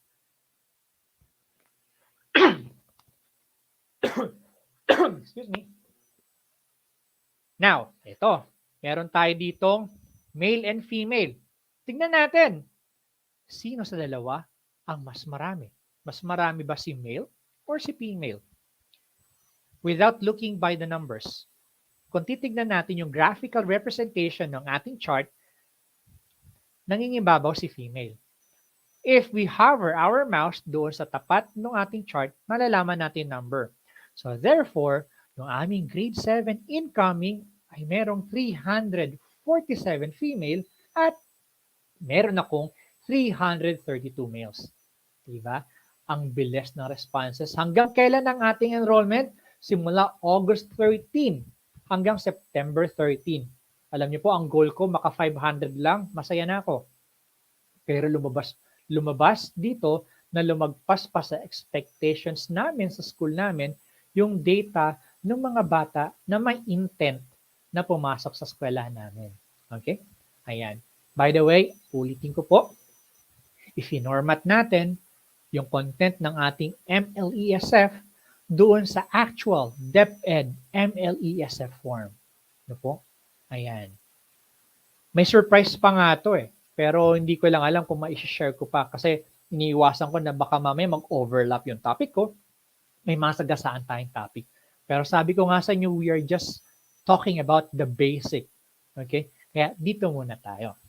Sa pagpapatuloy, sabi dito, we can also see our responses or the responses of our respondents via Google Sheet.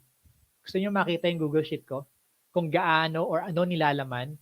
Okay? Yung Google Sheet natin is the collection of responses coming from the learners. Okay? Na nag-intent na pumasok sa Kalumpit National High School. So, as you can see, meron tayo diyang box na green at merong cross sign na white. Ang tawag dyan ay view responses in sheet or create Google Sheet or spreadsheet. Since nakapag-create na ako before, hindi niya na ako pinramp kung hindi niya na ako pinramp kung gusto ko mag-create ng panibagong spreadsheet. So yan lamang yung content ng aking grade 7 learner. Okay? Madami yan, pero hanggang dito lang ang pwede ko ipakita. Hindi ko pwede ipakita lahat. Malanagot ako Now, pagpatuloy natin. Next. Alam nyo, isa sa pinakamaganda rin sa paggamit ng Google Form is that we can collaborate. Halimbawa, paano ba tayo magko-collaborate? Diba? Sabi nila, ang trabahong mahirap pagka pinagtulungan gumagaan. Totoo po yan. Lalo na dito, nung kinreate ko to, ilang tao kaming nag-isip para magawa to. Okay?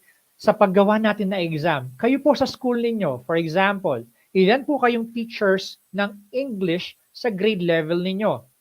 Halimbawa, sa grade level ninyo, kayo po ay 3 English teachers. Okay? Sa palagay ko naman, yung lessons natin, sa bawat grade level, 3 man tayong English teachers, pare-pareho lang ang lessons natin because sumusunod tayo sa most essential learning competencies doon sa curriculum na tinatawag natin. At alam ko naman na iisa lang ang laman ng ating self-learning module. For those learners na capable na magsagot online, gamitin natin yung pagkakataon na makapagsagot sila online. Yung mga laman ng self-learning module, ilipat natin sa Google Form. Okay? Once na nalipat natin sa Google Form yan, okay, ipasa natin doon sa mga learners natin na may capability magsagot online. Doon naman sa mga walang capability magsagot online, huwag kayong mabahala. Huwag kayong magalala. Okay? meron tayong self-learning module na ginagamit. Okay? Mag-aral kang mabuti, anumang platform, anumang modality ang gagamitin natin. And for the teachers as well, encourage natin yung mga learners natin na pagbutihan. Huwag dadayain ng self-learning module. Okay? Kasi pagka dinaya natin yan, walang pagkatuto. Alam nyo ba na ang Google Form ay pwede nating i-incorporate sa ating Google Classroom. No? So, ibig sabihin, pagka nag-Bicronus learning tayo, Bicronus means combination of synchronous and asynchronous learning. Paano nagte-take place yung dalawa? Halimbawa, nag-synchronous learning tayo ngayon, merong absent kasi walang internet dahil umuulan or naputulan ng internet o kaya nawala ng load. Okay? Make sure na recorded yung ating Google Classroom session so that yung naiwan pwedeng humabol. And then, yung evaluation natin coming from the Google form can be put in our Google Classroom. Actually, lahat ng Google Apps natin, pwede nating isama sa ating Google Classroom. Okay? Learning, I will show you how to collaborate using our Google form. So, paano ba mag-collaborate? Since meron na akong ready-made or existing Google form na sasagutan, meron tayong ditong different parts of our Google form. Meron tayong add-ons, customized theme, meron tayong preview. Once we click preview, may lalabas na another window. Take note, dear teachers, huwag na huwag po tayong magkakamali nang ipapadala nating link sa mga learners natin. Bakit?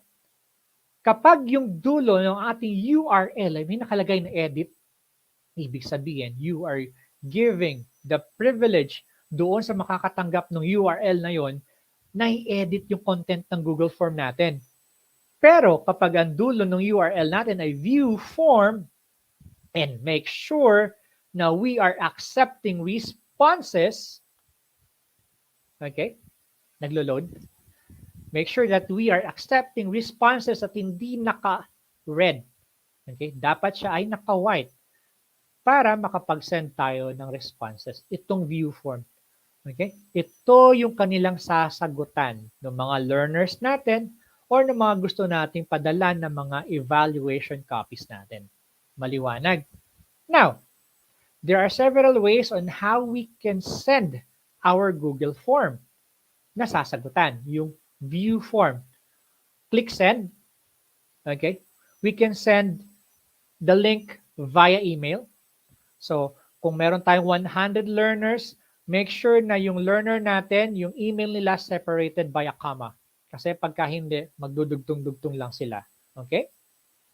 Now, there are also several ways on how we can shorten the URL. Mahirap kabisaduhin ang napakahabang URL. Pero there is a way to shorten the URL. Punta tayo dun sa send button. Punta tayo dito sa hyperlink or dun sa URL button. And then click natin shorten URL. Okay? Kung hindi man natin makopy, at least ma-visualize natin. Madaling kopyahin yung ganyang kaikling combinations of numbers and letters kumpara naman sa ganito kahabang URL. Di ba? Pili tayo. Ganyang kahaba na very inconvenient or ganito'y kaikli na madaling kopyahin at super convenient. Diba? Then click copy lang natin. Kung gumagamit kayo ng mga social media social media platforms, you can send that to your social media accounts. For example, meron kayong group sa inyong Facebook, o kaya sa inyong Instagram, pwede nyo i-share dun yung link na yon. The shorter the link, the better. Okay? Para mas madaling tandaan or mabasa ng mga learners natin. So natin pwedeng i-share sa Twitter. Pwede rin natin i-share sa Facebook. Diba? Ang galing. Speaking of collaboration, paano magko-collaborate? Meron tayong triple dot. Okay? Sa triple dot na yan, my Google Forms, yan. Meron tayong make a copy. For example, gusto nating i-replicate yung Google Form natin ng maraming beses, make a copy. Kung gusto nating burahin, move to trash. Okay? Kung gusto nating i-print, print. If we want to add collaborators, click add collaborators. Ano ang advantage ng having collaborators? marami kayong pwedeng gumawa ng ating Google Form. Maraming head or maraming utak ang kikilos para mas ma-improve natin yung ating Google Form. Napakasayang gamitin ito. Napakasarap paglaruan. Okay? Alam nyo, ang lagi ko lang namang sinasabi, yakapin natin yung technology. Alright? I know there are seasoned teachers. I know na hindi tayo lahat pinanganak sa panahon ng may internet, sa panahon na may Google Form. Okay, hindi pa po huli para yakapin natin ang technology. Dahan-dahan po natin yayakapin ang technology. Okay, para maitawid natin tong new normal in education. Pansamantala po muna ako magpapaalam at akin po kayo ibibigay sa aking partner, no? Si Ma'am Vina Orozco. Ito si Ma'am Vina, ano ko to student ko before. Hello po. Hi Ma'am Vina, ready ka na? Ready na po, ready. Ayan. So, okay, take it marami-rami away, po kayong Ma'am Vina. na-share sa kanila and of course, no, yung paggamit po ng Google Forms, that depends kung ano po yung objective nyo. Is it for the purpose of surveys, questionnaires ba yan, for quizzes ba yan, or polls? So, aside from that, no, yung mga key features na binanggit po ni Sir, let me just share you some advanced settings and some advanced tools na pwede nating magamit using Google Forms. So allow me to share my screen.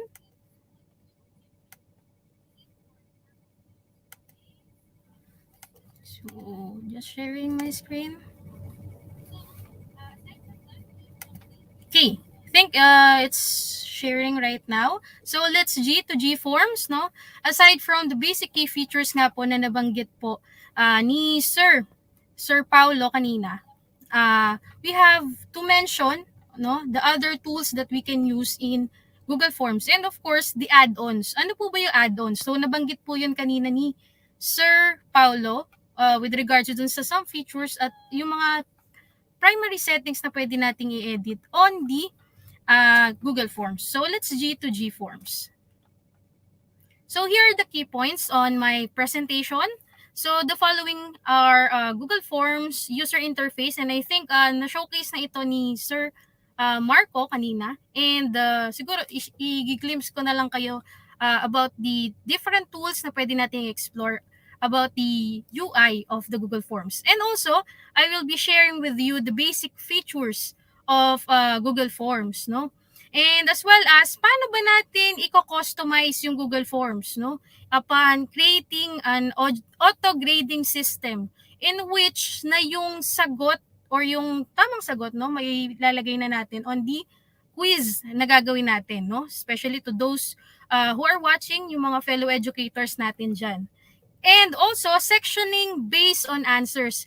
This is very important part, no, yung pagsisectioning po based on answers.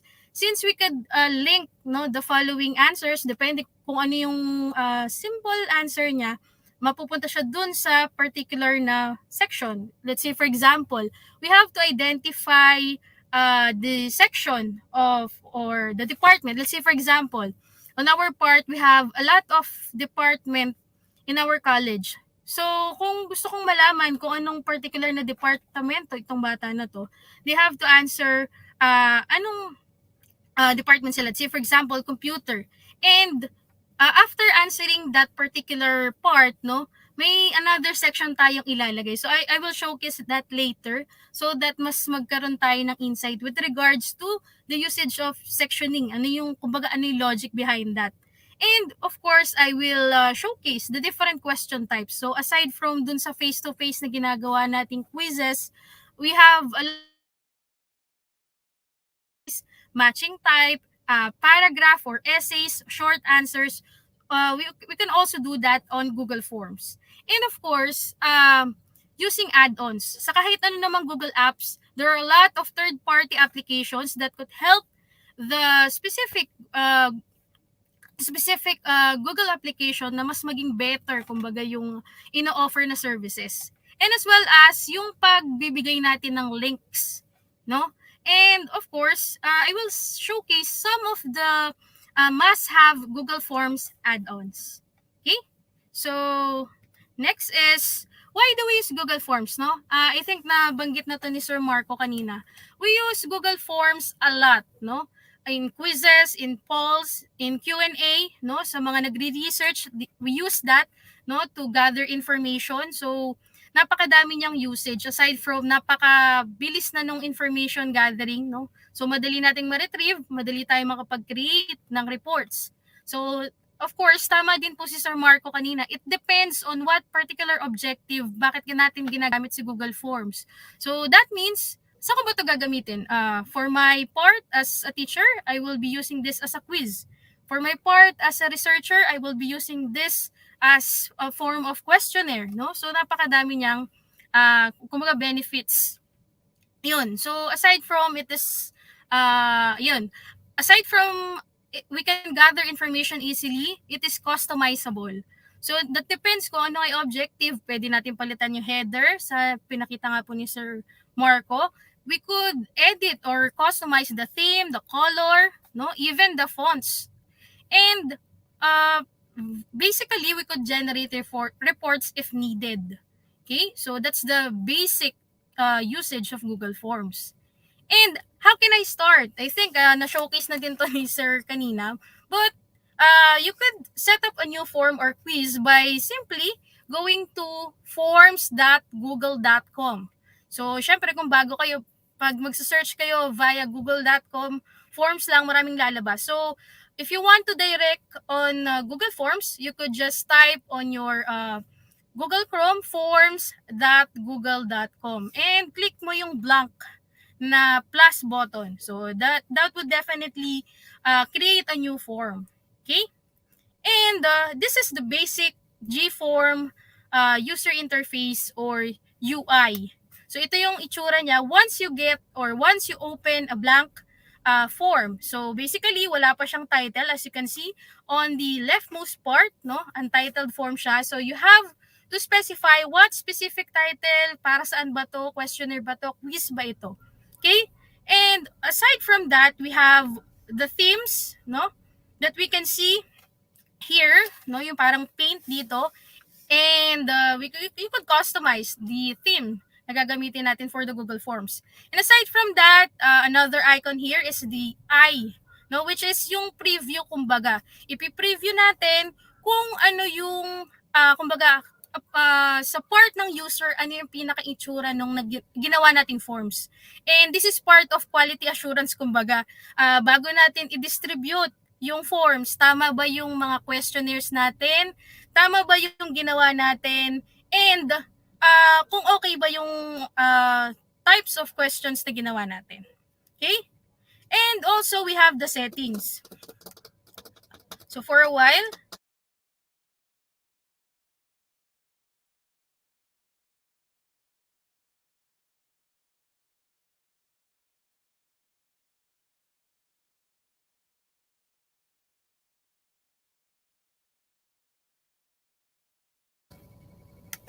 okay, medyo mabagal lang po yung internet dito, but this is the basic UI of Google Forms, no? So, makikita nyo din dito yung tinatawag nating gear button, which is the settings, no? The settings of the Google Forms. So, pwede natin ma-specify kung ano ba yung dapat pa natin i-customize, i-configure on our Google Forms. And also, no, we have the send. So, ito yung typically, kung ipamimigay natin ito via via link, no? So, dito natin generate yun. So, let's have more of that, no? I-demo ko sa inyo. Let's walk through the different parts of this, no? Especially the most basic setting na lagi natin ginagamit. So, let me just move a while. Ayan. So, we use Google Forms in specifying question type. So, sabi ko nga sa inyo, kumbaga yung quizzes, yung polls, it comes in different types of questions. Whether it can be short answer, paragraph, check boxes, drop down, kailangan ba niya mag-file upload, kailangan ba niya ng linear scale, multi-choice grid or tick box grid, etc. So, it comes in different settings.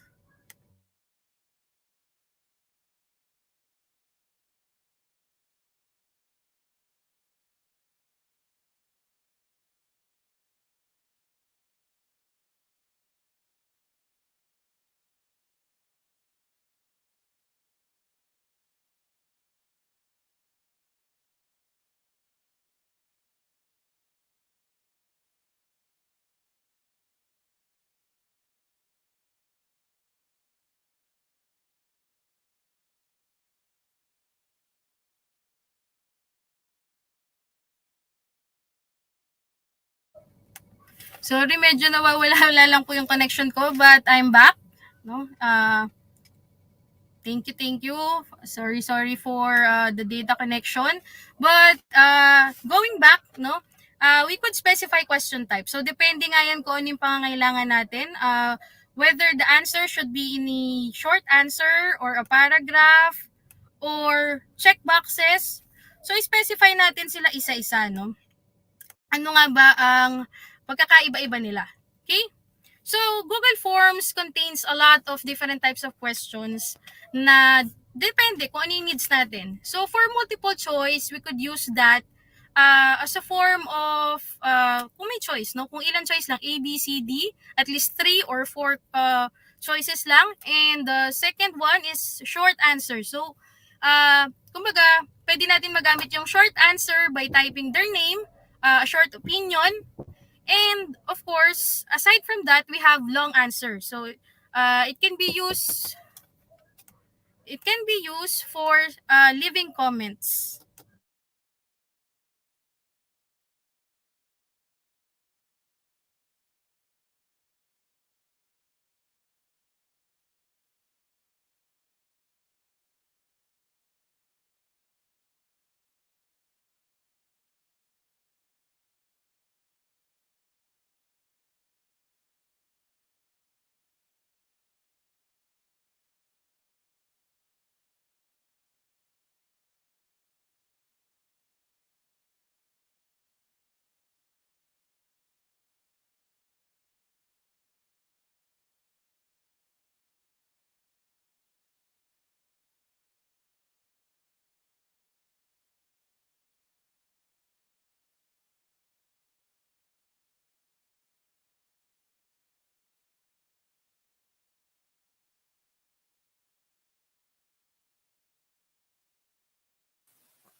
Alam nyo, one of the challenges po talaga ng technology, yung pawala-wala ng Wi-Fi signal.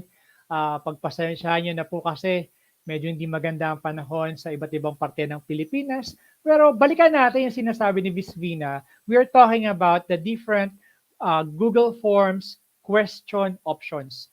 Gaya nga ng lagi natin sinasabi na depende po sa content ng ating questionnaire kung ano yung gagamitin nating question form or question options.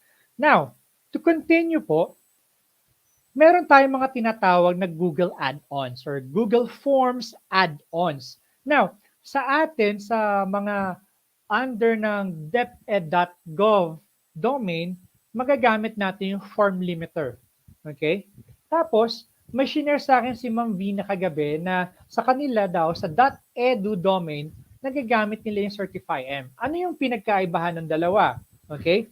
Yung form limiter, for example, ako, teacher mo, tapos nag-send ako sa iyo ng exam. Let's just say yung exam natin ay final exam. Let's just imagine, let us assume, nako sana naman talaga mangyari to sa Pilipinas, no? Na lahat tayo ay nakaka-connect sa internet. Tapos, syempre, final exam yan. Bibigyan ko kayo ng mahabang araw para mag-review. Then, bibigyan ko kayo ng time to answer. Yun nga lang, may deadline. Ang deadline natin, dapat on September 13, starting today, okay, kung ready ka na, pwede ka magsagot. Pero pagdating ng September 13, hindi mo na ma-access yung ating form. Kasi, because of the form limiter. Ano naman yung Certify-M? Alam niyo po, yung Certify-M, it is a Google add-on na kung saan pwede tayong yung Google add-on, kung saan pwede tayo using Google Form, automatic nakakapag-generate tayo ng certificates. Ano po? Di ba? Ang bilis. Di ba? Yung ating Google Apps, nagpo-provide din po kasi siya ng productivity tools. Yung technology, ginawa yan para hindi tayo pahirapan. Kung tayo man po ay seasoned teachers, tapos hindi pa tayo masyadong aware or kulang pa po yung knowledge natin in terms of using the technology. Okay? Basta tatandaan lang po natin. Practice makes mastery. Okay? Yan po yung quote na nakuha ko sa professor ko nung college. Sabi niya, and pumatak na sa isip ko na hindi tayo magiging perpektong tao kung patuloy tayong magpa-practice. Pero kapag patuloy tayong nagpa-practice, na ma-master natin yung isang bagay na lagi natin ginagawa. Pag na-master na natin yon, gumagaling tayo. At pag gumaling tayo, wag natin kakalimutang magbahagi. Miss Bina, ready ka na? Yes po. Thank you for saving me po Yan. So, Ayos thank lang you yan. po for so going back po, ayan, thank you for sharing, sir. So let me just reshare my screen again with you guys, and sorry with the internet connection right now. So live po tayo ngayon. Okay, so using add-ons, that is very important kasi bukod sa simple, kumbaga, yung settings na pinaprovide na sa atin ng Google Forms, that's a lot to do, no? That's very useful na. And using the following add-ons, kumbaga, mas nagiging better yung experience natin using the following Google application, especially the Google Forms. And we have the following, no? So, dinidak ko lang into two kinds of extension or add-ons that we can use. Number one is the form limiter. So, form limiter shuts off a Google form after a max number of responses, or yung date and time, or yung kumbaga depende kung kailan mo na i-stop or schedule natin na this day or tomorrow will be the last day of taking the questionnaires or the exams. And yung Certify M naman, it lets you generate certificates, no? So even teachers, let's say for example, you want to create parang badges, no? So once na yung mga quizzes ng mga bata, that's in the level of 80% and above, so may ganito silang certificate. And as well as pwede natin siya magamit sa webinars, no? Actually, in our college, no? So for the College of Industrial Technology, ginagamit namin siya to generate certificates, no? To provide certificates for the students, especially kapag may mga webinars kami pinaprovide. And of course, mas nalilesen yung trabaho namin because hindi na natin iniisa-isa na bigyan yung bata ng certificates. So all we have to do is just to adjust a little bit of settings so that I will show you, of course, no, how to use the following forms. So let me just share the actual Google Forms, no? So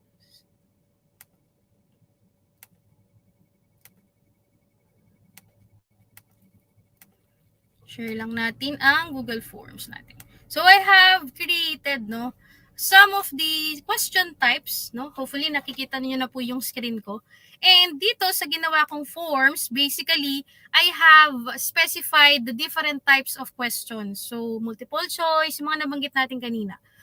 Multiple choice, short answer, paragraph, date, time, etc. So let's explore, no? So aside from that, we have first, no, we could create question based on our objective. Ano bang type ng questions ang kailangan natin i-provide? Do we need some multiple choice, objective ba? Kailangan ba niya ng essay? So we have a lot of choices, which is, I think, no, na-present ko na kanina. Okay? So for multiple choice, basically ito siya. Okay? So you have to include, of course, the choices that you need to specify, no? Ano bang particular answer yung kailangan? So for this one, I have included, are you ready? So I have a lot of options, yes, no, and maybe. At sinasabi ko sa inyo kanina, it is a good thing that we have to, kumbaga, resection or i-organize natin yung Google Forms natin based on the needs or based on the questions, no? I-categorize natin by questions para magamit natin siya to link, no? Depende dun sa answer niya. Let's say for example this one. For this one, we have 3 sections, no? And para po makapag-create muna tayo ng section, no, before that, we could use this tool, no? So aside from this one, no, we could use the following buttons, no? And we have add a particular question. So, syempre, technically, may lalabas dyan na another type of question. And you have to specify. Ang default kasi nito is multiple choice. So, click nyo lang and then there's a lot of choices that you can choose, no? So, depende nga yun sa pangangailangan natin. And we have to create another section. Ayan. So, we have to click the last icon. Okay? Ito yun. So, add. And, of course, technically, magkakaroon tayo ng another section. So, it is a good way to section or i-organize natin yung Google Forms natin with the following details, no? With the following sections. So, sabihin, mas madali nating mananavigate yung mga important questions. So, depende. Halimbawa, for this particular part, details lang ito ng event. Okay?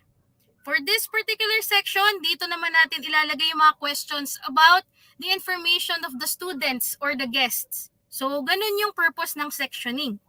Now, let's move forward on the other types of questions, no?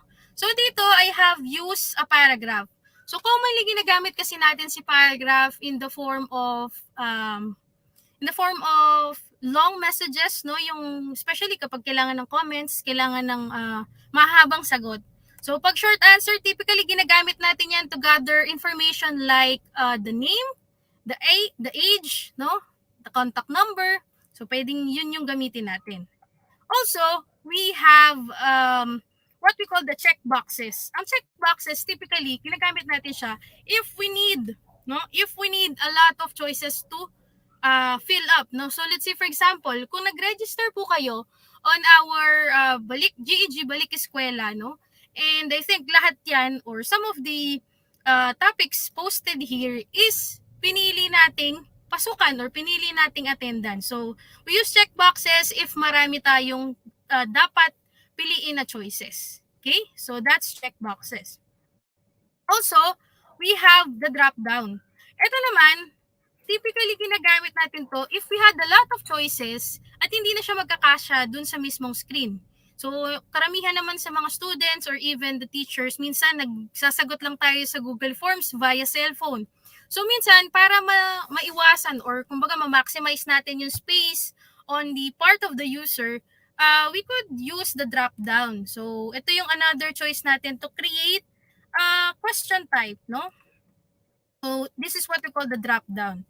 So, sa drop down, isang choice lang yung pipiliin natin, but there are a lot of questions or lot of choices posted. Okay? So, sabihin sa dami niya, kailangan na lang natin i-drop down para ma-maximize yung space dun sa forms. Okay? And also, we have what we call the linear scale. And typically, ginagamit natin tong type of question na to or question type for creating questionnaires, no? Specifically sa mga researchers. So, of course, sa linear scale, we have yung criteria from very poor to excellent. Yan. So, if we want to rate, no? Yan. So, ito yung ginagamit natin. Okay?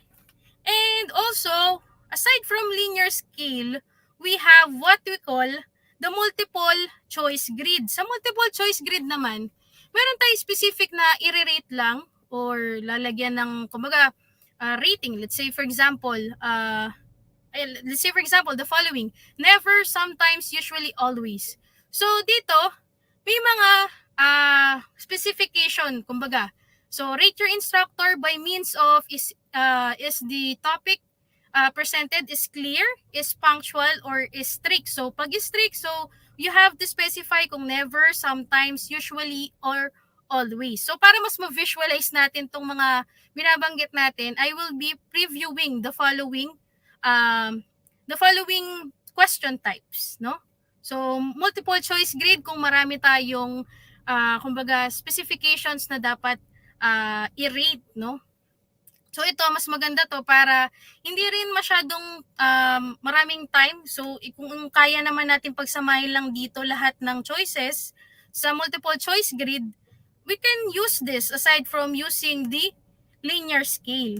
And also, ito naman, we have what we call the checkbox grid. Ito, pwede natin itong gamitin. Let's say for example, we want to know the availability of our co-faculty or our colleagues, no? So, kailan ba kayo available for the meeting? So, checkbox grid, ito, multiple. So, speaking of checkbox, multiple yung pwede nating piliin. So, let's say, for example, we have presented on the rows yung mga schedule or time. And on the columns, no? Columns, we have Monday to Friday. So, pwede silang mamili, okay, available ako ng Monday ng 9 a.m. So, I will share it, no? Don't worry, I will share the output of this particular Google Forms. Okay? And lastly, we have the date of appointment. So, let's say, for example, you have to specify anong particular date. Kukunin natin, birthday. Let's say, for example, pwede yun. Kukunin natin yung birthday niya. So, dito kasi, meron siyang calendar. So, you could specify the month, the day, and the year of, kumbaga naka-organize na yung data. And also, the time. So, pwede nating i-specify yung time and we have also the choice here, no? In specifying the time. So, let us preview this particular output, no? And if you still remember, no, si Sir Marco na share niya po ito with you, that we could preview kung ano yung ginagawa natin. Kumbaga, quality assurance nga, no? So, bago natin to i-distribute, lalo higit sa lahat kung marami ang mag-fill up, you have to preview, no? You have to check. Baka mamaya, kulang pala ng question or mali pala yung type of question mo. So, you have to check. So, let me just reshare the preview, no, para makita nyo din yung output nung ginawa natin. And,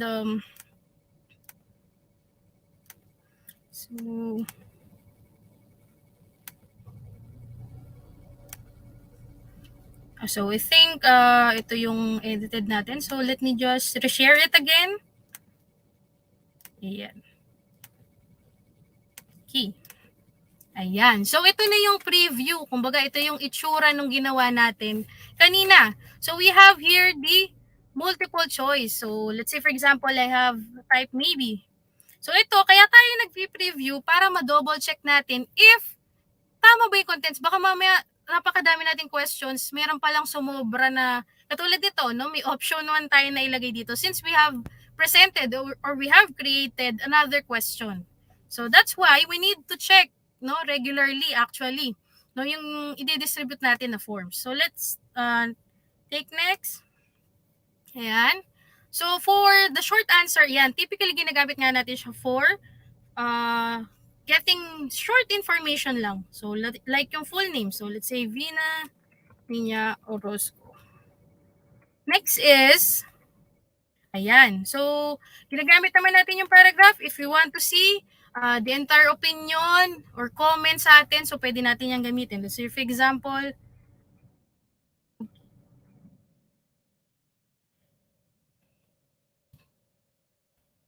so, ganyan. So, for example, we have included our comments and we have used checkboxes. Sabi ko nga sa inyo, ginagamit natin ang checkbox for the purpose of specifying a lot of choices. Kung gusto nyo lahat attendan, pwede natin check ang lahat. Okay? So, let's say for example, just like that. And ito yung sinasabi nating drop down. No? Sa drop down kasi, we have a lot of choice. And para ma-maximize natin yung space, pwede natin gamitin yung drop down. Pero sa drop down, isa lang yung pinipili nating choice. Okay? And of course, we have the linear scale. No? Sa linear scale, ito nga yung typically na ginagamit natin for Likert scale sa mga researchers. So, 1 to 5. Ayan. So, rate natin 3. And aside from that, meron tayong multiple choice grid. Ito yung sinasabi ko kanina. In-specify natin siya by row, in-specify natin by column yung mga criteria. So, ito, parang multiple na yung pagre-rate natin. So, kung gusto nyo mas ma-maximize din yung time nyo, pwedeng multiple choice grid na lang yung gamitin natin. So, let's say, for example, we have to rate our instructor based on the following. Is clear on the instruction? Is punctual? Strict ba siya? So, simultaneously, pwede natin siyang masagutan. So, yan. Let's say, for example, like this one. So, yun yung purpose ng multiple choice grid. No? So, pwedeng at the same time, no? Andun na lahat yung criteria, andun na din yung mga specifications. Okay? And ito yung sinasabi ko naman na another tool, which is what we call the that's what we call the checkbox grid, no? So, ito, pwede natin, let's say for example, gusto mong malaman yung insight ng colleagues mo or ng katrabaho mo, kailan sila kaya pwede for meeting? So, ito, simultaneous din, since checkbox siya, pwede kong checkan, okay, pag Monday, 8 a.m. lang ako pwede. Pag Tuesday, pwede ako ng 9 to 10. And pag Wednesday, okay, 11 to 12 ako pwede. Thursday, 8. So, in this particular part, no, pwede natin mag-gather information on a specific colleague, no, ka-faculty natin. Okay, ito yung mga availability niya. So, ibig sabihin, pwede natin magamit to for scheduling, kumbaga. Itong checkbox grid. Okay? And of course, we have the date and the time. So basically, si date of appointment, ayan, lalabas na dito yung calendar. Kumbaga, naka-format na siya. So month, day, and year. So let's say September 9. Okay. And of course, sa time in, naka-specify na din kung AM or PM. And of course, ikaw yung magta-type, kumbaga, ng oras. So let's say 10 AM. So, click submit and yun ay output natin for the Google Forms. So, going back, no? Going back on my slides. Share screen ko lang again. The slides. Ayan. Okay, ayan. Of course, we have the form limiter. So, sabi ko nga sa inyo, aside from the following tools, aside from the question types, we have add-ons. And we use add-ons just to make our Google applications better. Okay, napakadali lang po maglagay ng add-ons on our Google Forms, and we have to click the 3 vertical dots na nasa rightmost part lang ng Google Forms. So we have to click the more button dun sa type right corner natin and choose add-ons from the drop-down menu. So, typically, this will open an add-on window. So, doon natin masasearch, doon natin ma-filter. Ano ba yung specific na add-ons na kailangan natin? Para saan ba natin gagamitin? Kasi yung form limiter, ginagamit natin siya in a way that we could schedule kailan yung, kumbaga, deadline, no? Na pwedeng magsagot yung mga bata, no? And, of course, let me show you, no, how can we use the following add-ons that we have installed. But before that, tapusin lang natin to. Using the following installed add-ons, ayan, so meron tayong makikita kanina. Kung napapansin nyo, aside from the paint icon, no, on the left side, we could see the add-ons icon. That's a puzzle piece, no? So sa add-ons, makikita mo doon lahat ng in-install mo na add-ons na pwede mong magamit on the Google Forms. So, click on the add-on that you want to use in the drop-down menu. So, let me just share again the Google Forms, no, before we end this. Okay? So, let me wait. Okay? So, stop share lang tayo for the previous file. Ayan. Okay? And here we are again. Okay. And of course, no, add-ons can be seen, sabi ko nga sa inyo, on the rightmost part of your Google Forms user interface. So makikita nyo siya katabi ng customized theme. And once you hover your mouse, makikita nyo naman kung ano yung mga, kumbaga, ano yung mga pangalan ng mga icons na yon. So this one is the add-ons. And if we love or if we like, no, to add additional add-ons, no? So, add na nga siya. Ayan. So, just click this 3 vertical icon. So, makikita nyo dyan yung add-ons. And, of course, ayan, may lalabas dyan na options that you can use, no? Depende kasi sa pangangailangan nun. Minsan, naghahanap din ako ng mga add-ons dito na provided, no? But some of the known add-ons are the following. Yung Certify M and as well as yung ginagamit natin na form limiter. And of course, Hypatia, ginagamit natin yan to create math equations. Yan. So magagamit natin siya for that. But, so basically, let's say for example, we need Hypatia. Ayan. So turuan na din namin kayo mag-install. So Hypatia create, install. Ayan. And of course, we have to continue para ma-add on natin siya on our Google Forms account natin. And of course, may lalabas dyan, no? So basically, hindi siya makikita since hindi tayo naka-share screen na sa hold, but may lalabas dyan na another window, which is you have to choose what specific account natin i-add yung particular na third-party application. So let's say for example, I have already added this on my account. So may lalabas lang dyan na kumbaga guidelines, no? Ano yung mga pwedeng gawin nung specific na third-party app. And once you have already installed it on that specific account, ayan, may lalabas na dyan. And this is currently and supposedly installed on your Google Forms. Okay? So, ganun lang po kadaling maglagay ng add-ons. And to use the following add-ons that we have already added, andito siya. So, as of now, no, as an instructor, I have used Certify-M, Form Limiter, Quilgo, no? I have tried that, and Timer Proctor. So, let me just share the Form Limiter.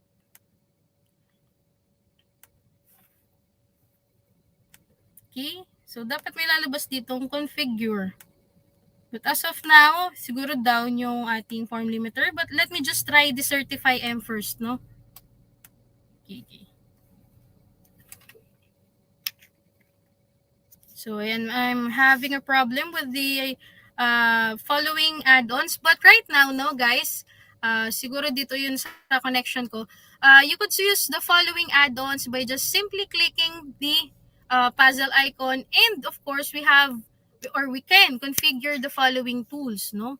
And maybe Sir Marco, are you here? Siguro para ma-share po natin yung a little bit of the form limiter and the Certify-M. Sir Marco.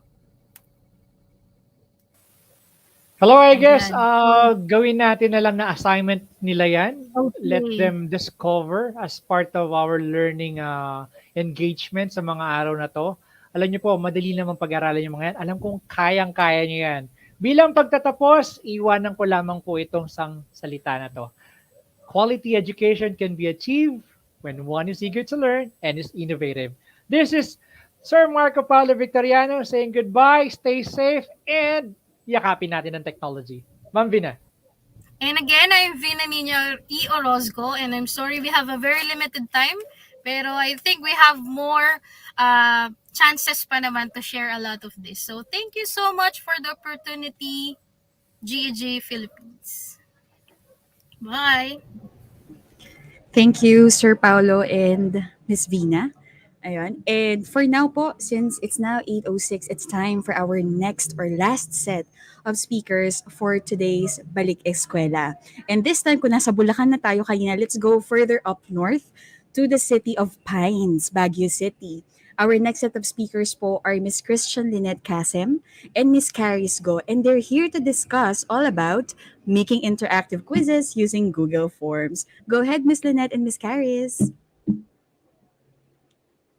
Good afternoon po. Hello. Or good evening na Hello. pala. Hello Good po. evening. Good evening. Good evening sa lahat ng ating mga teachers at lahat ng nakasubaybay sa buong araw nating event na Balik Eskwela. Hi, Miss Nat and Lynette. Kumusta kayo? Ayun, hello, Charis and Nat. I am so excited with this session at marami kaming baon ni Charis na mga tips and tricks on how to maximize the use of Google Sheets. That's nice po. Sure. And I'm pretty sure our audience po is ready to hear all about those. Pero I think we have a bit of kumustahan since kumusta na po ba dyan sa bandang north kasi nasa Manila kami. Kumusta po sa inyo? Oo. Dito medyo, syempre malamig dito sa Baguio. Maulan pa rin paghapon. I think it's because of yung bagyo meron, no? Pero medyo very strict ang borders ng Baguio City. So ito, we're still very careful because I think the other day we were told there are 7 na Delta na cases dito. So work from home kami. Work from home kami sa school namin. Lynette, kaya kumusta sa La Ayun. Union? So, alam natin na may parating na bagyo, pero dito sa GEG Philippines, umuulan tayo ng knowledge, 'di ba? So, nasa kamustahan na tayo. So, eto, mauna na akong magtanong kay Charis. So, how did the teachers in Berkeley adapt and accept the advancement of technology?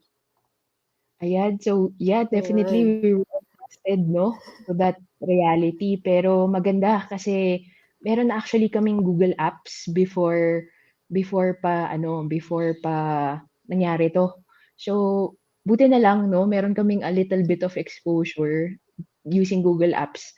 Tapos yung processes namin na-transition naman namin towards mga 'yan, Google Sheets, especially di-discuss natin today, Google Slides, Gmail, 'yan. So, it was very kumbaga seamless in terms of transition. Kayo ba Lynette sa CHED, kumusta yung Ayun. transition to remote work? Yun nga, alam natin, in some instances talaga, this pandemic, di ba, brought so much stress and anxiety sa atin. Not only for educators, no, but to us, policymakers as well. But, we cannot use this pandemic naman as an excuse to serve our stakeholders. Alam natin yan. And we need to rise above COVID-19 challenges. So, in support of such, CHED provided free webinars, especially CHED Region 1, kung nasaan ako, and capacity building for faculty members and on flexible learning. We also launched online resource called PhilChed Connect, and we have provided assistance also to higher education institutions on the use of Google Workspace. So, in-assist namin sila dyan. I think sa presentation is matatakol mo yon, no? Oo. Mashi-share Ayun. ko. Actually, more than yung technical aspect, Lynette, ng Google Apps, which I know buong araw, no, na-immerse ang ating audience sa different True. tools. Whole Kami ni day. Lynette, magpahinga muna tayo. Alam namin, nagpre-prepare na kayo ng dinner, walking around with your phone, with your device. So, ang gagawin namin ni Lynette is magkukwento kami nung mga ways kung paano namin ginamit yung Google Sheets at kung paano namin, yun nga, paano namin na-maximize yung gamit niya through organizing yung data na meron namin. So, kukwento namin yung mga tools na ginamit, tsaka yung mga different tips and tricks that we do in Google Sheets para ma-maximize nyo siya. So, siguro Lynette, we Ayan. can start. Gusto mo mag-start na Yes. tayo? Oo Yeah, o naman. sige, Naghihintay na sige. sila. So, okay, sige, magsa-start na kami, no? Yeah, there was a lot of data that we used ngayong pandemic. So, ang gusto talaga namin is we will share with you how we can harness the power of data through Google Sheets. So, ayan na nga, nagkumustahan na tayo. Ngayon, let's get into the meat of our talk for today. So, alam natin 'to, this was one of lahat tayo alam ko ito yung pinaka-top search ngayon, and pinapanood natin 'to every day. There's a lot of statistics about, the number of cases, the number of deaths, in all parts of the country and even the world. So, ang galing, 'di ba, 'pag sinearch mo sa Google, meron agad na, representation or visual representation ng data. So yan, from the vaccinations to the number of tests, through maps of cases throughout the last 14 days. So makikita natin yan, we were bombarded with a lot of data. Pero katulad natin, as teachers, as school leaders, as policymakers, marami din tayong student data na hinahawakan. So this is an infographic from the data quality campaign in the US. So yan, pinakita niya kung gaano karaming data yung hinaharap natin. So i-zoom ko lang konti dun sa mga areas na we're all very familiar with. So ayan, meron tayong academic information, there's a lot of testing results, we are also looking at demographics, ilang taon ba, saan ba sila galing, 'di ba? And we also look at different disciplinary cases, attendance, and then also our students produce also data by yung outputs nila in terms of their assignments, and then also our teachers, meron tayong na-produce na data. So this can all be very overwhelming. At usually, shucks, paano natin to aayusin? Yun yung normal na question. And furthermore, this is also affected by yung complexity pa na hindi pa natin, 'di ba, hindi natin ma-organize or hindi natin ma-collect right now, especially that everything is remote. So, with all of this, there's a need for us to organize it. Pero para saan? Para saan natin i-organize yung data? So there are five, sinabi ni Data Quality Campaign that there are five actually people, five groups of people who benefit most from when we organize this data. So makikita nyo yan on screen. Of course, first and foremost is our students. Lahat naman ng ito para sa ating mga estudyante. At pag organized ang data, pag alam nila, there's some form of awareness, nakakatulong to sa alam nilang for them to be able to progress. So even our parents, yan din ang call nila ngayon.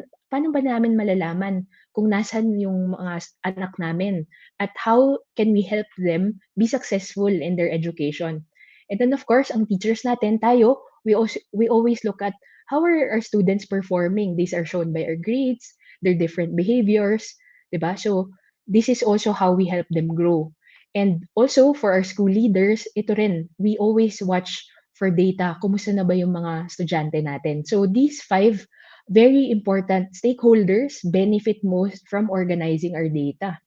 So siguro I'll share with you kung paano namin to ginawa. Paano siya ginagawa? Through Google Sheets. So because of the start of the pandemic, nung nagsimula ang pandemic, there were a lot of people, a lot of educators who wanted to help out each other. At ang unang-unang ginawa was to create resource hubs. At maraming links na kumalat all over the internet. Kung gusto nyong buksan itong link na to, nag-attach ako ng QR code.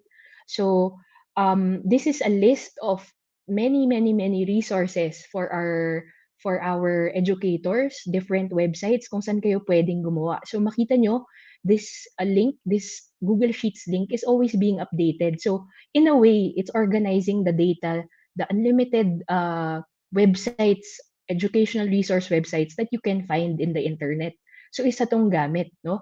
So marami kayong mahahanap na ganito. Hopefully, ma-access nyo tong link na nasa QR code. Pangalawa naman, kami sa school. So, ang main na modality namin sa school sa Berkeley is that we used online. So, every quarter during last year of online schooling, we met with our parents to update them with their children's progress. So we did that through a parent-teacher discussion online. But of course, syempre kailangan nating i-schedule ito para magkita yung teachers and parents namin. So we used Google Sheets. These sheets were shared with them. So, dito sila nag-sign up. So, very basic, no? Sometimes we take it for granted na alam na natin yung Google Sheets, that we do use these, but this can be one of its purposes. So, the teachers and the parents were able to find the best schedule that they had through this schedule and sign-up sheet. Ayan. So, another one, naglabas din kami ng class schedules and directories for our students. So, this class schedule, nasa Google Sheets din siya, and makita nyo may tatlong components yung class schedule and directory namin. Here, the link is shared with the parents. Hindi nila siya ma-edit. It's only us in school who can edit it. So, but if we will need to update it, mabilis namin siya magagawa, no? And we can just ping them or send them a quick email na there are changes in terms of schedule, but hindi na yung, di ba, usual ang problem, na-duplicate yung file. So, with this, they are able to access it immediately. So, another one is also with the directory of our teachers. Syempre, paminsan nagpapalit din tayo ng number, nagpapalit din tayo ng email. So, with this, mabilis silang na-update. And last, binigyan din namin sila ng directory for support services. This is yung sa administrative side naman. So, yung support team namin, the technical support team, yung emails din ng mga academic heads, emails ng ibang like the guidance counselor. So, all of these are very helpful na data, no? It's just a matter of putting them in a Google Sheet that's accessible, diba? That's that the parents can view they can save it, diba? They can save this offline through the Google Sheets na app or the Google Drive na app. So, yan, that's another type of file na pwede nyo pong i-create through Google Sheets, organizing data. So ito, nakuha ko 'to kay Lynette 'no, 'tong tip na 'to. Really, you can use a template. So marami tayong templates. When you go to sheets.google.com, merong, sa taas nun may template na tab. So you can see all of these. Paminsan hindi na natin kailangang isipin paano siya natin i-organize, but it's already here. So yan, if you need a grade book, papalitan mo na lang yung formulas within. If you need a tracker, calendar, pwede din. So you can use these templates that are already available in Google Sheets. Ayan, for Gantt charts. At ang the best, sabi ni Lynette, merong wedding planner dito. So sa mga teachers din na gustong soon magpakasal, meron na rin ang Google Sheets. So all of these templates we can actually already use to already organize the data that we have. So pag na-organize nyo na siya, you have a better sense of what it is. Hindi lang siya puro numbers o hindi lang siya um, it's you bring things together, no?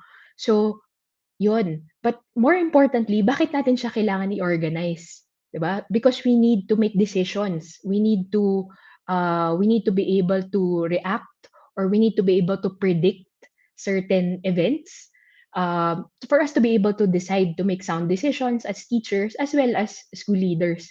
So, since very volatile nga lahat ngayon, very uncertain ang lahat, kailangan we provide ourselves, or kumbaga ito yung panangga natin sa uncertainty. Somehow, that we are able to organize data, we can make decisions based on the data that we have. So, paano ba namin to ginawa sa school? So, one of the things we did prior to the pandemic was to profile yung stakeholders natin, the teachers, the parents, the students. So, very, very important to. So, we needed to know their demographics. Kasi before, they just come into school, everything was regular lahat. Everything, the context was pretty much the same for everyone. But now, iba-iba yung capacity natin sa bahay, iba-iba yung access na meron natin. So it was very important for us to determine that.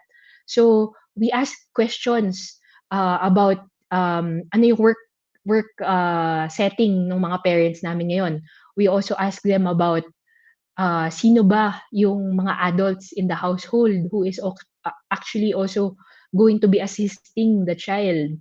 May internet ba sila? Ano ba yung bandwidth nila? 'Di ba? So these questions we did not normally ask before, but now we need to ask these questions. So ayan, tinanong din natin kung ano yung mga preferred nilang modalities, online ba, module ba, kaya bang mixed, no? So and now we're also monitoring health and the vaccination of the parents. So ano na ba? Are they healthy?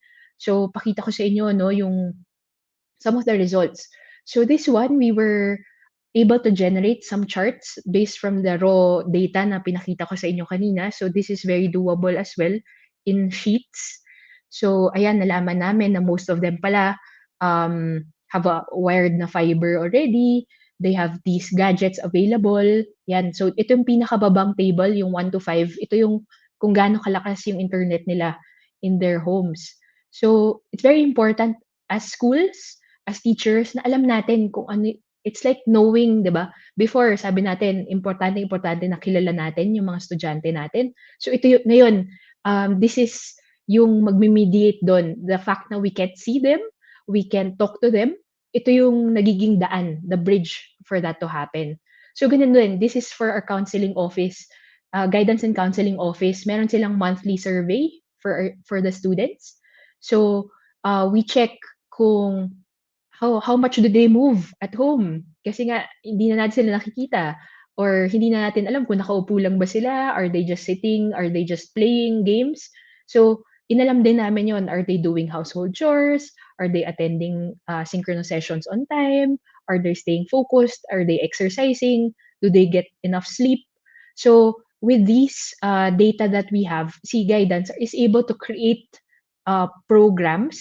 They're able to decide, dapat ba dagdagan natin yung mga, dapat ba mag-organize tayo ng more talks? Dapat ba may more physical activities tayo from the MAPE teachers? So, itong data na nakukuha namin, the profiling of our stakeholders, this is not just used by one office, pero slowly, no? It moves the whole school community is informed para everyone will help each other out to be able to find solutions to get our students to move, for example, to provide better programs. So yan. Another thing is, ito rin, another problem that we had was student completion. 'Di ba? So, this tool, this tracker that we made, ginamit namin siya nung first run nung aming distance learning program. So, before nung nag-lockdown ng March hanggang March 2020, no, we tried to create a distance learning program through Facebook groups kasi yun yung pinakamadali at that time. So may weekly tasks yung mga bata and we found that we had to track all of that. So we used Google Sheets. Itong sheets na to was shared to all the senior high teachers. So kami as senior high teachers, what we did was to fill out yung nakumpleto na ba ng bata yung task niya for the week. So with we were able to visualize immediately kung sino na yung naiiwan ng mga bata. I had to blur out their names, no? Pero makita mo kagad sino yung mga nakakapag-comply.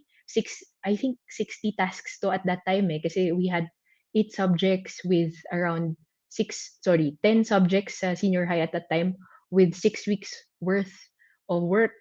So yan siya. So malalaman nyo na with this part, alam na kagad namin kung sino yung mga naiiwan. Therefore, pwede na namin siyang gawan ng intervention programs. So again, we're able to decide based on the data that we have, grounded yung mga programa natin, grounded yung mga actions that we take, especially now that there are so many constraints. So dahil sa dami ng constraints, we have to take advantage of the limited time that we have. So in terms of meron din kami nito, leave tracking and approval through Google Sheets. So ginagamit naman to sa employees, no? So this is where they apply for the leaves. So nino-notify na lang nila academic head pag fill out nila siya. Tapos pinapalitan na lang no academic head yung color kapag approved siya. So these are just some of our ways para for us to make things easier during a remote work setup. Last that I will share also is we also did a lot of program evaluations. Yung mga tinatry naming bagong programs ngayon, we find it very, very important to be able to get feedback. And syempre, hindi mawawala yung paggamit ng Google Forms, no, to collect data. So this one was the most recent data that we've got from the parent orientation. So this year, we started the parent orientation of Berkeley 2 weeks ago lang. So during the last 2 weeks, ang ginawa namin was to tweak a little bit how we do the parent orientations. Imbes na uupo lang sila to watch us, the administrators, orient them, what we did was to create na pre-recorded videos for them to watch para mas interactive yung magiging discussion nila with the teachers. So we also made it into smaller groups. So this was something that they're not used to. Sanay tayo lahat na pumasok tayo sa Zoom, 100, 200 yung tao sa loob ng isang Zoom and then we just listen. But we tried it to be more interactive. So we had to check with our parents kung ano yung feedback nila, and based from the graph that you all see that we got through Google Sheets, sabi ko, maganda yung naging feedback ng aming parents. So again, you see how grounded your decisions can be from this different from the data visualizations that I've shown you, itong mga charts and graphs.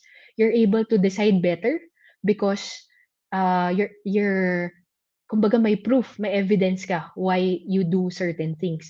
So I think this is very, very important. So I hope it was very quick, no? But these slides will be shared. Papakita sa inyo ni Lynette later yung link for these slides para siguro ma-absorb nyo a little bit more. Pero these are the ways that we were able to organize data in our school.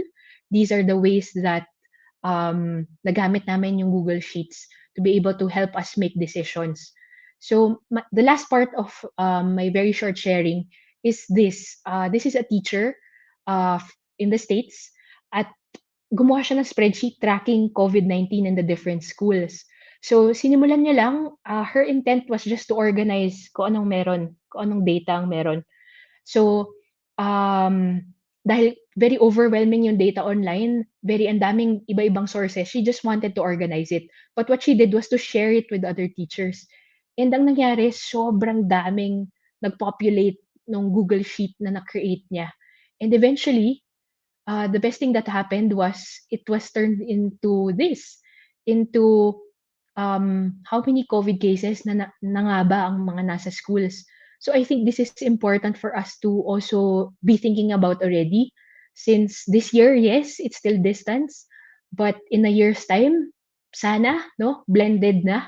But we also need to be able to track the COVID-19 cases within our schools. And I think the best way to do that is something like this na collaborative din yung approach. All the different schools, different divisions will also share and contribute to that data.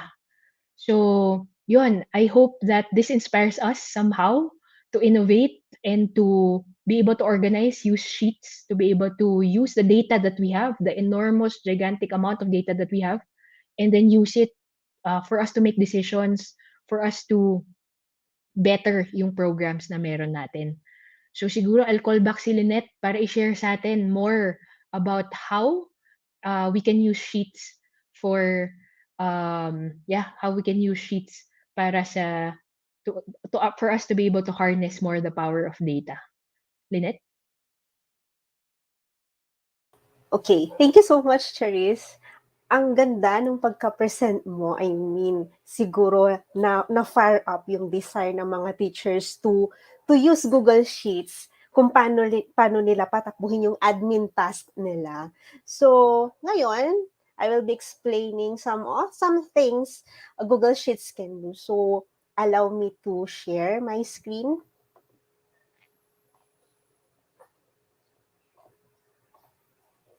Okay.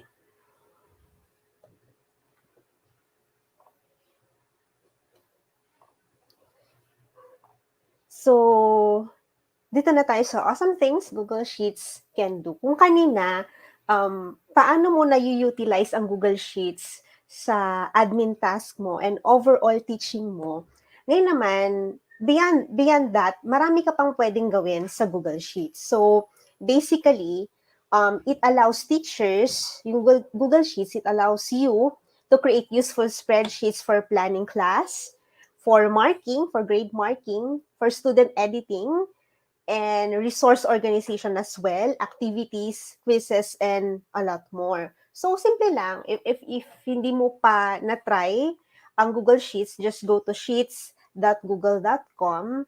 And if adept ka naman na in using spreadsheet before, madali na lang para sa'yo ang gumamit ng Google Sheets. But before the tips, syempre, hindi kasya ang isang oras para sa Google Sheets. So, pwede niyong matutunan or pwede niyong i-share itong class na to sa mga students niyo and to your co-teachers as well. So, sa Applied Digital Skills, Digital Skills by Google is free. It is an online digital skills curriculum and meron dito mga lessons and materials that are appropriate with a wide range of learners from middle school, from junior high, senior high to college, pati mga adult learners. So may mga topics dito na suit for them. So it is a series of videos to guide learners like you through creating a project from scratch. So this means this apply digital skills learners who complete a lesson with a useful project that they can use in real life, such as resume, a college planning sheet, or an interactive story. So, andyan yung link. So, kung gusto nyong matutunan pa ang Google Sheets, yung hands-on talaga, free yan. Free yung Applied Digital Skills. You can go to that link, g.go/applied digital skills. So, one awesome thing that you can do with Google Sheets, actually, Google Sheets is really great for collaborating with others. Yan talaga ang bentahe ng Google Workspace for collaboration. So, everything is updated in real time. Actually, you know what? hindi ko na alam paano kaya kung walang Google Workspace. So, siguro yung the way we do things is it's a mess kung walang Google Workspace. Kasi Google Workspace, it is you can collaborate with others. So dito, in Google Sheets, you can send emails when you comment. So you can actually send an email to let them know when you're adding a comment to Google Sheets. So gawin mo lang, just add plus sign and type their email address or name. And when you add your comment doon sa Google Sheets, automatically marireceive nila yung email. So collaborative talaga siya in real time. Another one, alam natin to, Google Forms, kakabal niya si Google Sheets. So, you can integrate Google Sheets with Google Forms. So, after you have collected responses from your user or respondents, you can use Google Sheets automatically to analyze and visualize your data. So, kanina, na-explain naman ng mga previous speaker on how to do that. So, to send data into Google Sheets, just select the responses inside the form and click on the Google Sheets icon to para makita nyo yung mga responses in a Google Sheet. And this is my favorite tool, yung Explore tool. So, ang magagawa ng Google Sheets is a quick data visualization. This is very helpful in terms of grade, data decision making. So if you're looking for a new ideas on how to visualize your data, you can use the Explore feature. Andun siya sa maliit na Explore, lahat-lahat, Google Slides, Google Docs, Google Sheets, meron siyang Explore tool at iba't iba yung function niya. So, yung Explore tool uses machine learning to help others create amazing presentations, spreadsheets, and documents in a fraction of time. So, you can get on with what's most important in your life. Para meron kang researcher, analyst, and designer by your side using Explore tool. So, Explore tool lets you ask natural questions to your data, which means you can directly ask the program to do something such as make you a bar chart, and it will do a bar chart automatically without you needed to fill in a single rectangle. Grabe. Ita-type mo lang siya. Siya na yung magpa-process ng data para sa'yo. Ito yung nagpadali ng buhay ko. Anong mga kailangan ng mga reports at as in, i-highlight mo lang yung column and then see Explore tool na yung mag-a-analyze ng data for you. Di ba? Ang ganda. So, Explore tool could already do things such as build graphs automatically, and you can also transfer the data from Google Docs or Slides over Google Sheets, which makes things a lot easier. Yan. So you can ask question, who are the top 3 students? Yan. What are the total costs or total average ng grade? Makikita na dyan. Yan. So meron na siyang insights na ibibigay sa'yo. Ganyan kaganda ang Google Sheets using the Explore tool. Yan. One example. So this is an actual data of a government agency. Yan. So, classify lang ng generation, age, hinighlight ko lang siya, and then automatically yung Explore tool, nagbibigay na ng analysis sa'yo, nagbibigay na siya ng graph for you to decide on things. Ito pala, ganito pala kadami yung baby boomer, ganito pala karami yung millennials sa agency. So, yan yung isang magandang use ng Google Sheets. Another tip is you can protect data in cells. So, kung maraming user that are working on a certain document, para ma-minimize mo yung mistake, pwede mong i-lock yung column, pwede mong i-lock yung row para hindi mapalitan yung data. Yan. You can edit the permission per range. Yun. Ito, amazing to. Alam niyo ba na you can generate QR code sa Google Sheets? Oh, yan. So, gamitin lang natin tong, ano ba siya, formula. Pero ito yung keyword on how to create a QR code using Google Sheets. So, syempre, yung mga barcode, yung mga QR code na yan, they are useful to keep track of things like checking people, yung mga stocks natin, yung mga devices natin, or sa conference, you can quickly create QR codes in Google Sheets. So, I tried it. Kapag ini-scan yung QR code na yan, kung ano yung laman nung column A, column A2, yun yung makikita dito sa QR code ng B2. Yan. So, another fun fact, pwede kang mag-create ng QR code sa Google Sheets. Another one, do you know that you can import data from a website or RSS feed? So you can import HTML, import feed, import data, import XML. So, kunwari, maganda to sa nagre-research. If meron kang nakitang table sa isang site like Wikipedia, yan, gamitin mo lang yung import HTML na syntax, and then mamumove na siya doon sa Google Sheets. Amazing, di ba? Hindi mo na kailangan i-copy isa-isa. Gamitin mo lang yung import HTML syntax para malipat yung nandoon sa website to your Google Sheets. Ayan. Another one, you can change capitalization in cells. You can capitalize the first letter in each word using the proper function.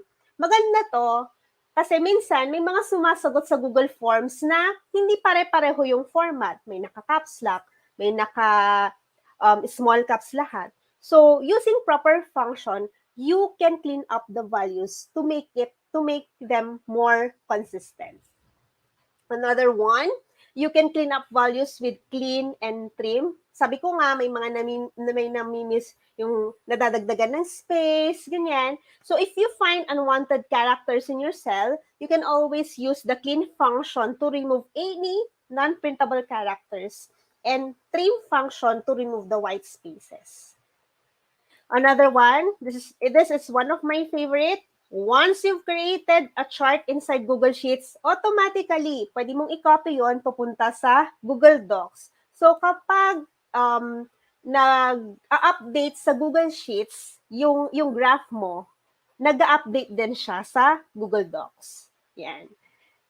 And then, translate text. So if your sheet contains cells that use a different language, very amazing tong feature na to ng Google Sheets. You can use the Google Translate function to automatically translate the values in another language. So this can save a lot of time. You can update, kunwari, gusto mo siyang sa Italian, Japanese, pwede yan using the function Google Translate. And ang maganda kay Google Sheets, you can quickly learn formulas. Tinatype mo pa lang yung syntax mo, nakikita na kung ano yung function niya at ano yung mga pwedeng gawin ng syntax na yon. So, meron siyang pinapakita sa'yo na important details using that formula. So, for example, if tinatype mo yung syntax na date def, yung formula na yan, magpapakita na yung little handy reference that includes all important things doon sa formula na yon. And you can also extend Google Sheets with add-ons. So, pwede kang gumamit ng yet another mail merge, Flubaroo, Google Analytics. Pwede mong gawing extension yung mga yan doon sa Google Sheets to make it easier to get things done quickly. So, how is Google Sheets useful for teachers? So, collaboration kasi, this is the next best feature. Nasa cloud-based na tayo. So, you can get shareable link to send anyone who can access the Google Sheets from most devices like smartphones. So, collaboration means you work with one person. Yan. This is ideal for students sa mga group project or collaboration projects ng mga teachers. Okay? So, you can build a great book with Google Sheets. Kung nakita niyo yung presentation ni Charisse kanina, kung babalikan natin, merong template for grade books. Yan. So, the great thing about keeping your grade book online is that you can access it anywhere, anytime as needed. So, I'm using Google Workspace na noon pa, like 2013, 2014. And teacher ako that time, ang dali-dali lang sa akin mag-check ng mga activities kasi I can access it with my tablet, with my smartphone, kahit nakahiga ka na pwede kang mag-grade. So, with this grade book, you can use the data to create graphs and chart for a certain class or individual students para makita mo yung progress. You can see at a glance on how progress is being made or not. So, you can use functions and formulas using this tool, using this template, will allow you to determine grades without needing to sit down and work through the math. Si Google Sheets na yung bahala sa'yo. Automates the process for you. Ganun kaganda si Google Sheets. So, gradebook template is available right there in Google Sheets. So, nasa template lang siya. The next one, you can also transition your paper rubric, if you are using a rubric, to sheets. So, maraming positive things na magagawa using Google Sheets, especially sa rubric kasi monitor mo na, ma-check mo ng maayos yung paper ng mga bata. So, this is done easily enough by duplicating the master rubric for each student. So, you can create rubrics sa Google Sheets. The next one, you can use the flippity.net. Yun. So, i-visit nyo yan. It offers 18 Google Sheets templates. One of those templates na very useful is random name selector, especially if online and magpapa-recite ka, pwede to. So, you can simply make a copy of the name selector template and insert your class roster using your Google Sheets. So, yan. Ito yung mga pwede nating gawin sa flippity.net using Google Sheets. Yan. So, napag-usapan ng work from home kanina. So, I'll be sharing some 10 Google Workspace tips to go paperless. Especially, ngayon, 360-degree, talagang nag-transition na tayo from paper to paperless na because of the pandemic. So, syempre, online na lahat. So, tip number 1, you create online forms instead of paper surveys and questionnaires. So, you can easily create and distribute online forms, which is ginagawa na natin ngayon. Makakapaggawa ka na ng volunteer sign-up, hardware request, event response, in just minutes with form. And then, nasa-summarize na siya. Easily na makapag-decide ka na ng data-driven decision. Number 2, you can track important schedules and deadlines. Siyempre, ang gagamitin mo dyan, Google Calendar and Google Sheets. So you can keep track of tasks by creating an online project plan in Sheets, and then you can use a calendar, the Google Calendar, to create an online team calendar na pwede mong i-insert doon yung Google Sheets. So when you schedule team meetings using calendar, you can attach the project plan na ginawa mo sa Google Sheets and ask for everyone's updates prior to the meeting. Number 3 tip, you can create, store, and share content online instead of printing it. So, you can use Google Drive. You can store and manage images, videos, lahat ng klase ng file. Actually, nung Google Drive, hindi na ako gumagamit ng flash drive or external hard drive, as in. So, all my data, naka-backup siya sa Google Drive. Even my desktop, gumagamit ako nung file stream. So, yung mga files ko sa desktop, automatically, nandun sa Google Drive. Kaya, kahit masira yung laptop ko, it's okay kasi confident ako na nasa Google Drive siya. Ayan. Number 4, you can create a virtual bulletin board. Saan mo magagamit yan? Saan natin magagawa yan? Sa Google Groups. So if you need to share announcement, upcoming events, especially sa mga faculty members, sa mga principals dito, magandang tool ito para makapaggawa ka ng announcement sa mga co-teachers mo. You can go to groups.google.com. So paggawa mo doon ng announcement, automatically mapupunta na sa email nila. Okay? Number 5, you can brainstorm and provide feedback online. So, getting input on your work can be difficult with large teams. So, you can share to them, receive targeted suggestion using Google Drive. Yan. Yung mga apps na nandyan, pwede nyo gamitin yan to provide feedback online. Number 6, you can share resources with your team on an internal website. Actually, ginagamit din ang Google Sites for online portfolio. Pero, if meron kang resources na gusto mong i-share sa mga co-teachers mo, or you can use Google Sites for it. So, keeping track of resources can be time-consuming. Yung mga ano natin, yung mga downloads natin or yung mga manuals natin, pwede natin silang i-organize sa Google Sites. And then number 7, you can keep drafts together on a single file and revert to earlier versions anytime.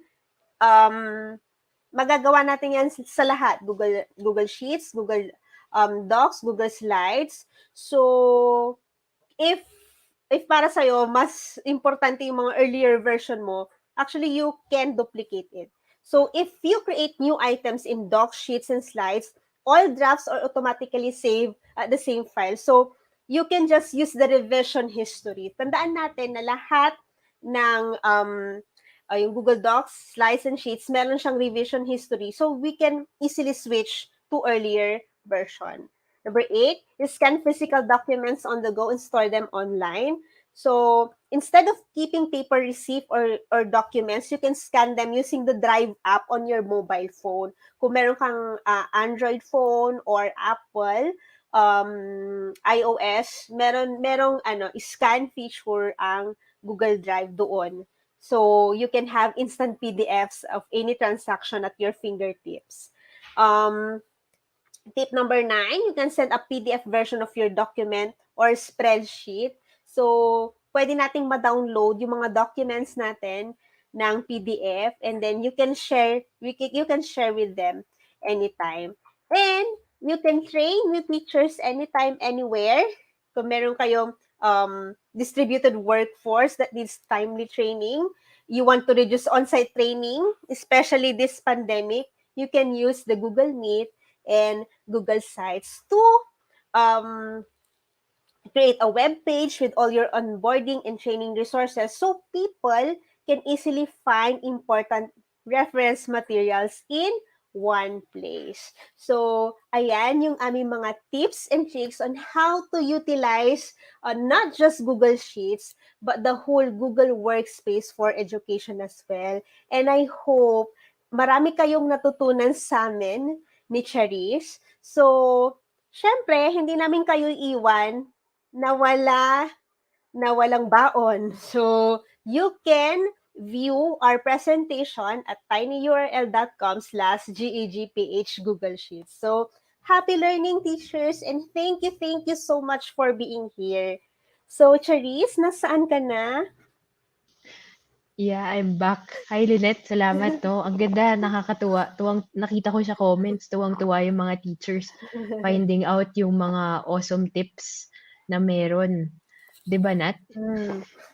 Yes, agree po doon. Actually, there were very few questions. More on natutuwa sila how easy you make it look like to use Google Sheets. And I think yun na po kasi yung transition natin. As mentioned by Miss Jenny Lynn, Google Sheet is amazing. And I think wala na yung takot ng teachers from last year kasi di ba totally bago po sa karamihan itong Google Workspace for Edu. Pero ngayon, very familiar na.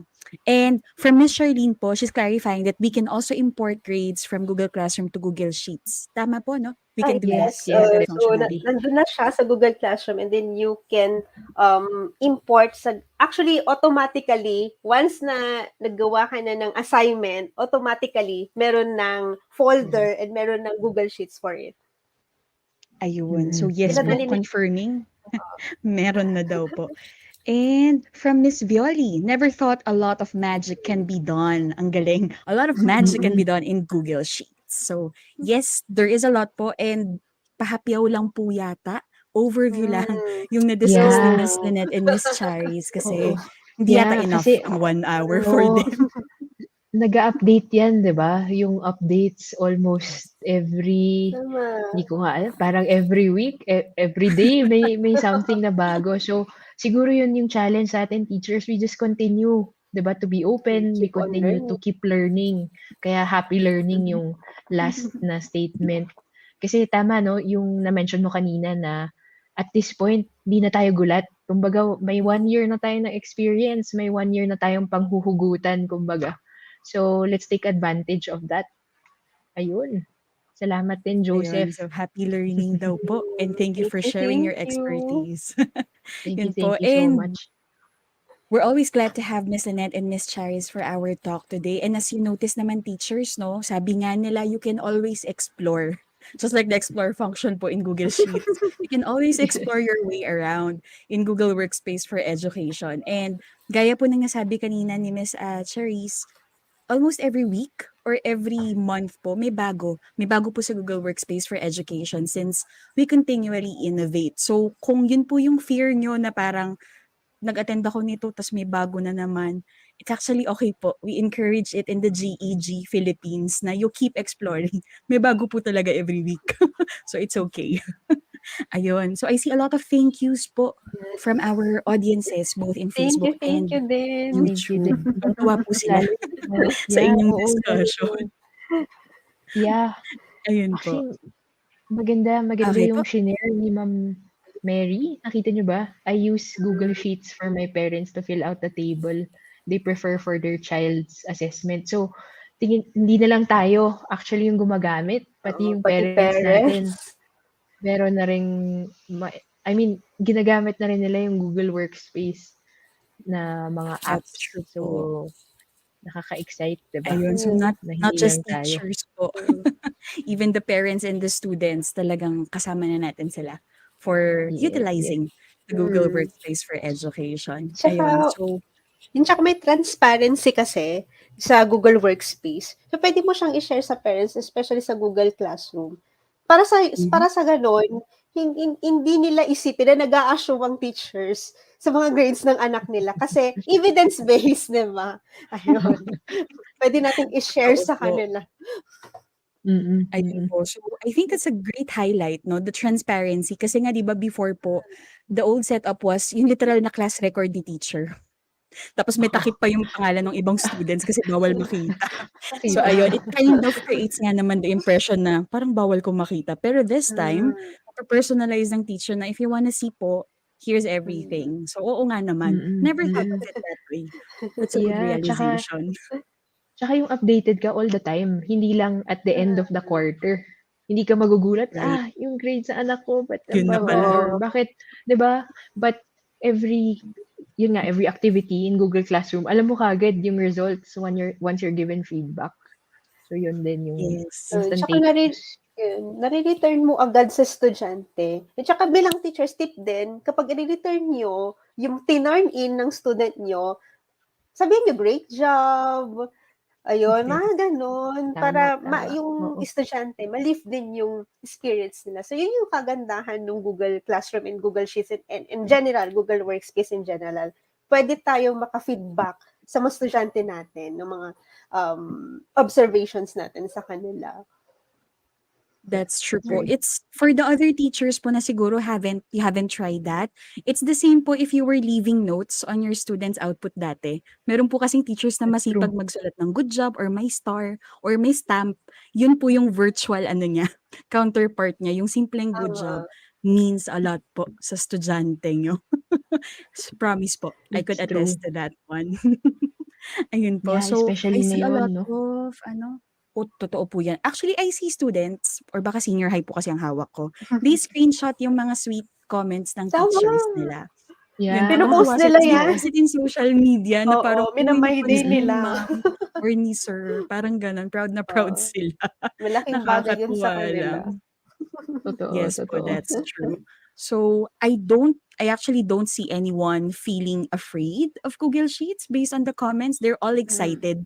And I see a lot of saying na parang, uy, pwede pala ang Google Sheets sa ganung paraan. As well as Google Forms kanina. So, ayun po. Thank you so much, Miss Lynette and Miss Charis, for the Thank learnings you've shared. Thank you. you so Marami po much. kaming Thank you, natutunan Always. thank you. dito.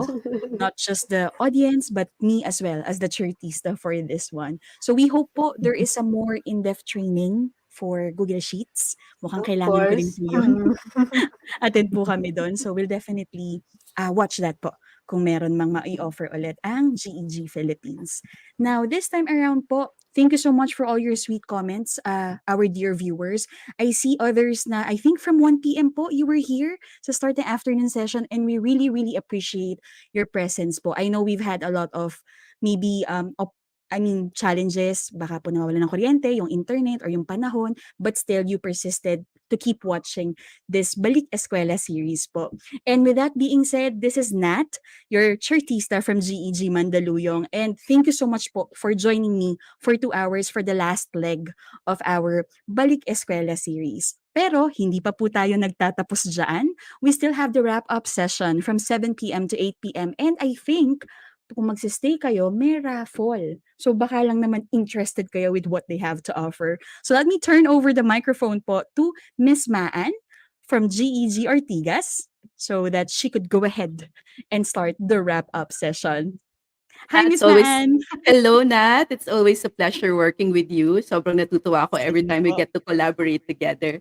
So thank you very much. So I'll let you have dinner, I guess. Now, so we'll turn over the broadcast to me. Thank you so much, Nat. Welcome po. Bye po. So this day has been a full day of learning. I know we started at 8 p.m. We'll probably end at 8 a.m. and we'll probably end at around 8 p.m. And with me actually in the broadcast studio are several.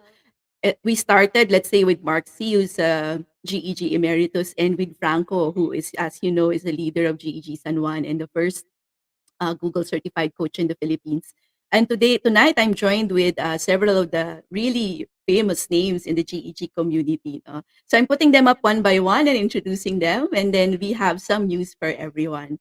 All right, so let's turn on our cams, guys. So here is Gary Garcia. I've always said that Gary is the person, it's his fault. Kasalanan po niya kung ba't ako napunta sa GEG. Ako na And lang I'm lagi sure, ang may kasalanan. palagi ko po siyang sinisisi kasi siya po yung nagyaya sa akin na magkaroon ng na sumali sa GEG Ortigas at eto, nandito na kami pareho.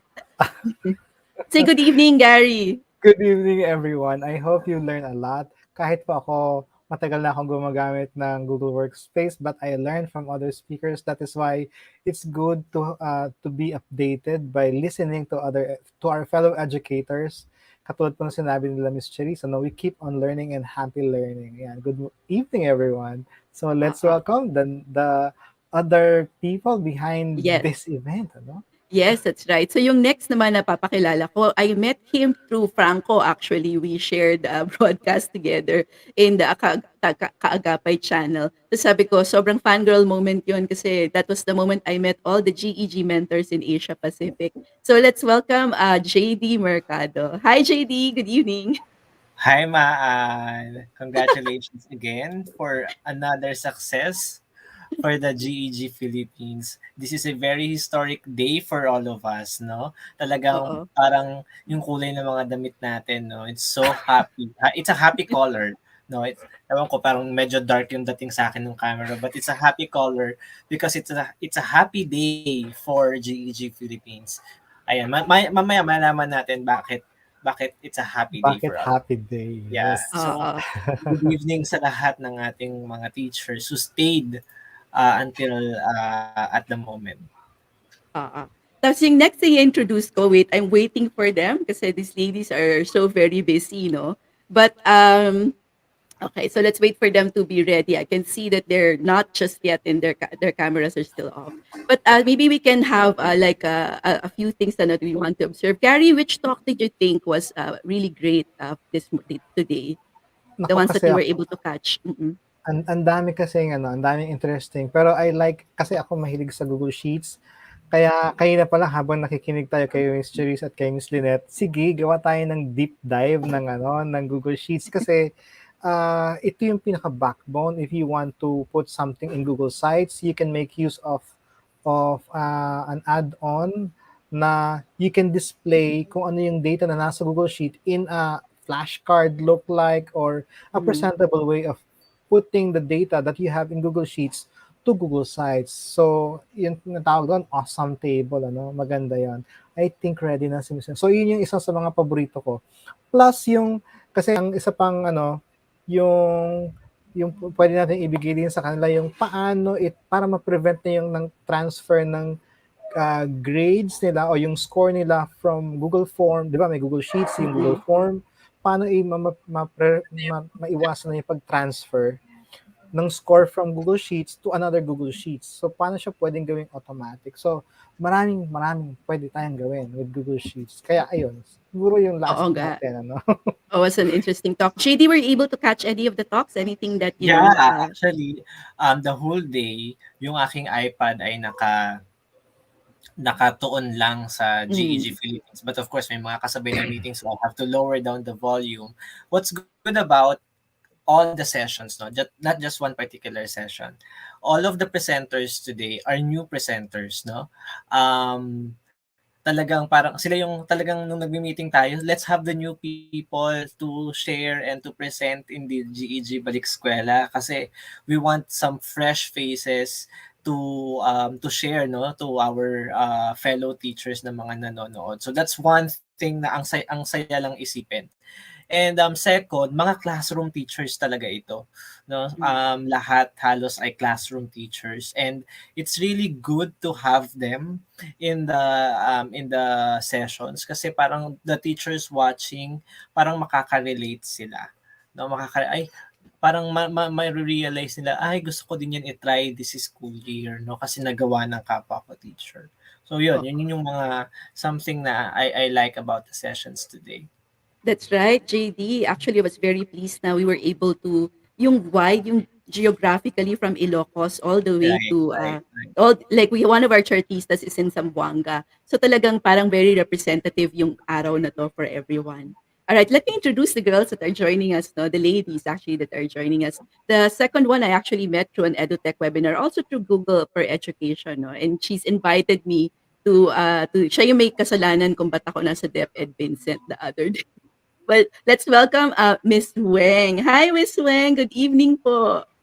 Hello, good evening. Ayan. Good evening sa Hi, inyong Miss Weng. lahat. Oo. Miss Weng, were you able to catch any of the talks? Pero alam ko you were in training the whole day, no? Nasa training ako eh. So, ang nakita ko na lang yung last. So, hindi naman. Kasi nakaschedule, yun na naman. So, yun, yung mga ganun, yung last na lang regarding sa Google Forms. So, ayan. So, yan. And also, ang pinaka-best, what I like is the Google Classroom, yung meron na siyang kasi 'di ba minamatch siya sa minamatch siya sa elements. So ang nangyayari kasi sa Google Classroom, meron naman po talagang schedule. So if you want to do the in draft, if you want to post later on, so if you want to post in the scheduled date, pwede naman. So yun yung gusto ko today. And also, ang nagustuhan ko din for the additional feedback sa form, slides, and sheet, meron na siyang presentation. Hindi ka na mag-stop dun sa Google Meet to stop your presentation, tapos babalik ka dun sa Google Docs. You can present it sabay. So, ayun. Ayun yung maganda. That's right. And the last person that's joining this panel is actually the education lead from Google. Let's welcome Miss Mary Manzano. Yan. Hi, Mary. everybody. Hello. Red is the color of the day. Yes. I love it. Ayan. So, Were ano yung question mo kanina, Mary, were you able to catch any of the talks and anything that that you were very pleased about the whole activity? Yeah, I was popping in and out. Pag meron akong 15 minutes, the whole day was full of meetings. But every time I have this 10 to 15 minutes, I just pop in. I really enjoyed the classroom one. I enjoyed Lynette's Google Sheets session because I'm a data geek. I really, really did enjoy it. I've always loved spreadsheets, so I like that she was able to share all of the wonderful ideas that you can actually uh, do for Google Sheets. Ano, napakaganda talaga ng presentation. Marami Oo. pang iba, nagustuhan ko yung planning, nagustuhan ko rin yung Google Sites. Actually, I was Oo. really very happy about that. Ayun. Oo. It was really wonderful, no, to see all of these classroom teachers sharing what it is that they know. Tapos talagang they made an effort to follow the plan, do, and check. Yung trying to make sure that the teachers understand how they can use the tools, no, in all those different aspects of planning for their classes. So tonight, no, the reason why we're here is not so much because we're the ones that are behind this particular activity, but largely because we have some news to share to everyone. So let's start with, okay, one of the common questions that I saw in the comment section as we were doing the broadcast was that a lot of you are interested in how to join GEGs. Okay, so I think the best person to talk about how to do that will be JD, as he is a GEG mentor. So JD, can you tell us how do they join GEGs? All right. So of course, no, if they want to join GEG, no, um, well, they have to have the passion first, no, to share with other teachers. That's, I think that's the most important one. I think si Maan kaya yan na recruit ni Gary is Gary saw something with Maan na Maan can do something for the community. So I think it starts with you as teachers will be willing to share yourself, your time, your expertise with other teachers. May nakita ako sa comment section, kailangan ba certified level 1, level 2 trainer? No, hindi po. Hindi po kailangan that you are certified to join a GEG. All right. So, in order for you to become a GEG, we would like to invite you to visit our social media pages, like such as our Facebook, our Twitter. You can also sign up in a form that I will chat here in the chat box, so that you can sign up for it, where you can receive emails from all of us na mag-share ng mga information about the GEG. So that's the most basic one, no? For you to get involved with the community. And second, if feeling mo you want to contribute more to the community, you go beyond being a member and start your own community. So if you want to have your own GEG, there is a process that we will also share here in the chat box later on after I share about this. And then you can explore other GEGs kung taga Luzon ka, Visayas, Mindanao, or National Capital Region, there are GEGs that you can approach and join, so that you just get the feeling of being in a GEG and volunteer more than just a member.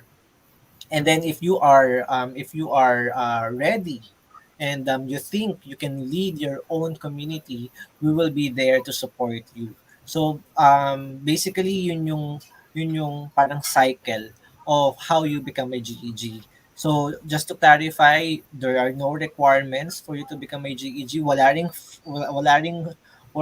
ring fee or anything, no. This is a community that you are all welcome. All right, thank you, JD. So we look forward to a lot of you who are interested to join us in the different GEGs around the country. Marami na, if you filled in the form, I'm sure you saw all of those GEGs already, you know. So you can see that if geographically one of them is close to you, you can start there. Maybe you can start, you know, if there's none in your area, you can actually start one if you really have the passion to share and collaborate with others. Okay, Miss Wing, parang may very Yes. important announcement Oo, kanina. diba? Parang yung Yung buong community nagse-celebrate. Why don't you share that great news to us? So, the great news, ayan, okay na yung ating professional learning community. So, 'di ba, since then, 2014, pero beyond that, meron pa rin talaga.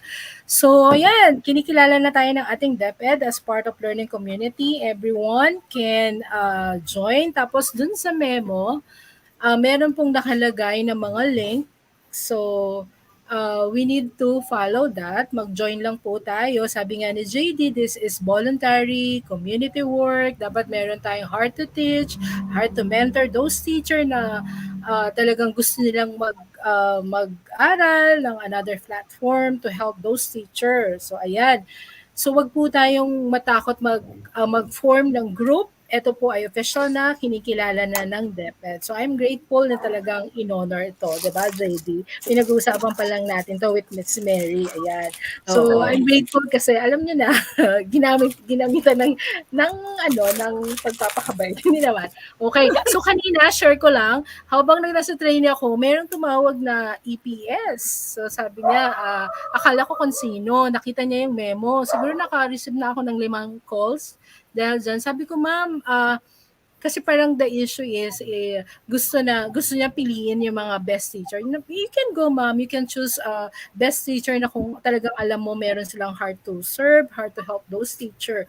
So dapat po willing po silang mag-commit, mag-volunteer na hindi sila na-stress. Yung nasa heart nila is joy na to help those teacher lang. Ayun. So nakakatuwa yung EPS siya ng Laguna. So ayan, so di ba, dami color. So ayan, magbo-boom na talaga. So nakita nila the memorandum approved ni Yusek Lane, also Director Abanian. So ayan. So everything is okay. So ayan, while in the DepEd, yan, push lang tayo ng push. And it's Ayan. really great news, no, to be recognized by the Department of Education as a professional learning community. So talagang milestone siya for the GEG community. I'm so happy and privileged to have seen that, no. Kasi before I don't have context as to why. Pero as I got into the GEGs, parang mas naging okay, I understand why that was so important. And I think actually it's Miss Weng and Miss JD that Sir JD that we want to say thank you to for making Thank that you! happen. Thank you for all Yan, that yung hard work for the sipag nila, community. no?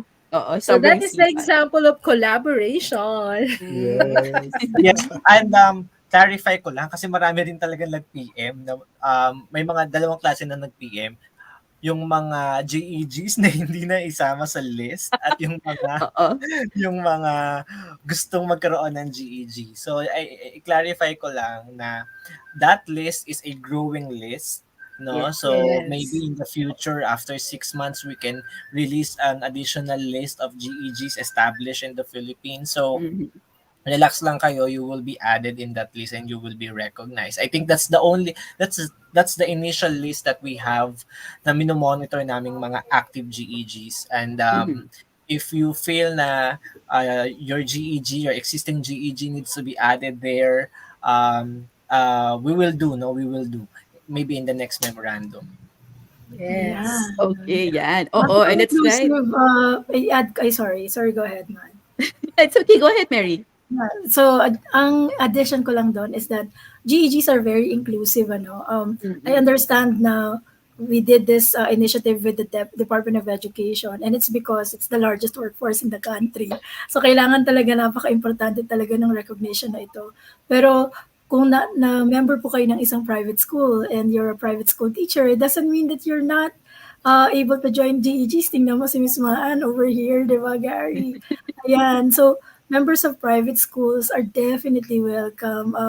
Cornerstone po lahat ng mga guro. So, huwag po kayong, huwag po kayong mahiya. Huwag niyo pong isipin na, ay, pang DepEd lang pala yan.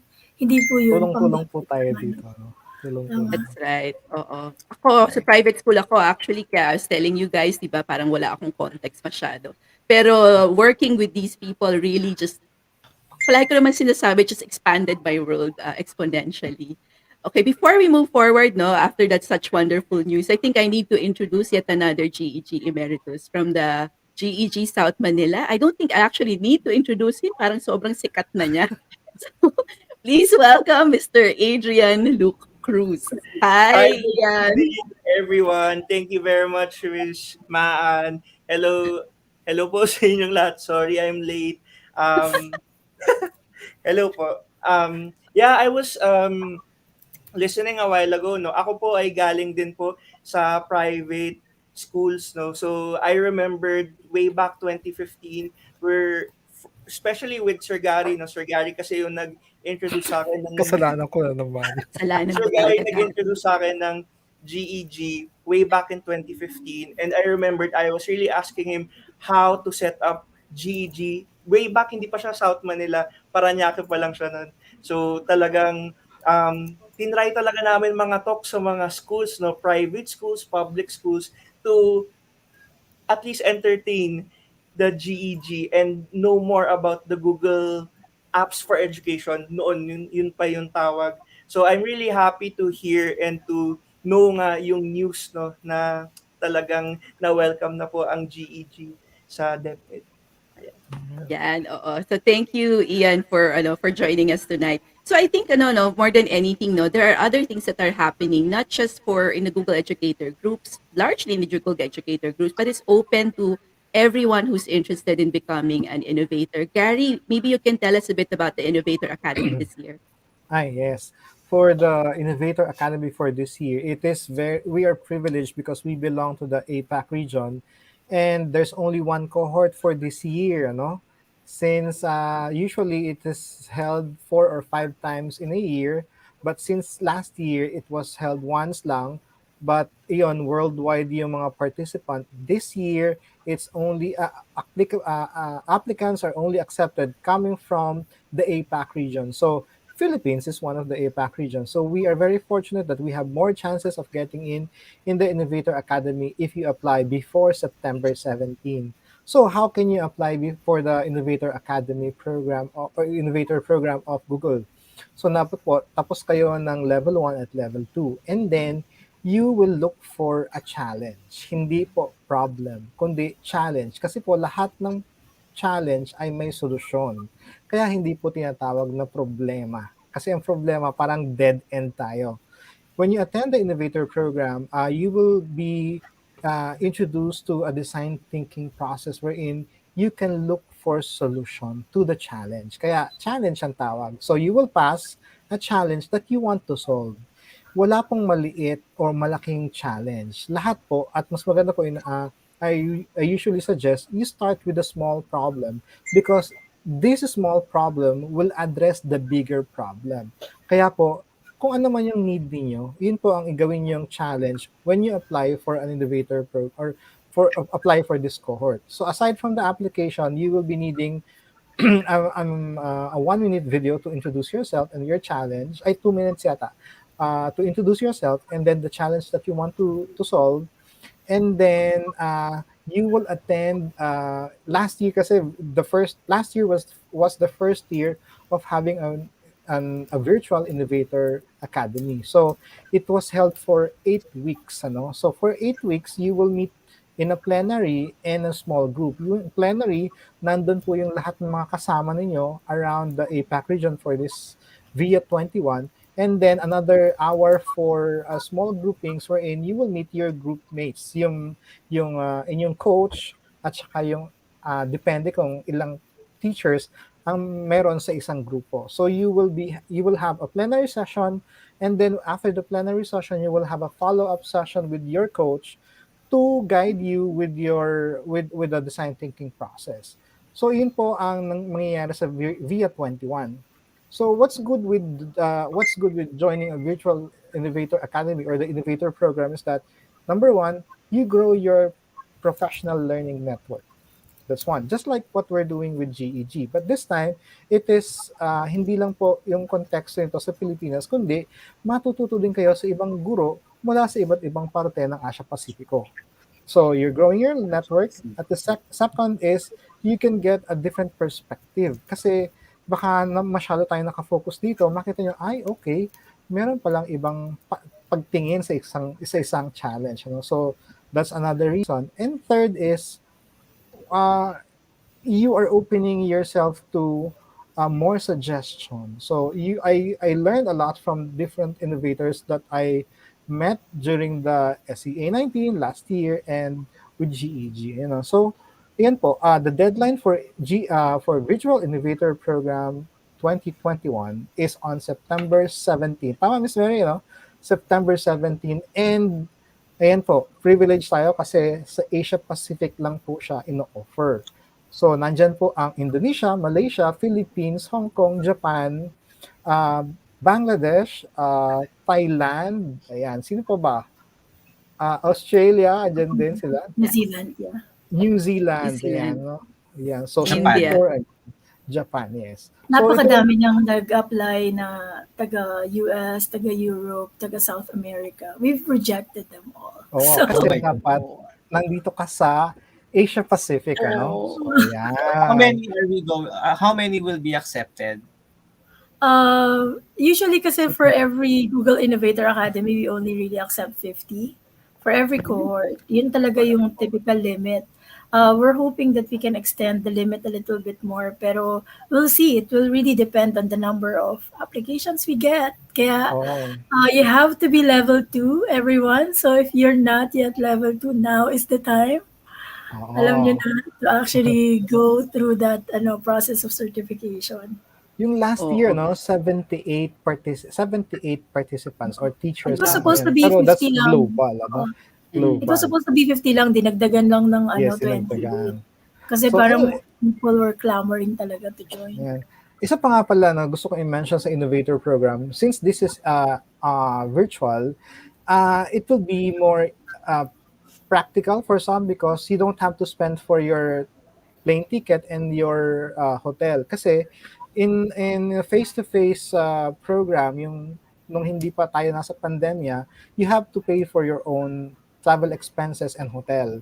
Pero lahat ng gagawin ninyo sa, well, everything is given for free dun sa Innovator Program.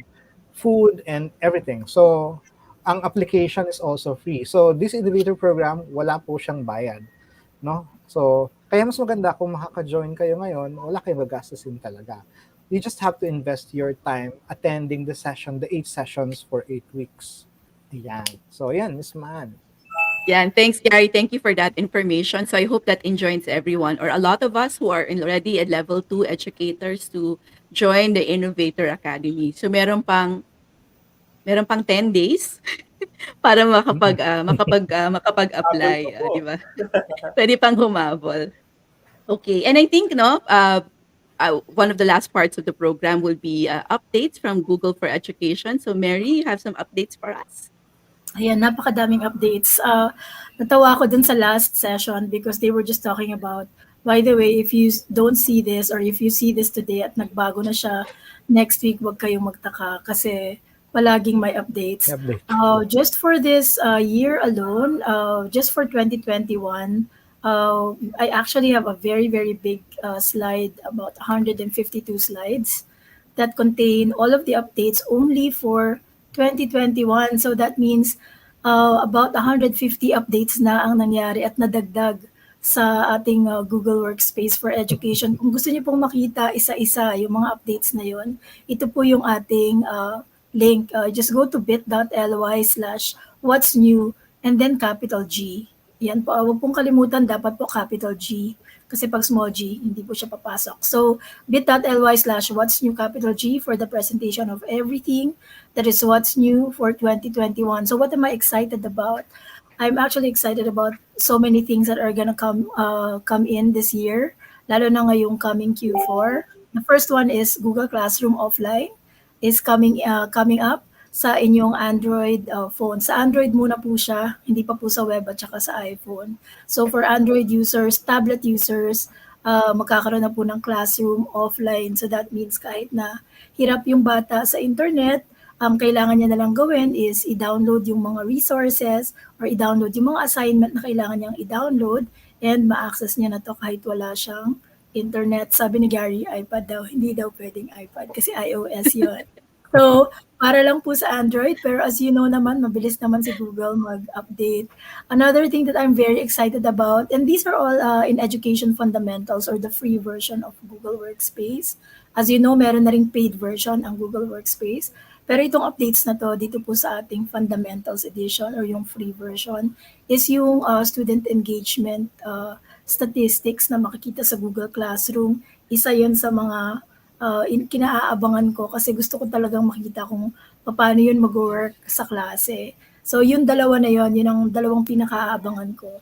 Pangatlo, para naman sa mga Education Plus users, ito yung ginagamit ko na 'to kasi sa Google nagdo-dog food kami. Ang ibig sabihin ng dog food, kami yung guinea pig. O tine-testing muna namin yung mga Yung alam mo na yung interface. mga yung mga features ta's kami nagfi-feedback bago pa siya lumabas. Isa sa mga, palabas na I know that it has already been announced, so I can now announce it, is the time insights in Google Calendar. It will tell you exactly how many hours you're actually spending on Google Meets. Ilan dun sa mga Google Meets na yon, yung 1:1, yung with 3 people, with 2 people. Gustong-gusto ko siya kasi when I ran it the last time, I was spending 22.8 hours in Google Meets every week. And I was really, because of that time insight, I was pushed to rethink what I'm doing with my life. At bakit ako nasa Google Meet palagi? So I was able to reduce the number of times that I'm actually spending in meetings. So isa yun, napakadami nating abangan. So 150 plus updates yan. Tingnan nyo na lang po dun sa inyong presentation. At nag-update po yan buwan-buwan. So nagdadagdag po kami. Kaya po abangan lang nila. Marami pong salamat sa lahat ng mga nanood ngayong araw na ito. Oo, sobrang daming updates. Ngayon nga ang favorite ko na bagong update sa Google Meet, kaka-roll out lang niya, no, yung co-hosting feature. Oh, Sobrang ang yes. saya. Ang saya ng lahat ng Yes. t-shirts nung lumabas siya. Ay, I can have a Oo. co-host. Oo. Para hindi natataranta yung host, ano? Oo. Ang Oo. ano ko lang doon is nawawala yung recording sometimes kasi a lot of people said, "Ay, hindi na ako makapag-record." Kasi may hosting or moderator function na kasi siya. So dahil may moderator function na siya, 'pag nawawala po yung recording, checkin niyo lang po dun sa listahan ng mga tao kung host ba kayo.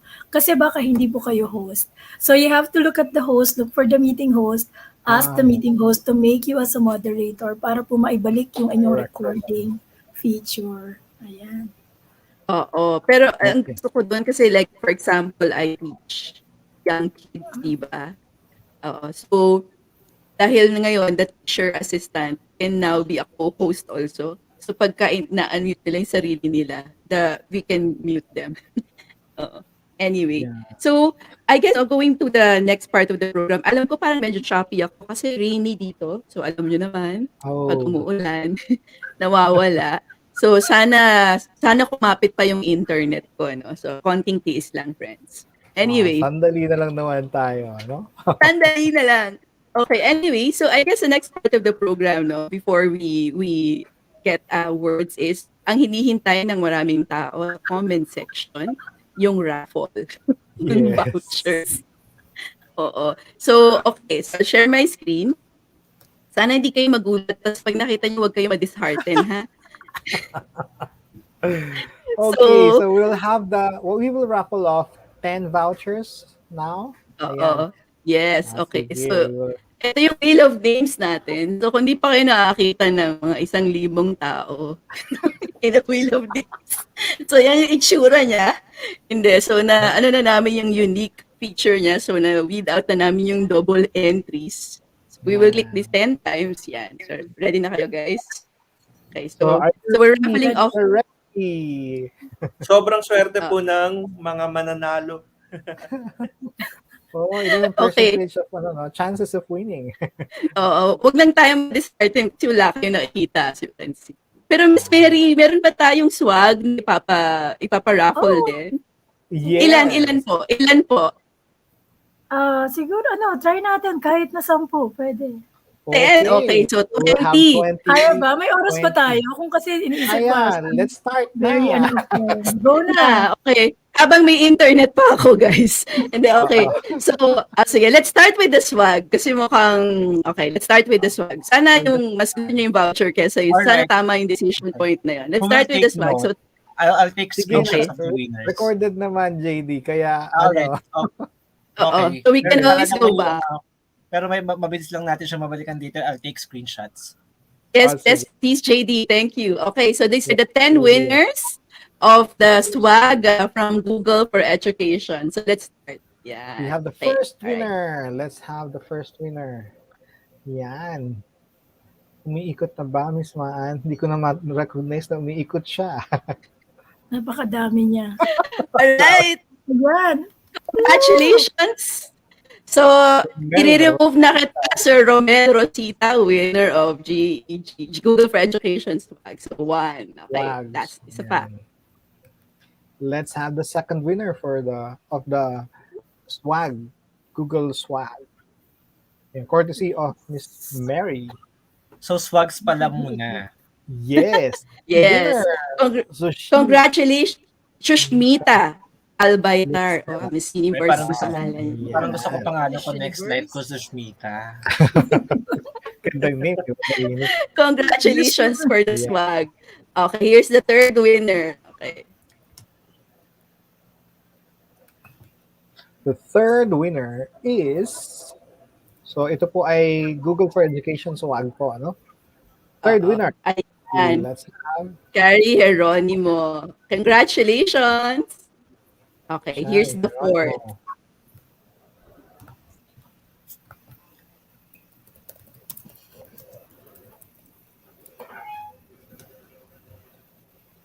Sino? Ayan, Arlene this is our Verdin. fifth winner. Curious Tama ako saan kaya sila nanggaling, ano? Saan kaya Okay. sila? So, ito na yung fifth. O, number 5. Halfway na. Fifth. For the swag. May results pala dyan sa Wheel of Names. Kasama ba tayo dyan? Ito po yung mga nag-fill out ng eval form kanina, no? Yan, si Miss Jennifer Bunagan. Okay, so we'll remove all instances kasi nanalo ka May na, okay? na-double siya. Alright, so next, number 6. Sixth winner. Dapat may jingle din tayo ng GEG, ano? Para habang nagra-raffle. Kasi mahilig tayo sa raffle. Ayan. Parang noontime show. Congratulations, Miss Julianne Docot. Ayan. Ayan. Ayan. Ito na, 7th winner. Tatlo. Saka mga sayaw-sayaw, ano, girl? Apat na. May sayaw-sayaw. So, here are the swags. Ayan na yung swag. Pinapakita ni Sir JD. Saka stickers. Pakita natin yung swags natin. Ayan. Congratulations, Miss Mary Gays Artanga. So, you're the 7th winner of the swag. Tatlo na lang, guys. We have sticker. Yan. Tatlo na lang. So, that's the 7th winner. Tatlo na lang. Nila yung swag, yung notebook, yung sticker, at saka, meron din bang keychain, Miss Mary? Yes. Oo, meron. Ayan, we have the So, Brian V. Acuña, congratulations. Yes. 8th winner. Ito na yung, okay, 9th and 10th na lang. Yes.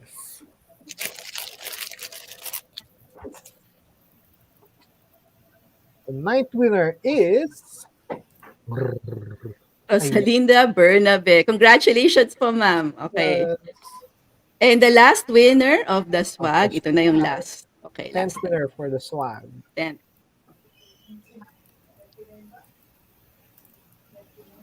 And our 10th winner is Mr. Jimmy Rose Libara. Congratulations po. So, congratulations to everyone who won the swag. Yan. Right. So, Shuffle natin. hindi natin pwedeng i-shuffle. Bawal Pwede ba? ba dito? Pwede, Wag pwede. na. Okay, Ito. okay. Shuffle ba natin? Please, wag na. Okay na yan. baka may mangyari. Baka may mangyari, tapos kailangan Sa natin Balik i-load. 400. 340 entries pa yung nandyan. 340 So, entries pa naman. to those of you who won the swag now, please expect a Google form in your email so that we can get your details. We can We'll get send details, a link to the form to get the details. Oo. And when we promise that we'll take care of your data. That's if you give us your address, please be as specific as possible kasi kapag nasa provinces, may limitations yung pagpa-deliver namin. Okay, so here we are. So these are the next 10 names will be winning. Miss Maan, sana Opo. tama yung pagkakatype nila ng email address nila. Sana walang typo error kasi magbabase lang po kami sa na-receive namin. Sobrang oo. Kung ano po yung tinype nyo sa email sa evaluation, yun lang po talaga yung pagbabasihan namin. Okay, so this time, these are the 10 winners of the GCE Level 1 vouchers. Again, courtesy of Miss Mary Manzano and Google for Education. So ready na? Meron nang nag-shout ng voucher. So Yan, ito na. okay. May nag-chant na. Kasi it's like positive energy. Oo, But, sige. Hindi nga na I-claim nangyayari. nyo na. Sige, ano ba yung chances nyo? 340 names, 10 vouchers only. Okay, here's the first one. Ito na. And the winner. 0.31%. First voucher winner, we have Good. Ayan. Miss Violeta Alonso, congratulations! Yan. Okay. Ako, I'm hoping na yung someone in the chat group at least, no, makita ko manalo. Oo, Okay. gusto ko rin yun. Oo, di ba ang saya? Okay. Anyway, so Oo. here's the second winner of the voucher. Second winner for the voucher. We have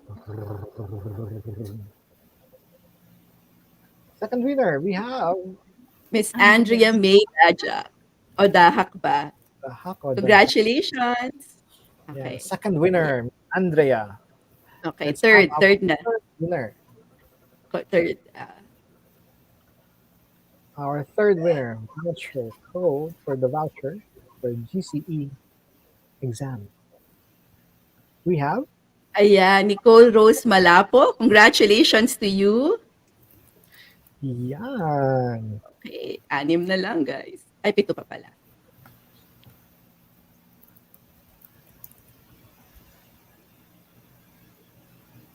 Okay, next winner. Ayan, Nino Frenze B. Batas. Congratulations, sir. Yan. Okay. 6 na lang, guys. 6 na lang. 6 na lang. We will wait for our name. Nagsumagot ba kayo ng evaluation form? Congratulations, Marjorie Ocampo. Marjorie Ocampo. Feeling ko parang sobrang ninenervous siguro yung mga tao na to kasi nakikita nila yung pangalan. Okay, last 5, guys. Last 5. Last 5. GCE. Para baka sakaling level 1 na lang ako lang yun, no? Teka naman. Oo. And it's a step. It's a step, di ba? Congratulations, Miss Sheila Mabini. Sheila Mabini. Ayan. Our 6th winner, di ba? 6th winner So, for the voucher. so 4 na lang, guys. Miss Jenny Lynn is still, ayun, fingers crossed daw. Sandali, hindi ko maiano. Yan. Our 7th winner. Miss Si Ana Serena Ramos. Congratulations. Ayan, 8 na. 8 winner.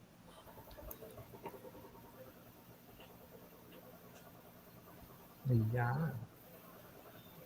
Ayan, si Nino. Thank you daw. Oh, yes. So, Yay! Si Miss Divina Ramat. Congratulations po. Ramat.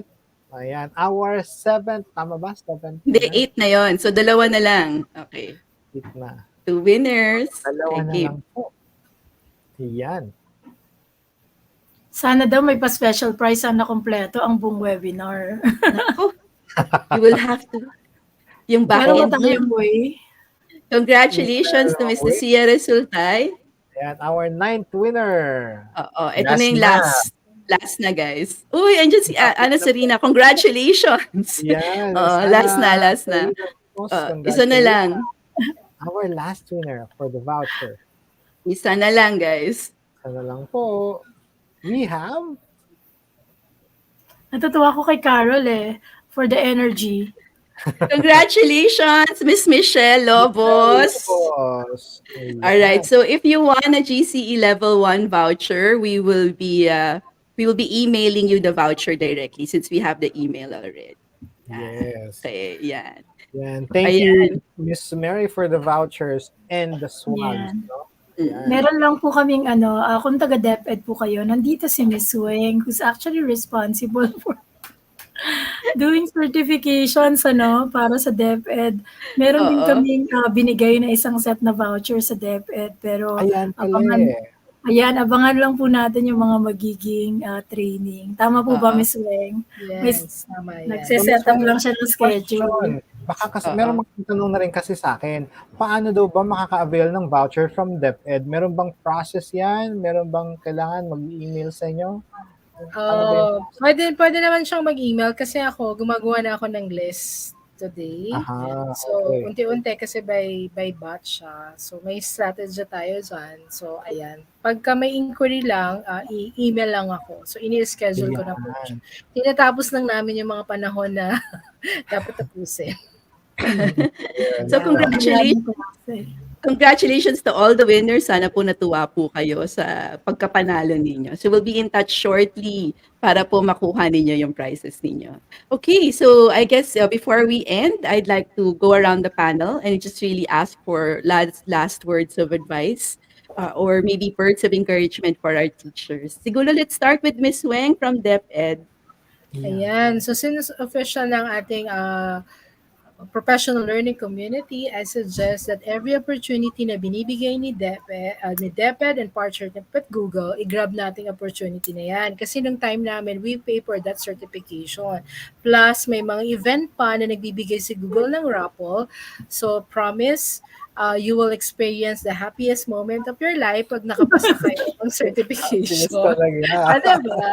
Totoo yan. Kasi diba, ang goal naman natin is to help teachers. So why not Yes. we do it? Kasi kaya nga diba, ginawa nating official na ang partner, talaga naman pong dapat ma-honor at partner yung mga teacher natin na talagang nag-e-effort to help teacher. Especially, this is volunteer. So with that, thank you so much. Huwag po tayo magsawang mag-follow ng ating activity. And nandito lang si DepEd at si Google to help us. Thank you so Yeah. much. Thank you, Miss Weng, for those words. Sir Ian, ikaw naman, any message for the teachers today? Ako naman, well, antabay lang po kayo sa page ng GEG, yung GEG Philippines, and as well as following other GEG groups. Kasi from time to time, the different groups will also be creating their own mga webinars, no? So, Mm. antabayan lang po yun. And if you can also, you can also message yung mga GEG people, no? Yung mga members and leaders. So, if you want to ask for assistance for your coaching, yun, mga ganon, we are very much willing to, entertain also your questions. So, ayan po. Mm-mm. Huwag Yes, mahiyang thanks. magtanong. Tama. Yes. Thanks, Ian. Miss Mary, how about you? Any words for our teachers? Ayan. So globally, the Google Educator groups have always been a source of inspiration para dun sa mga teachers na napakahilig mag-share ng information and learnings nila sa mga teachers na bagong-bago pa lang dito sa pagtuturo and even those na matagal nang nagtuturo pero medyo nahihirapan at challenge dito sa ating bagong normal, ano. So, we look to our GEGs, we look to our communities globally to provide that inspiration and that help to the rest of the teaching community. Kaya po, Mm-mm. napaka-grateful po namin sa Google that these communities have been created because they're voluntary, they're organic, and they just Mm-mm. grow because of the spirit of sharing and collaboration that Mm. always persists. So in these last years, gusto ko lang po kayong i-encourage na kung special po yung GEG, gawin pa po natin siyang mas special. And I feel na ngayong taon na to and next year at sa mga susunod pang taon, hanggat sinusuportahan niyo po ito, magiging mas special pa po ito at marami po tayong magagawang maganda. So, yun lang po.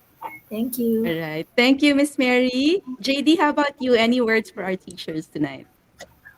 Well, nasabi nyo na lahat ng natin sabihin sa mga teachers kanina pa.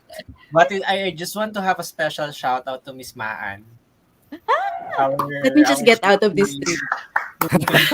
Learn captain. Sige, mawala ka lang muna saglit because we want to give you a round of applause. Palakpakan naman natin si Maan.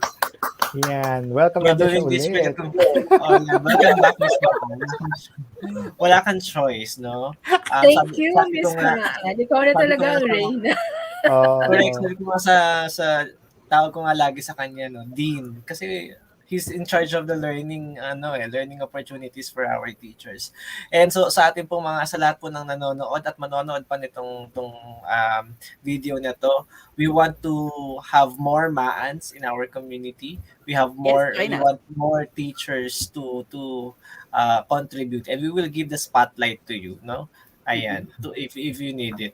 And of course, Miss Mary for all the swags provided to our teachers. At Gary, Adrian, and Weng, kumbaga ewan ko, nilulumot na yata tayo dito sa GG. But What you Huwag keep kayong on magsasawa.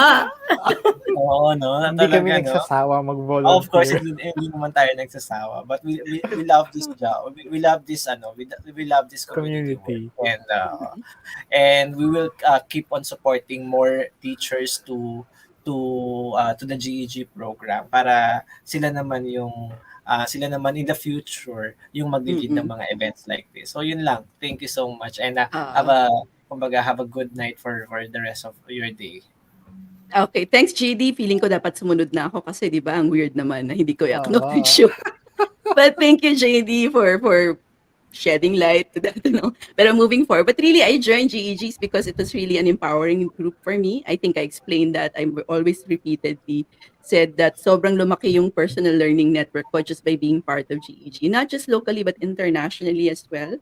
Like when I joined the GEG APAC, it was so easy to reach out to other teachers. And before you knew it, I was doing things like this in Japan, in South Korea, in India. So it was such a growing experience for me in many ways. So for all the teachers out there, if you're looking for a community that will really, di ba, sinabi na namin, it's very inclusive and it's inclusive in many levels. Kasi kahit wala ka masyadong alam or gusto mo lang itry, the GEG community will really welcome you. And it's not a permanent thing. I know that may ebb and flow ang time. So if you have the time, come and volunteer. I promise you, it's going to be a wonderful experience. So I want to thank everyone in this panel, in this panel in particular, because sila talaga yung mga people that I ran to or people who gave me advice just going through the GEG. This whole activity came together in I think 3 weeks Yeah. because of these people. Very short Yeah. span of time. In a very short span of time because of these people. So we have a lot of really great people behind the GEG program. So, okay. So without further ado, Gary, ang may kasalanan ng pag-join ko ng GEG. Yes, Gary. Last words for the Okay, teachers. para sa mga guro po lalo na po sa ating sitwasyon ngayon na online tayo, hindi po tayo pwedeng magturo kung paano po tayo natuto dati kasi iba na po ang panahon. Isa po 'yan. Pangalawa po, wag po tayong kung kanina sinabi po, wag mahiyang magtanong. Dadagdagan ko po 'yon, wag po kayong mahiyang magkamali. Kasi po, yung fail, we celebrate failure when you attend innovator program because fail is basically first attempt in learning. We cannot learn if we don't try. So, let's try doing things so we learn from it. Same goes with our students. Iyan naman po yung gusto nating i-impart. So, we do it first. So, we try it out. Yan po, no? So, maraming salamat po. Yun po yung sigurong maibibigay ko sa inyo. Let's celebrate failure because that's the first step in learning. Yan po. Maraming Sure salamat. tayo. Sige. Screenshot ako Mamaya, sige. Pero mamaya na lang after the broadcast, i-involve pa natin yung buong Pilipinas sa ating sa ating picture. Baka mag-screenshot nila tapos i-post nila tayo, di ba? Very quick lang. Go. 1, 2. Sige na nga. Okay. 1, 2. Alright. Okay. Okay na? Ayan.